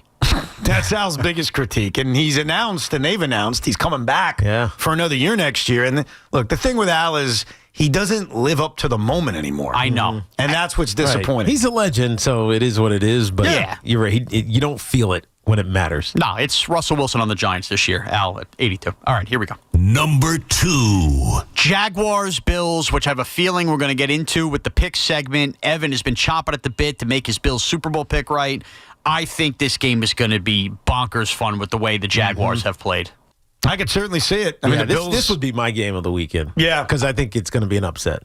All right. Well, what is number 1? Number 1. It's tonight, Indiana, Oregon. Dante Moore, Fernando Mendoza. It's the most important game of the weekend for Jet fans. And if you watched last night's game, which was crazy, this game with two teams within their own conference already played a close game, it's going to be the best game of the weekend. And both of these games, the one last night and this one, it was about the quarterbacks. That's what you were watching. Well, I wasn't. Like, on one end of things, I'm very impressed by Trinidad Chambliss. We all are. Yeah. And I wish he was coming out. I wish he was an option for the Jets this year. He's not. But I found myself... He could still make the decision. I doubt it, but he could still do it. I guess he could. I guess technically he still could. I think he filed for a waiver to go back for another year. But you know who really jumped out at me? I'm going to name a random player who I was very impressed by, and he's a freshman, so he's not coming out. So this is for a couple of years down the road. Malachi Tony. Right, the wide receiver. And I don't know, he's small. I know, but some of the plays he made, he's damn impressive. He wouldn't go down. I know. Like, the touchdown was one of the most ridiculous plays I've seen. His father played in the NFL, too. And you know what I find intriguing by him? He's got the first name of a Jets wide receiver bust and the last name of a Giants wide receiver bust. True. Malachi Corley meets Kadarius Toney. Not related. But they're not related, and he's not going to be in the draft this year. Yeah. So. Can you answer the question that I know you looked up and you haven't said anything because the answer is no, but I know Evan Roberts has looked this up. I've looked what up? Evan, what did you look up in relation to Trinidad Chambliss? Was he related to Chris Chambliss? You definitely looked it up, so give us the answer. It's not spelled the same way, so I didn't have to look it up. Okay. But you did investigate the spelling, and it was on your mind. No. When I saw his name, and this was actually a few weeks ago when I first watched him, it's spelled differently. And so there's no question. You didn't have a doubt. You already knew. Yeah, but if it's spelled differently, like what am I looking up? I had a buddy in a group chat ask that, and I said, you know what? I guarantee Evan's already looked this up, so I'm going to surprise him on the air. I didn't need to look it up. It's not spelled the same way. But if it was spelled the same way, that's proof you would have looked it up. I'm not denying I wouldn't have looked it up. It's such an Evan, old baseball player thing, you know? Yes. Well, a legend for your baseball. Well, a legendary moment for your baseball team. And yeah, very good list. And he's not wrong about tonight. Yeah. Tonight is about the future of the Jets. And in a lot of ways, my issue with last night, Ole Miss, Miami, and it was a very entertaining game, is I found myself not really caring about the result. Because neither quarterback is in your purview. They're not. I mean, unless you want to convince me that Carson Beck should be. Well, I mean, not in the first round. You want to take him in the third round? Maybe. Okay. Second round? Maybe.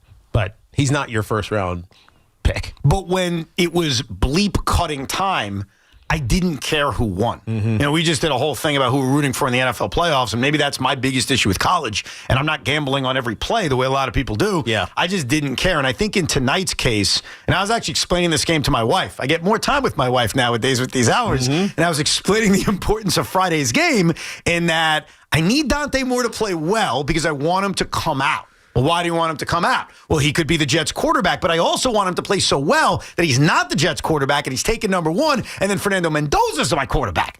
And she was like, and You're who are you really tying yourself to Fernando Mendoza? I believe in him. And we'll see if I'm right or wrong. I mean, there's still so much we got to learn about him. Oh, 1,000%. And as I've admitted every single time, like I've watched him play like 3.5 games. I'm not an expert. I'm just telling you my gut feeling, my guttural reaction is I think he's the guy. I think he's got the perfect personality too to go along with it. So when I sit down tonight, what I'm rooting for, and that's the problem is I'm not getting the answer tonight. I'm going to watch a football game. I hope I'm entertained. I hope Dante Moore plays great.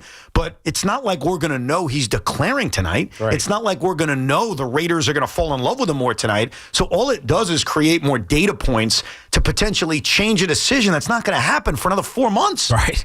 So that's a crazy thing about the draft. Like we're so focused on, first of all, the head coaches that are going to be hired in the next couple of weeks or so, but we're also thinking forward to how our teams are going to get better via the draft and or free agency when the legal tampering period opens up, which is basically the start of free agency. And after that, the draft is the next and most important thing. We have no idea. No, I know. We have no idea where they're going to fall. We have no idea what they're going to do at the combine. We have no idea what these personal visits are going to be like and who's going to be who is it? The Shador Sanders of 2026. Who was supposed to be great, and all of a sudden, he's probably not that guy. Right. It's why I love and hate the draft. I know. Because it's awesome, but it's also nonsense. We'll be a month into the baseball season when it happens. It's nonsense. I do want Oregon to win because I want Dante Moore to play more. And I think that's a fair answer if I'm looking for what I'm looking for, which is for him to come out because it's too good and for him to potentially go number 1 overall. It's Indiana. Don't you got to root for Indiana? No. Why would I have to root for Indiana? Have they ever been in this situation? Why would I care?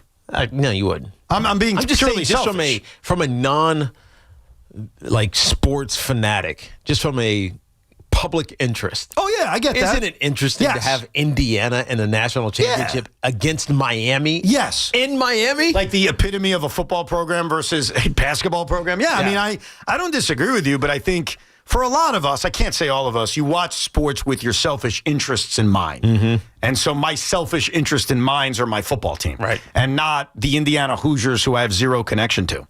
Let's go to limo driver Ed. What's up, LMLD? Hold on. Hey, LDE. man, what I say about them guys earlier when I talked to you earlier this week about Bex, that quarterback from Miami. You did. You mentioned him, yeah. Absolutely. I told you. I you know what? He's a big kid, 6 years. He's got a thing. He's still been in college.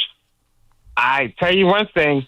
If my Jets want to, what they can do is give up our number 2 pick, drop down, get some more picks, and look for this kid. I tell you right now, I like this kid. You watch him. I'm telling you. I'm telling you right now. That would be, Ed, that would be risky. Well, you don't have to trade back. You could also draft the best available player and just take him wherever the heck he ends up. Well, unless you don't love any of these guys. But the problem is you're going to love one of those top 4 or 5 picks. Yeah, I think eventually you'll convince yourself of that. And the Jets aren't in the need the way the Giants were of adding surplus picks. The Jets are loaded with picks. Right. The draw I have on trading back is more to load up more for 27, just in case you don't find your quarterback this year and you could be better equipped to potentially trade up then. You have 3 first-round picks next year. Well, you know what's better than 3? 4. Especially in a draft that potentially features Arch Manning. I mean, think about now. The problem I run into is anyone who finishes with the worst record will probably just take Arch Manning. Like I don't know if there really is a scenario where a team they're going to need. You would think. You would think they're unless it's a team who had a quarterback injury, loves their quarterback, and trades the pick out. So, like, let's say. I'm trying to think of a good it's got to be established. I wouldn't even use guys as an example. The Giants. He's too young. It would have to be. I'll give you. How about the Chargers have Herbert next year if things go right? Chargers, Chiefs, if Mahomes didn't come back. A team like that where they're not as good as Arch is. They're not doing that. Yeah. And then I would have the shot. But that's rare. It's all likely that the team that gets the number 1 pick is going to just take Arch Manning. And if we've learned anything, it's Arch Manning's probably not the number 1 pick next year, and there'll be some other quarterback because none of us were talking about Dante Moore and Fernando Mendoza a year ago. It does feel different with him, though. You know that. He's a dynastic player in terms of his name. It feels like that one will be a lock. You want to do a long-term bet, number 1 pick in the 27th draft? It's tough because I agree with you, but I can't say that's definitive. I can't. These quarterbacks every year. Paul is calling from Yonkers. Hey, Paul. Hey, Evan. Hi, Tiki. What's up, Paul? Your job is to torture me. Is that it, Evan? What I do? You say Pete Alonso, and it sends me in orbit. Well, what? Don't you understand? when Pete Alonso comes in to Citi Field, he's going to come in with 25 homers, 60 RBIs. The Mets ain't going to have a player with 10 homers the way we are set up right now. It's going to be Pete Alonso Day. Cohen thinks he's going to give him a call and say, thank you for your service. Well, he better not be there that day. He doesn't work. We're going to boo him out of the building. Do me a favor, Mr. Cohen. Go to a Yankee game. You gave me enough, you ex-Yankees. My manager is the bench coach of the Yankees. I'm tired of it. Just mention Pete Alonso sends me off the wall, and he ain't on my team. All right. Tiki, should I impose a self-ban where I never say the name Pete Alonso again? No. Because he's going to eventually come here. He's going to come here and do what? Hit 3 home runs. Well, that's in September. Should I, from now until the Yankees play them or something, not mention his name? And I did mention his name earlier in relation to the Yankees' negotiations with Cody Bellinger. When the Yankees play him, it doesn't matter. It's when the Mets play him. I know, but Paul is a loyal listener, and he says anytime I mention his name, doesn't matter the context, I cause great pain. I don't want to be a pain causer. Just don't go into detail. The problem is... Just say it in passing. The problem is... Oh, yeah, that first baseman, Pete Alonso. I like to make references to other things to explain things. Mm-hmm. So the Bellinger Yankee pursuit feels similar to Alonso from last year. And so I brought it up as a comp. I wasn't bringing up anything else about Pete Alonso. I wasn't bringing up my beard. I wasn't bringing up, how bitter I still am that the Mets didn't go to 5 years. There were just names that will always be mentioned at some point, even if they're not here. Saquon Barkley is a great example for Giant fans. I mentioned them recently, not just in the Eagles game, but the billboard that's up on I-95, which I still can't believe. That is a douchey move. It really is. And I don't understand that. There's so many other things that you can do. Oh, you're talking about the company doing it or Saquon doing it? The company, but why would Saquon want to do that? By the way, if you're just tuning in, there's a billboard off I-95 near New Rochelle that says, it's a picture of Saquon Barkley, and it says, you don't have to be a Giant to be a champion. And it's for an unnamed law firm, though I've already heard we may make business with them. Yes. I think it's very self-explanatory why a company would do it. It draws attention. Oh, of course. It drew my attention. It drew our attention. We're talking about it right now. Right. I think in Saquon's case, his agent probably said, hey, do you want to make an easy 10 grand or 20 grand, whatever it was? I mean, yeah, I guess so. And I don't think Saquon cares. I don't think he needs it, but if you can make an easy amount of money, why not? Because that's the point, though. You don't need that, whatever the number is. It's probably more like 50 grand. 50? You don't need it. Not bad. Why would you just make Giant fans hate you? I think he probably enjoys being the villain now. Does he? Yeah. I don't know. I don't know about that. Then why do it? I don't. That's why I'm asking. Because he enjoys being the villain. He must. See, I'm right. I turned you into a circle before it was finally like, all right, Evan, you're right. Tom is in Jersey. Hey, Tom. Tom. Hey, guys. It's you hear me? Yeah. What's up, dude? What's going on, man? All right. I heard you guys talking about these billboards up in New York earlier and talking about them again. I live in Jersey. I have season tickets. Every single time I drive up the turnpike to go to these games, it's either 3 or 4 Saquon billboards. They're for an insurance company. He's wearing a green shirt, and he's just sitting there smiling. No, this is a different one. I know which one you're talking about. It's a different one, though. It is a different one, but I totally agree with you. He did this on purpose. It's like the New York City backdrop on the way to the stadium. The fact you can't get to MetLife. Right, I know exactly what you're talking about. But Tom's right. That one I get, by the way. The fact he does more than one? What is going on here? That one I get. The one that's on the turnpike. Because it's just a reminder that he was here. Why do we need that? Why does he want to do that? Other than being a villain? I don't know. I don't know. He likes being a villain. I guess being the villain sells in 2026 in our country. Dude, he's done this multiple times. Right. The heroic villain. He's the heroic villain. Is that what you call him? I almost understand the Jersey one a little bit because there is that line, if you go a little bit further south, of Eagle fans and Giant fans in Central Jersey and South Jersey. The billboard I saw is in New Rochelle. I know. It's nowhere near Philly fans. I'm on the way to go upstate New York. I'm not quite in upstate New York, obviously, but I'm on my way. That one feels, in a way, more personal than, you know what, this could appeal to an Eagle fan. There may be some down here at Central Jersey. I'll tell you this, man. I'm not even a Giant fan. He has milked this leave better than anyone who's ever left New York sports. Agreed. But it's subtle. It's subtle, but the it billboard exists. is nothing. Like, most people are not going to ever see it. Most people are not in a car on the New Jersey Turnpike or up near New Rochelle. I think that people see, here's what I did when I drove past it, because I'm a responsible driver. I drove past it, I saw it, and I said, is that what I think it is? So I texted myself. I voice texted it. I said, text Evan Roberts. And it comes up, and I said, you don't have to be a Giant to be a champion. And so it reminded me when I got home to Google it and see, is there a billboard? And I saw the billboard I saw. Right. So I don't think enough people would do that, but I think they would see it. It would register in their head as they're driving and be like, is that Saquon Barkley? Yeah, right. What is he doing? Let's go to Eric in Connecticut. Hey, Eric. Hi, I got one thing for each of you. I'll be fast. First, Tiki. What's up? I was never a Giant fan, but you're a Hall of Famer. I appreciate admire the way you got over your. I admire the way you got over your fumbles. Thank you. And I liked when you first got into media, you manned up when everyone was attacking you, and that's called character. Thank you, bud. Evan, the scenario I have for the Super Bowl, it hurts you the most, so I really love this. It's New England versus Seattle. New England versus Seattle. Sam's going to spit the bit, and they're going to call New England the ghosts from the East Coast. And Sean, the message for you is you got a Nordic massage from Boner Esiason. No lies. Well done. Well done. Great. Believe it or not, I think the Super Bowl I'd hate the most, even more than Seattle, New England, would be New England, Philadelphia. I think the Eagles would bother me more. I don't like Philadelphia. I know they're not my rival. And Sam, I don't have a dislike for. And I don't want to say I'm over it because I think I still don't necessarily want him to win a Super Bowl. But it doesn't bother me as much if, like, Zach Wilson was winning one. So I get your point. I respect it.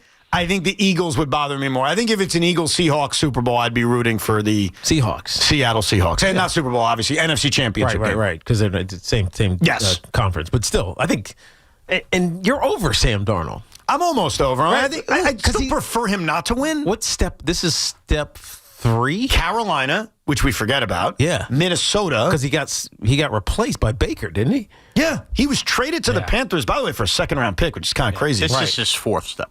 Yeah. No, this is the 3rd removed. So he's 3 removed from the Jets. Are we forgetting any team? So, well, you said San Francisco or no? No, we didn't even say San Francisco. No, You're Baker right. went to San Francisco. No, he went to the Rams. Oh, that's right. Baker went to the LA Rams. Think about all the teams. Darnold spent a year. Darnold went to San Fran. He backed up Brock Purdy 2 years ago. You're right. Wow. Forgot about that. Wow. But he didn't play. He played in... No, but that was the rehab he got, was the Kyle Shanahan rehab. That's what made him attractive to O'Connell. I'm over Sam to the point where I would prefer him not win the Super Bowl, but he's not the nightmare scenario. He's not offensive. Aaron Rodgers would bother me more. Dude, that NFC Championship game is a Joe Shane nightmare scenario. Why is that? Julian Love, Leonard Williams, these guys that he let go facing Saquon Barkley. That's a very good point. That's a tough one for Joe to watch. I forgot about that one. We'll get back to your calls, and let's go deeper on these wild card games this weekend and what we expect to happen. 888-808-1019. We're here for another hour. And then the Carton Show with Big Mac and Craig Carton. This Odyssey Sports Minute is brought to you by Roto-Rooter. Plumbing and water cleanup. Roto-Rooter, that's the name. And away go troubles down the drain. This is an Odyssey Sports Minute. If you're a sports fan of a certain age, and I'm talking like 10 or older, you know that Indiana football has never been good and has always been an afterthought. Indiana's a favorite tonight against Oregon, and if Indiana wins, the Hoosiers will be a favorite in the national championship game against Miami. And if Indiana wins the next 2 games and wins the championship, it will complete the greatest turnarounds in the history of American sports. I'm Nick Cousins. What if sports were traded like markets? Now you can test your sports IQ in real time with Robinhood Prediction Markets. It's not you against the house, it's you participating in a live market. You can buy or sell your positions all game long. You know the game, put it to use. Trade every play with Robinhood. Download the app today. Futures and cleared swaps trading involves significant risk and is not appropriate for everyone. Event contracts are offered by Robinhood Derivatives LLC, a registered Futures Commission merchant and swap firm. Member Week is here for pros at Lowe's. Get up to 40% off hundreds of items from tools and paint to kitchen and bath and more. Just in time to stock up for this year's jobs. Plus, earn 5 times the points on an eligible purchase. Shop member deals in-store and online from January 8th through the 14th. Still not a member? Join for free today. Lowe's. We help, you save. Point boosters subject to exclusions and more terms apply. Loyalty program subject to terms and conditions. Visit Lowe's.com/terms for details. Subject to change. This is Jim Orozco from Schwartz Mazda to offer you a holiday greeting straight from the heart. Please let these times bring us closer together. From our entire Schwartz Mazda family to yours, may this holiday season bring you health, happiness, and peace. Chick-fil-A's new Frosted Sodas and Floats, it's a 10 out of 10. Hey, this is Lizzie, a team member at my local Chick-fil-A, and a little thing I love about the Chick-fil-A chicken sandwich and new Frosted Sodas and Floats is how well they go together. You will love having your favorite soda blended with our creamy ice stream to make a new Frosted Soda or Float. With the mix of the ice stream and soda fizz, it's so delicious, I call it Fizzalicious. Order a Chick-fil-A chicken sandwich and a new Frosted Soda and Float at your local Chick-fil-A restaurant. Real team member paid for their testimonial. As a mom, comforting my family is what I do best. Vicks Vapor Stick provides soothing, non-medicated Vicks Vapors in an easy-to-apply stick, and it dries fast, so there's no mess. I use it to comfort myself and my family. Thanks, Mom. Vicks Vapo Stick, soothing comfort for the whole family. And try Vicks Vapo Shower Max for steamy Vicks Vapors when you need more comfort for yourself. Use as directed. Knicks fans, it's time to hit the court with BetMGM, an official sports betting partner of the New York Knicks. Download the BetMGM app today and add a boost of excitement to every New York game day with same-game parlays, live betting options, player props, boosted odds specials, and the best daily promotions in the business. With the BetMGM app at your fingertips, you can experience the excitement of betting on your favorite players and get in on all the blue and orange action as your New York Knicks drive the lane. Find out why basketball fans love BetMGM, an official sports betting partner of the New York Knicks. BetMGM, make it legendary. BetMGM and GameSense remind you to play responsibly. See BetMGM.com for terms. 21 years of age or older to wager and physically present in New York and New Jersey only. Subject to eligibility requirements. Gambling problem? In New York, call 877-8-HOPE-NY or text HOPE-NY 467-369. In New Jersey, call 1-800-GAMBLER. This is John D'Agostino from D'Agostino & Associates, the injury firm. Accident victims, I understand how an accident can turn your world upside down. You're in pain. You need medical care. You can't work. You're struggling to pay your bills, and you don't have a clue what your rights are. So what do? Call the first law firm that pops up on the internet? Look for the best website? Or say, hey, find me a lawyer. The options are endless, but the answers are simple. Ask around, read reviews, and go with your gut. Great law firms build great reputations. I built D'Agostino & Associates one client at a time by doing the right thing for accident victims just like you. Our clients know my team cares, and we're going to fight to get you every dollar you deserve. So call me today at 888-24-LAW-24. That's 888-24-LAW-24. We have offices throughout New York and New Jersey, and we'll come to you. I've been there, and I'll be there for you. D'Agostino Law, bite back. Orgavatazona? Is that a word? In the 2026 Kia Sportage Turbo Hybrid, it might as well be, because it can be one road trip. It's all about turbocharged power and hybrid efficiency working together, so you get the thrill of quick acceleration and the satisfaction of fuel efficiency. Book a test drive and keep the adventure going. Kia, movement that inspires. Call 800-3334-KIA for details. Always drive safely. Kohl's new clearance markdowns are intense.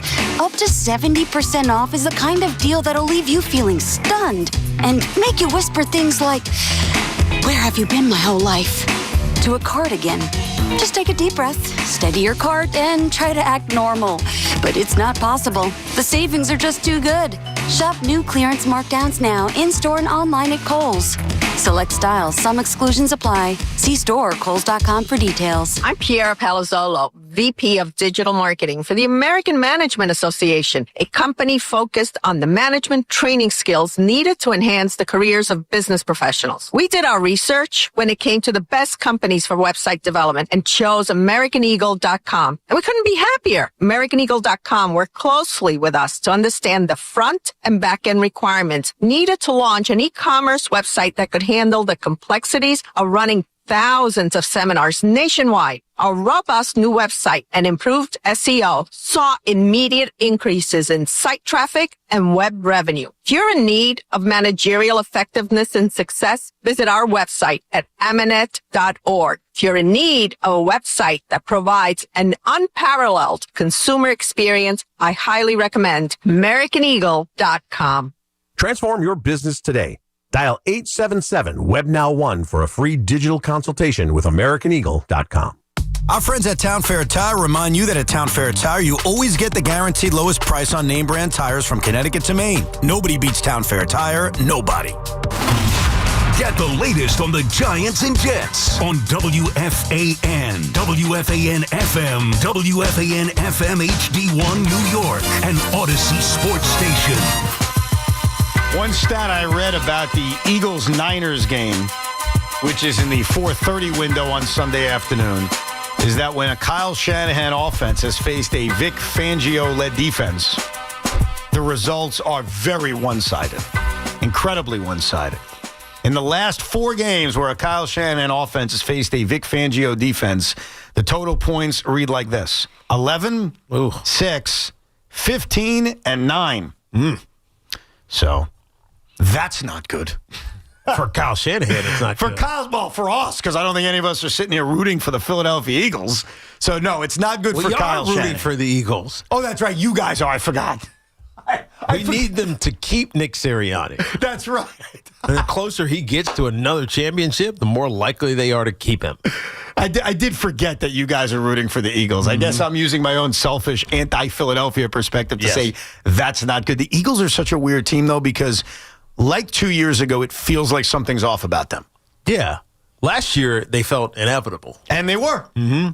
And they dominated. I kind of feel like, though, the last couple of weeks feels like now it's gone the other way, where they're starting to turn it the right way. Subtly, the last 3 weeks, if you look at them compared to the rest of the NFC, they're starting to figure it out. Oh, yeah. Compared to the NFC, I think you're right. But last year, they were just dominant. But they also did whatever they wanted. In the last 2 weeks, they've scored 30 points. Like, well, you can't count last week. Still not. Tanner McKee played last week. No, okay, fine. I won't count last week. How about the Buffalo game? I mean, they won 13-12. But their defense, which was a problem early. We just talked about it. Vic Fangio has been amazing. I'm saying there's still feels something off about, especially the offense, especially everything that happened early with A.J. Brown and Jalen Hurts. I don't know. Bears are cold. Packers are cold. Rams are cold. Niners defense is a mess right now. Like, you just start going down. The Eagles actually feel like they had the least problems down the stretch. Well, it reinstates the fact that the NFC feels incredibly open. Outside of Seattle, of course. And that may be disrespectful to Seattle because they won 14 games, but it feels like every team's got major flaws going into the postseason. Yeah, they do, but I think the solid one is Seattle. Because their defense is so damn good. Oh, no, they've been incredible. It's like a new Legion of Boom. They really are. But it's different. Do they have a nickname yet? They do. And I can't remember. The Dark Side. Yeah, the Dark Side. The Dark Side? It's kind of stupid, but whatever. What does that mean? It's like the Dark Side. Like the like Darth Vader? Darth Vader. Yeah, come to the Dark Side. Well, what does that mean? Or wasn't there another show called Dark Side? I'm almost positive there was another. The Dark Side of the Ring? No, it was just Dark Side. It was a character. Really? Yes. I'm almost positive, but I can't remember now. I think that's a terrible nickname. Like, there are certain nicknames, especially in the NFL, that stick forever. Steel Curtain sticks forever. Purple People Eater stick forever. Legion of Boom sticks forever. What the hell is that, Dark Side? That's also kind of the thing of a nickname. You can't give your own locker room the nickname. It's got to come from the outside, and then it sticks. That is usually where like Purple People Eaters didn't come from them. It came from the media? Is that what you're saying? I don't Legion know. of Boom, same thing. People started calling the Legion of Boom. Well, I think that the other thing is, like, it's Darkseid is a supervillain appearing in American comics published by DC Comics, but it's not Dark Side. It's SEID. Yeah, it says Darkseid though. I think also to get a nickname, and this is probably why they don't have a good one, is you got to be better than for 1 year. Like, not that Seattle wasn't good last year; they won 10 games, but they weren't an elite level defense the way they are now. So from that perspective, I guess, like when did Legion of Boom really come about? It probably took a couple of years of being a top 5 defense, which they were for a long time, before they finally got that badass nickname. So even if they had a nickname, it probably doesn't fit yet. You got to do more than that. Anyhow, let's get back to your calls. How about Ozzy and Woodridge? Ozzy, how you doing there, pal? What's up, Ozzy? Hey, what's up? My first call to the Brunch Ball show. Have you checked in and followed Tommy Lugauer, and do you have anything to report to us from your investigations of Tommy's After Hours program in week number 1? So far, so good. Good. I'm not going to poop on the kid just quite yet. That's right.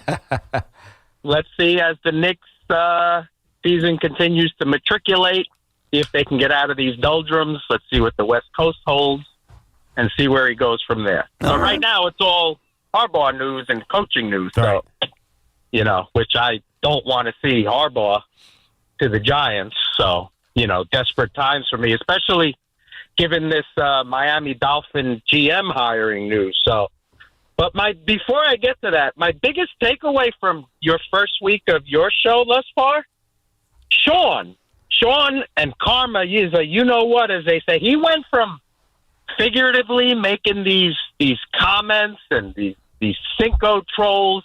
He went from figuratively pushing buttons to struggling nervously and mightily trying to actually push buttons. So don't mess with Karma, man.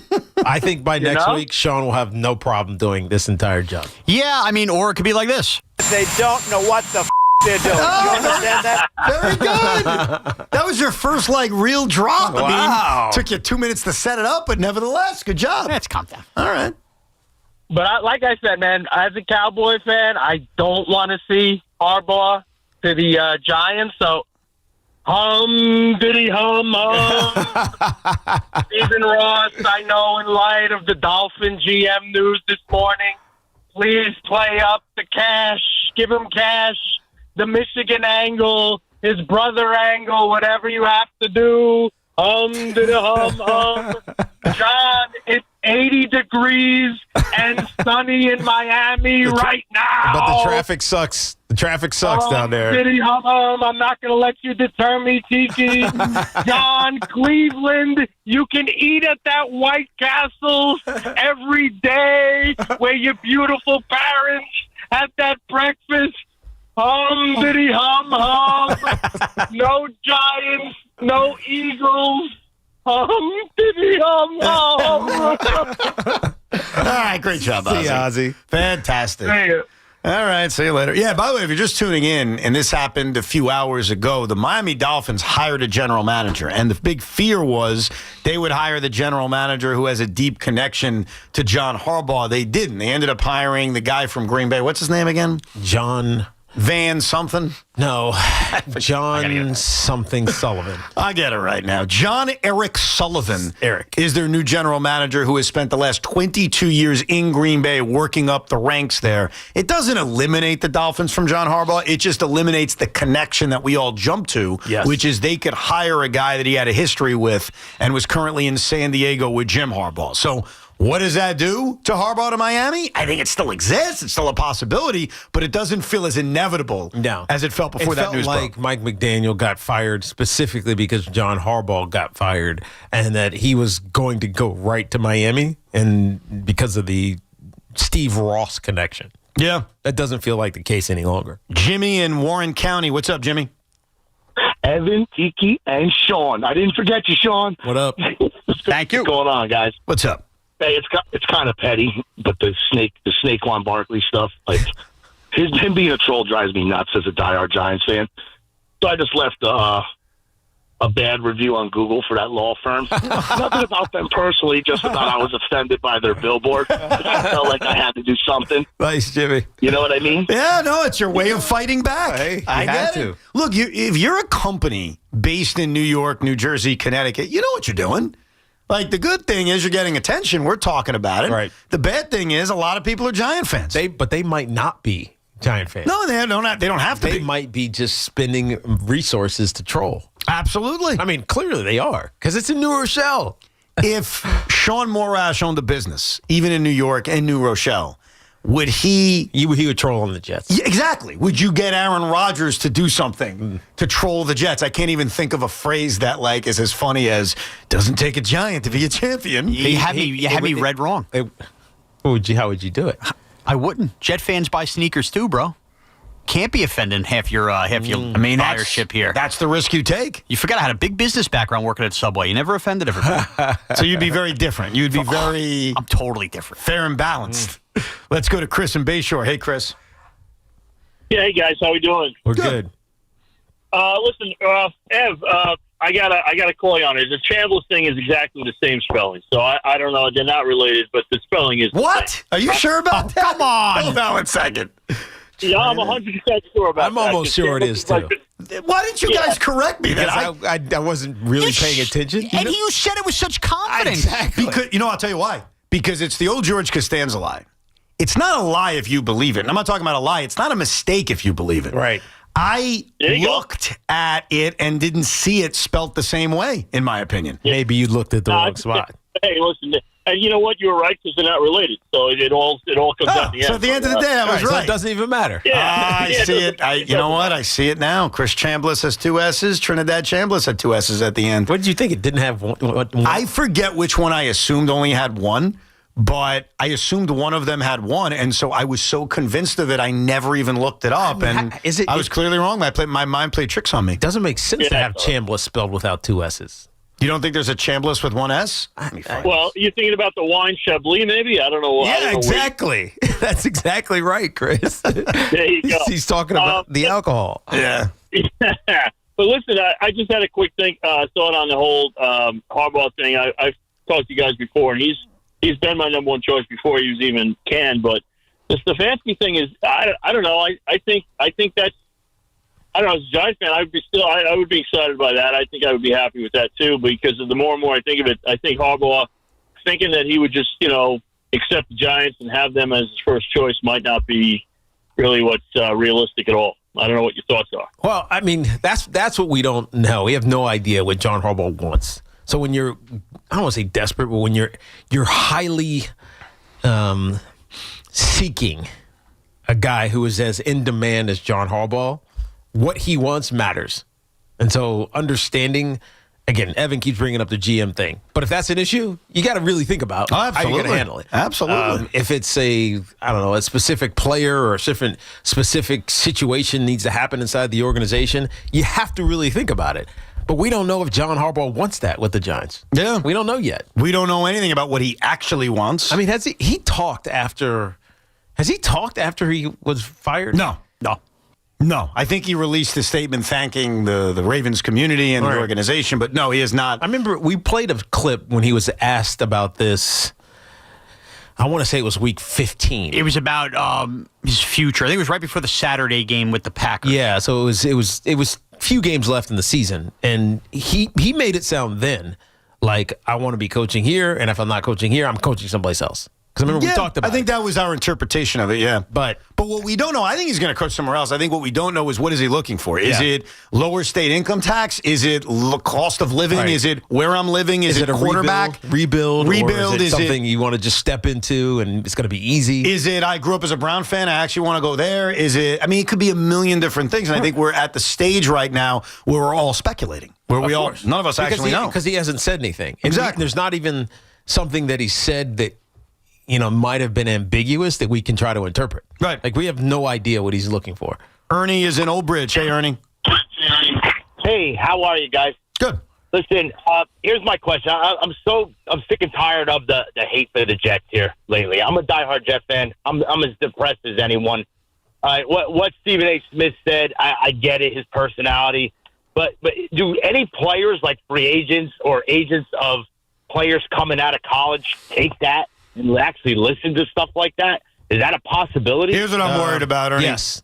The short answer is yes. I'm worried that all this talk about kids not wanting to play for the Jets comes from something. Mm-hmm. And I don't think it's just a cheap Stephen A. Smith is getting clicks. I think it's not Stephen A. Smith. You know where it comes from? Where? It comes from the player evaluations of teams.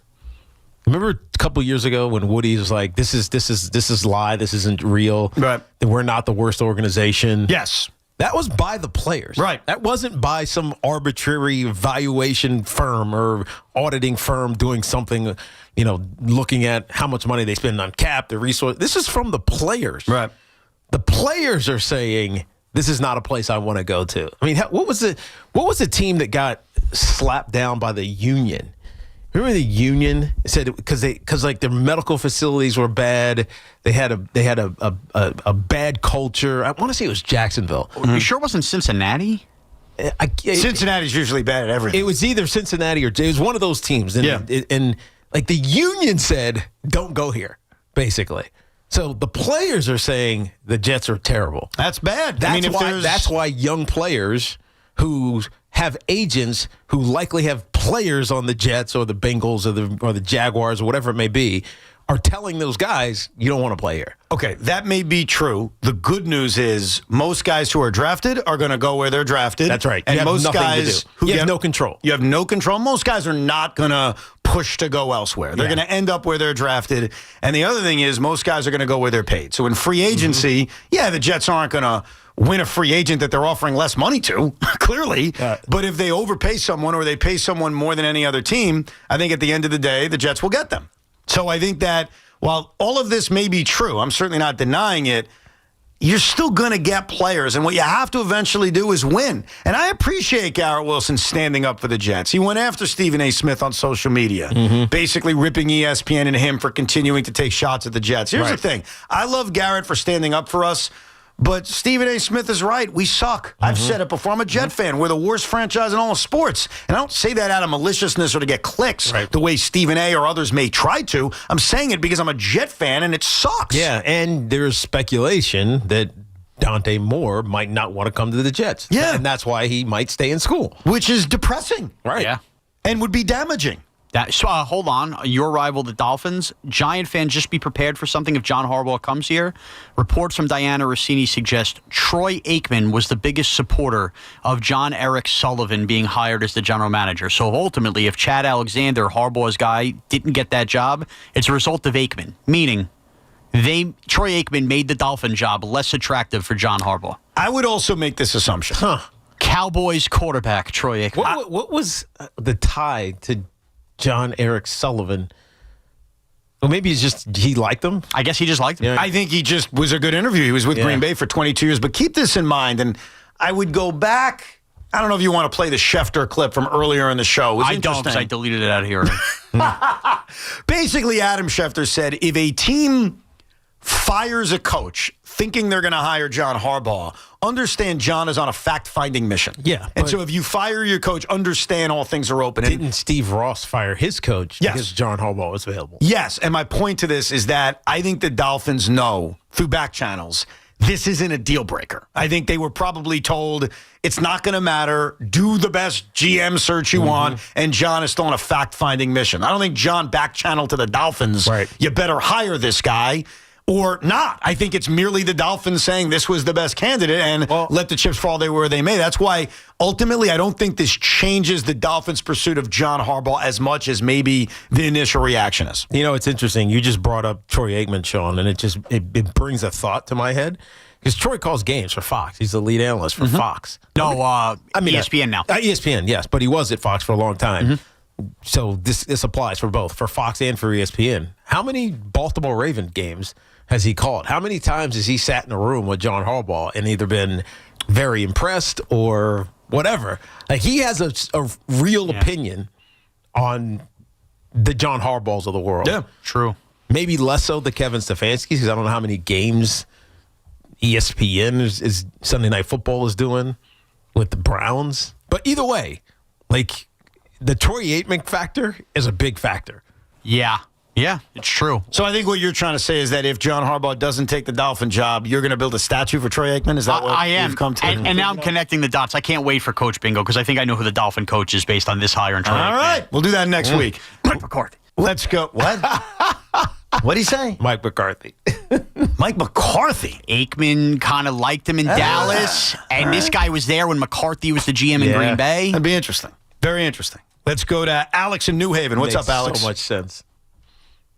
What's up, guys? Tiki, huge fan. You're a Hall of Famer. Thank you, Alex. Yesterday on the Carton Show, Carton said that Big Mac is the only person at the station that can go toe-to-toe with Evan in Mets-Yankees trivia.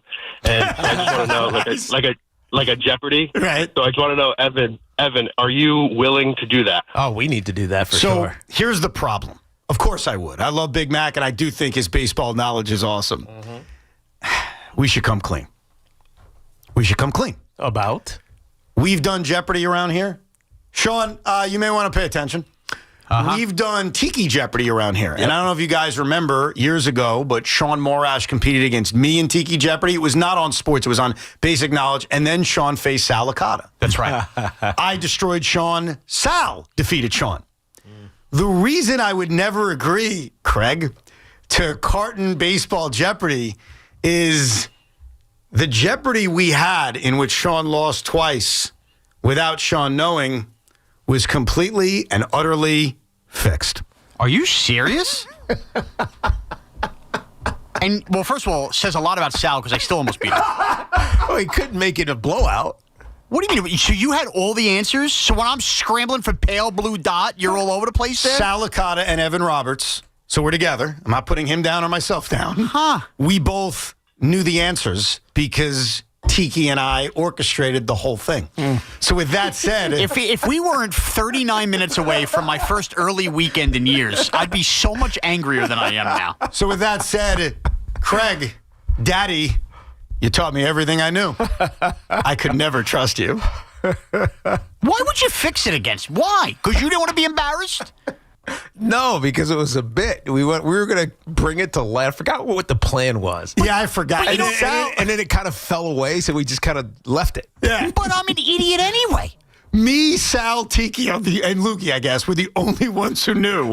We fixed the whole thing, and we were waiting for the day of when we would tell you. Yes. And it was something we wanted to do specifically, and it never came to fruition, so we just kind of left it. We just let it die. We let it be a secret, and I figured this conversation about Craig, me, Big Mac, baseball trivia was the perfect time to reveal. Here's where I'm a phony. That we fixed it against you, so I know full well what would happen. If this show was Evan and Curtis Martin, I'm exploding on you right now. I have too much respect for Tiki not to. That's so disrespectful, honestly. By the way, I still put in all the work. I mean, I did a whole lot of work to come up with those questions. Crap about your work at this point. The point is, Evan fancies himself to the audience like he's the smartest guy that works at FAN, and it's the biggest crock of you-know-what. I still would have kicked your ass. Then go play Big Mac. Go. But it will be fixed against the problem is what he's saying is Craig would fix it. Here's what I will say to you then if you want to beat me in a general trivia contest, because that's what it was about. It was about who knows more about like everything. Here's the problem. The audience Tiki asking for that. Tiki will do it again. Well, in February they'll be asking for it. You know what, Fip one? I'll be asking for it. Tiki would love to set up the Tiki Jeopardy again. Yes. And we'll have a genuine matchup between me and you on general knowledge. Okay. Anyhow, when we come back, Idiots with Idioms. We'll see all the mistaken idioms from the week that was. We'll make our NFL picks and more of your calls at 888-808-1019. If you're looking to level up your wardrobe, check out Collars & Co. You might have seen them on Shark Tank where they landed a big deal with Mark Cuban. They're the team behind the dress collar polo that sold over 1 million shirts. Now they've launched a Maverick performance blazer. This thing is legit, sharp, lightweight, and completely wrinkle resistant, which makes it perfect for traveling. Just throw it in your bag and it comes out looking fresh. Plus, get smart features like security zip pockets, a sunglasses loop, and an optional pocket square. So hit up collarsandco.com. Use code Tiki for 20% off. That's at collarsandco.com. We're coming to you live from the Town Fair Tire studios. Nobody beats Town Fair Tire. Nobody. And this portion of the program is brought to you by Upper East Side Rehabilitation and Nursing Center. Happy New Year from Upper East Side Rehabilitation and Nursing Center, where the experience of true well-being is redefined by nurturing body, mind, and spirit in order to accomplish full recovery. Call 212-879-1600 today. That's 212-879-1600. I'm Pat Boyle, here to help you beat the books with Westwood One Sports. The defending Super Bowl champion Eagles host the Niners on Sunday, and I think the market is overreacting to practice status for San Francisco. We're talking about practice. Specifically, I'm talking about all-world left tackle Trent Williams. He's the X factor in this contest. If he plays, the Niners offense will move the ball effectively. I don't care how elite Vic Fangio's defense has been. The spread is over 5 now. I'll buy in and take the points with the 49ers. I'm Pat Boyle. Bet smarter and beat the books. Download the BetMGM app today. This new year, get started on your next success with University of Maryland Global Campus. Apply by February 11th and get your application fee waived. An accredited state university, UMGC offers online and hybrid classes, along with more than 135 degrees and certificates in fields like business, cybersecurity, healthcare, and more. Gain the skills you need to achieve your career goals. Get your application fee waived through February 11th. Learn more at umgc.edu. Certified to operate in Virginia by Chev. My name is Maria. Okay, I lied. It's Mary.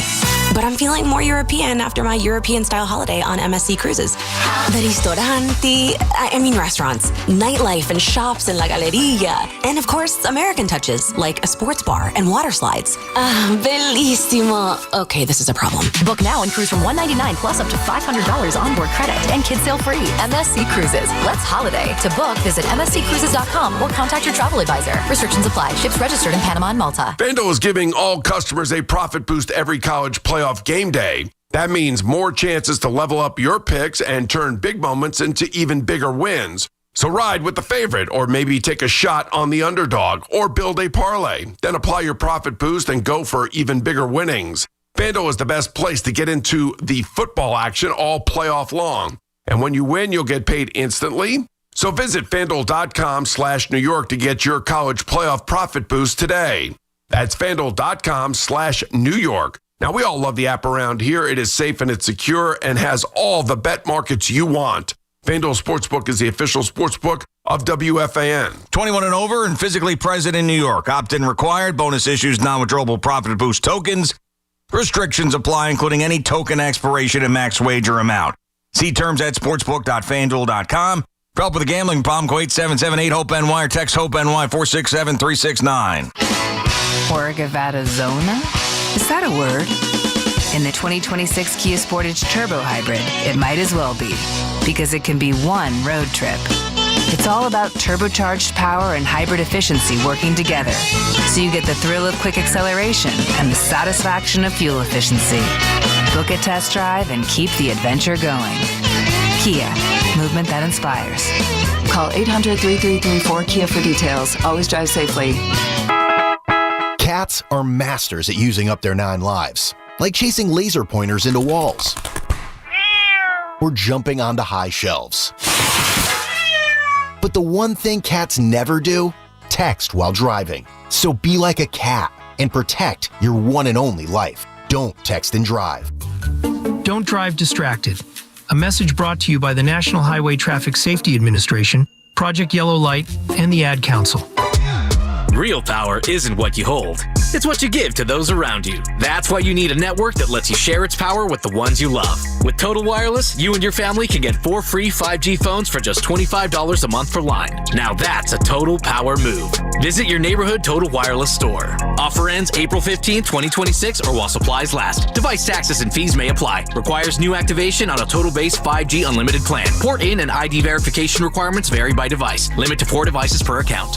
$5,000. That's the average amount of money people in the U.S. are now spending on gas in a year. $5,000. That's crazy. If you drive, you have to download Upside, the free app that gives you cash back every time you get gas. That's right. You can earn real cash back with Upside just by buying the gas you're already buying. You can literally start earning cash back today. I use Upside every time I fill up, and I've already made around $200-$300. You're putting gas in your car anyway. Why not get real cash back? If you like free money, download Upside. I'm saving the cash I earn from using Upside to help pay for a vacation later this year. Download the free Upside app now to earn cash back every time you buy gas. Use promo code FRESH to get an extra 35 cents per gallon on your first tank. You can cash out anytime right to your bank, PayPal, or a gift card for Amazon and other brands. Just download the free Upside app and use promo code FRESH for a 35 cents per gallon bonus on your first tank. That's code FRESH for a 35 cents per gallon bonus. Hey, sorry I missed you. Your call is very important to me. Just not as important as the New Jersey Lottery's Green Ball promotion being back on Pick 3 evening drawings. See, if the green ball's drawn, that's a free second chance to win? So, yeah, you get it. It's only through February 1st, though, so try me after then. Must be 18 or older to buy a lottery ticket. Please play responsibly. If you or someone you know has a gambling problem, call 1-800-GAMBLER. For game odds and promotion details, visit njlottery.com/pick3. Looking for the best value on new tires? Get to Town Fair Tire. We honor every valid manufacturer's and competitor rebates and give you the guaranteed lowest price. Nobody beats Town Fair Tire. Nobody. Town Fair Tire. Sal Licata here, and wow, are we thrilled with the incredible job CertaPro Painters did on our house. So clean, so efficient, they actually listened to us and even satisfied my wife, which, as you know, isn't easy. If you've been putting off painting because of the economy or tariff worries, don't. Painting your house is the easiest and most efficient way to protect and raise your home's value. Do what we did. Call CertaPro Painters today. Each CertaPro Painters business is independently owned and operated. Wesley Financial Group is not a law firm. Ask yourself this question. Is it really worth holding on to that timeshare that you know you need to get rid of? Here's the truth. The average maintenance fee just went up over 17%. That could have been 117%, and there's nothing you can do about it. When you buy a timeshare, you give them a blank check for annual maintenance and assessment fees. I'm Chuck McDowell, founder of Wesley Financial Group. For 15 years, I've helped over 50,000 families cancel their timeshare. Not sell it, not transfer it, cancel it. Did you buy a timeshare because they told you it was a great investment and your maintenance fees would never go up? That's a lie. Are you ready to get rid of your timeshare once and for all? Simply call us and I'll send you our timeshare exit kit that explains all your options for cancellation. Call Wesley now for your timeshare exit kit. 800-823-5544. That's 800-823-5544. 800-823-5544. Just one drive in a Mercedes-Benz, you'll understand why it's a gift that keeps on giving. The Mercedes-Benz Holiday Love Celebration lives on at Mercedes-Benz of Edison. Choose from over 500 vehicles and experience the love during the extended Holiday Love Celebration at Mercedes-Benz of Edison. If you are an Athletic supporter, call now. 888-808-1019. Powered by Paramount Plus. Count on Paramount Plus to stream every NFL on CBS playoff game. I know I'm going to end up fighting with 35 Net fans over the weekend about this, but Shams reporting John Morant is available. And I am very intrigued, and everybody I talk to tries to talk me out of it. No! Don't do it! Don't do it! No Ja. I want Ja, but I'll think about it some more. But I'll probably argue with Net fans all You don't want to give up your prospects? Well, I wouldn't give there's a line in the sand on how far I would go. Yeah. But I would be very interested in rehabbing a young superstar and maybe teaching him that maturity is a big thing. So we'll talk about that at a later date. The Fan Focus is sponsored by Chef IQ. Precision cooking, effortless results, chefiq.com. We're going to pick all the football games in a moment. Besides that, the Knicks begin their West Coast trip with a trip to Phoenix tonight. They will also play in Portland for a twilight 6 p.m. Eastern start time on Sunday during that Niners-Eagles game. This is their first trip out west since being crowned champions in Vegas. So we'll keep an eye on the Knicks this weekend. 4-game West Coast trip begins tonight. Throughout this show, you may hear it, we tend to mistake idioms often. And so every Friday, right around this time, 1:30 or so, we have a segment called Idiots with Idioms, where we get to hear all the mistaken idioms from the week that was. And Idiots with Idioms is brought to you by the Rothenberg Law Firm. Injured, visit injurylawyer.com, and Princeton Longevity Center. Experience the power of personalized medicine. Hey, you know what time it is? It's Idiots with Idioms. Idiots with Idioms. Idiots with Idioms. Idiots with Idioms. Laugh till you split your sides. Idiots with Idioms. Maybe I can eat my cake and have it too, as the idiom says. It's Idiots with Idioms. Before they decided to trade stupidly, Michael Parsons. It's Idiots with Idioms. No, I'm not going to preach you pixie dust and, flowers and rainbows. You're on your own with that one. It's Idiots with Idioms. Dramatize. It's Idiots with Idioms. Does he need permission? Does he do it secretly? Is it a clandestine meeting? I said that wrong. Clandestine. Clandestine. Where's taking? It's Idiots with Idioms. What keeps you asleep more at night? It's Idiots with Idioms. And I got a treasure cove of them. Right. Laugh till you split your sides. Idiots with Idioms. So we didn't have any from Tiki this week? I was off for 3 days. That's true. Yeah. That was off 2 days. And was there any from you? Did I miss that? No, I had a pretty clean week. I made mistakes elsewhere. So we had me dominating the list. We had one from Craig, and we played it earlier and caught it in his question for Rob Manfred. And we even threw in a loogie in there. How about that? You hear that little love for loogie in the middle Now, of that. did you hear that? Or you got tipped off the loogie? I did not hear that, no. That had to be a tip-off. That was a tip-off. Yeah. That was, no offense to Tommy. Craig's might have been my favorite. I think Craig won.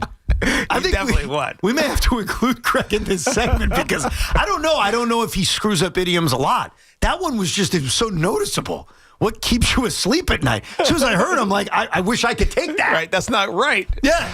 I need sleep at night. Let's make our picks, and they are presented by ELEC A25, Building Our Future, and Collars & Co., the original dress collar polo. It is the regular season over. It's the postseason. In the regular season, Tommy won, but it doesn't count because he doesn't work here anymore. And so the regular season champion, by default, was Sean Morash. Congratulations. Let's go. And I was the real champion if Al Cintron didn't pick for me that one day anyway. So now we will make our picks for this weekend's games. We've got 2 on Saturday, got 3 on Sunday. Sean Morash as the regular season champion. It's really going to piss off Tommy. The floor is yours. Thank you, Evan. So let's obviously start off. We'll go chronological order. I've hinted at this all week long. I'm on Carolina getting the points. It's just too many points here, and I think they either win the game outright or the Rams skate by, and if the Rams do skate by, then I think they go on their run. Game number 2 for me, I mean, the Packers are laying the 1.5 in Chicago. I don't feel like they're begging you to take Chicago. The Packers kind of slipping at the end here. I don't think you get the LaFleur ousting this weekend. Give me the Packers as Caleb Williams learns a lesson in his first playoff game. Game number 3, my favorite bet of the week. I'm on the Jaguars getting the 1.5. I think they're going to win the game outright. I think they've been kind of overlooked by many because they're the Jaguars. The Jaguars are for real. Jaguars could get to a Super Bowl here. Late Sunday, 49ers, Eagles. Niners catching 4.5 points here. I'm going to lay the wood here with the Eagles in this game. As much as that pains me to say, I do think Philadelphia is starting to get right in the right way, and I just don't trust the 49ers without Trent Williams. Sunday night, Chargers getting 3.5 versus New England. I think the Charger O-line injuries come back to haunt them in a big way. And I think the Drake May, Mike Vrabel arrival gives us the biggest blowout potential of the weekend. So give me the Pats laying 3.5. We're going to have a few head-to-heads. Let me start with game number 1. The Panthers are not a good team. Did you not do the Steelers? No, we're going to save that one for Monday night. Because that's a Monday night game. Oh, that's a Monday. So we got right. Monday's program to give it a few more minutes. So, yeah, we're doing the 5 Saturday and Sunday games. Got it. I don't think the Panthers are any good. Like, quite frankly, I think all the numbers and the metrics kind of tell you that. They're very fortunate to be here. So this is what usually happens. You won a bad division. Congratulations. You're hosting a playoff game. Congratulations. Because and you're you won the division. That's the only reason you're hosting. A crappy division. Right. A really bad division. And you happen to be facing a team with not the most Super Bowl pedigree, because I think you have to give Philly the edge, but a lot of Super Bowl pedigree. I think the Rams are going to kill them. I know the Rams have been weird at times over the last few weeks, and obviously they lost to Carolina back week 13. I think we see the best of Matthew Stafford. I think we see that number 1 offense click. I think this is a come-to-Jesus moment for the Panthers. They ain't that good. I'll lay the 10.5 with the Los Angeles Rams. Game number 2, the Packer-Bear game, I think is the biggest coin toss of the weekend. I go back and forth on it, and as much as I don't like Ben Johnson, I think the Bears are going to win this game. I mean, he's pulled it out this year. Now, they've been very lucky, which I pointed out, but Green Bay is also ravaged by injuries. The Micah Parsons thing is a huge deal. And so I like the Bears to win ugly. I'm getting 1.5, but I'm also not incredibly confident with this pick, as I admit it's the biggest coin toss of the weekend. Game number 3. Look, here's the thing about the Buffalo Bills. They needed this. They needed this humbling. They needed a regular season that for every Bill fan was a major disappointment. They run the football as well as they've run it during this kind of run that they're on. Now, I know the Jaguars are number 1 against the run, but I expect Josh Allen to have a big game, and I expect the Bills to put together this all-around performance against, yes, a good Jacksonville team. And credit to Trevor Lawrence, and credit to Liam Cohen with his Duval. I think the Bills will remind us that this is the year they're going to break through. Give me Buffalo laying the 1.5 in Jacksonville against the Jaguars. This Eagle-Niner game, there's a part of me that thinks the Eagles kill them. Like a small part of me. Right, because they haven't done it all year. Yeah, like I could see the Niners are also banged up with injuries. The Eagles have been kind of moping around throughout this regular season. I could see the offense clicking for this one day, but I think it's going to be a slog, and I think it's going to be low scoring, and I think it'll be similar to that Philly-Buffalo game from a few weeks ago where the Eagles find a way, but they don't put up a big number of points. And so that number at 4.5 leads me to take the points. Yeah. So I'll be honest, I'm taking the points with San Francisco, but I think the Philadelphia Eagles are going to win this game. I think it's a last-second field goal, 16-13 final, Eagles over the Niners. And then finally, on Sunday night, I've been saying it all year, and maybe it's more want than it is the truth, the New England Patriots are frauds. Okay? And a part of it is they haven't been tested all year. Well, they're going to be tested Sunday night against Jim Harbaugh, Justin Herbert, and yes, the Chargers offensive line that's ravaged. But I think that eventually, when you get there enough, eventually you break through. And I think this is the year where the Los Angeles Chargers break through. And I think the Patriots are going to remind us that while it was a fun year and it was nice for Vrabel, nice for Drake May, in postseason time against a really good team, it's going to get ugly. I think the Chargers blow them out. So give me the Chargers getting the 3.5 in New England on Sunday night against the Patriots. So I'm going to follow a little bit of yours in the same way. Carolina Panthers, they're not great right now. They can run the ball a little bit, but the Los Angeles Rams are the best team in the NFC and the best conference or best division in the NFC, the West. The West has been phenomenal. 3 teams are in the talking points here towards getting to the postseason. So I like the Rams. Puka Nacua has been making unbelievable plays. Their run game is a two-headed monster between Kyren Williams and Blake Corum. And then the leader in touchdowns, Devontae Adams, who is a red zone monster. I don't know how Carolina stops them again, even though they're hosting them again. I think the Rams blow them out. Give me the Rams laying the 10.5. The Bears and the Packers are so interesting. I'm with you on this one again, Evan. I think that the Bears have proven that they're not just a fluke. And I think Caleb Williams has turned into a pretty viable offensive weapon for this team. And home dogs I hate. So in the playoffs, give me the dog at home, getting a 1.5. It's really a pick 'em. The Bills and the Jaguars. I'm with Sean on this one though. Again, a home dog, getting a 1.5. Jacksonville has been the team that everybody this year, finally, the team that everybody envisioned for the last 2 or 3 years. I think Trevor Lawrence has turned into a fantastic quarterback this year. He's making confident decisions. Travis Etienne has been dominant both as a receiver and as a runner. And Anthony Campanile, the defensive coordinator, has taken a unit who didn't really evolve. They didn't get a ton of personnel and turned it into one of the top units in the NFL. They're playing with a ton of confidence, and they're at home. Give me the Jaguars to upset the Bills. The 49ers fall in the same category for me that the LA Rams do. They are one of the most battle-tested and tough teams despite a ton of issues all season long. They have the better coach in this situation, Kyle Shanahan, and they're dogs on the road, but Chris McCaffrey has been one of the most elite offensive players in the NFL. Over 2,100 all-purpose yards, 1,200 rushing, 900 or so receiving. He's a leading receiver, which is a little worrisome, but Juwan Jennings, he is a red zone ace right now. 9 touchdowns he has on the season, and he's not a star, but he's there when they need him. And I like, interestingly enough, Brock Purdy rather than Jalen Hurts this season. So give me the San Francisco 49ers getting the 4.5. So I'm picking a lot of dogs here. Lastly, the New England Patriots have the MVP. He's going to win the MVP this year, and the New England Patriots have a coach who is tough as hell. Unlike a lot of games this season where he kind of pulls back on the throttle, I think he's pedal to the metal for the entirety of this game. And the Chargers coming across the country, playing in it's just being chilly, but it's not going to be weathersome, cumbersome situation. I like the New England Patriots laying of 3.5. There you go. So we are not universally picking any game the same way. A little bit of a split. And me and Sean are literally head-to-head on every single game.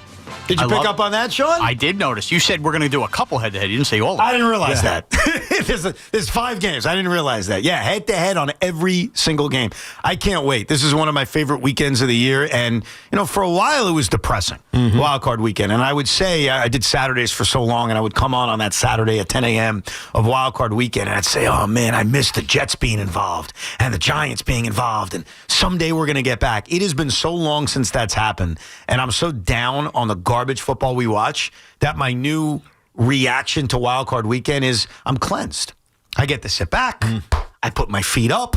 I'm not disgusted. I don't feel any stress. Yes, I have rooting interest as we went through, but it's more fun.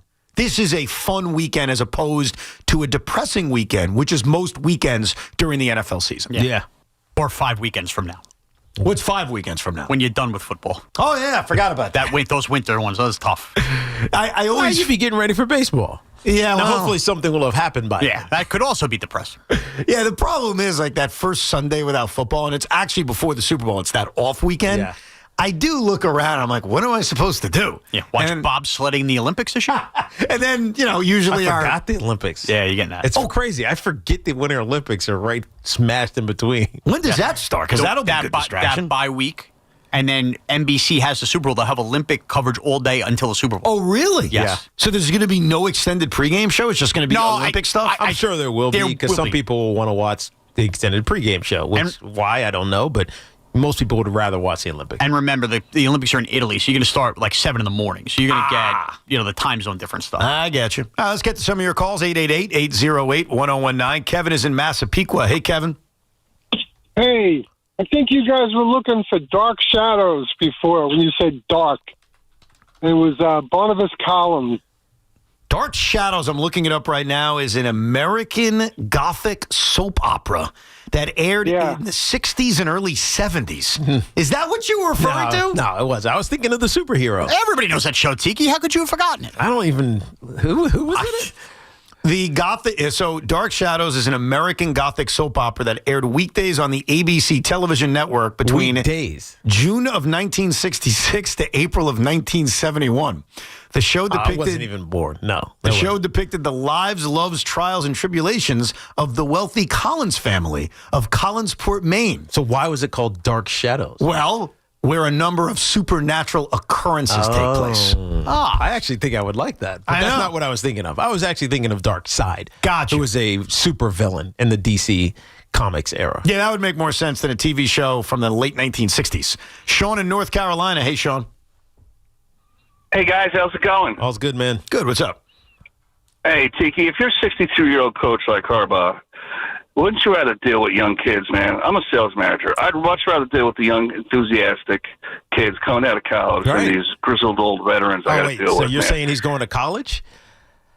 No, but I'm just saying, I'd rather deal with the young kids who haven't done anything yet to go to Philadelphia, have to win in Buffalo right away. Wouldn't you want to rebuild another program and deal with and they possibly win a couple of Super Bowls and have the whole ring? Right. Isn't that a better deal? I don't get it. And then you have a lot of runway. I mean, it's such a good point, because if let's just use the Giants, because they are one of the youngest teams. At least last year they were. They probably will continue to be one of the youngest teams in the NFL going into next season. But you have runway. It's your first year as a veteran, experienced head coach, and you got young stars all over the roster, and you're going to have 5 years to make your case. Sean Morash, break the glass. We have breaking news. Let's go. The NCAA has denied Trinidad Chambliss a 6th year of eligibility. Oh, I didn't think it. Oh, wow. Which would end his college career. So he now has to enter the NFL draft. Let's go! So we need an update on where the rankings are. Now, before I get too excited, I don't know much about this process. Is there an appeal? Is this done like Trinidad Chambliss has to enter the NFL draft? Just perception-wise, I don't think he can or should appeal anyway, because then it really looks like you don't think you're ready for the NFL. So between Fernando Mendoza, Dante Moore, really all of the quarterback prospects, Ty Simpson, Trinidad Chambliss, not including what we saw in the postseason, has the most passing yards of any of those guys. How about that? He's almost at 4,000.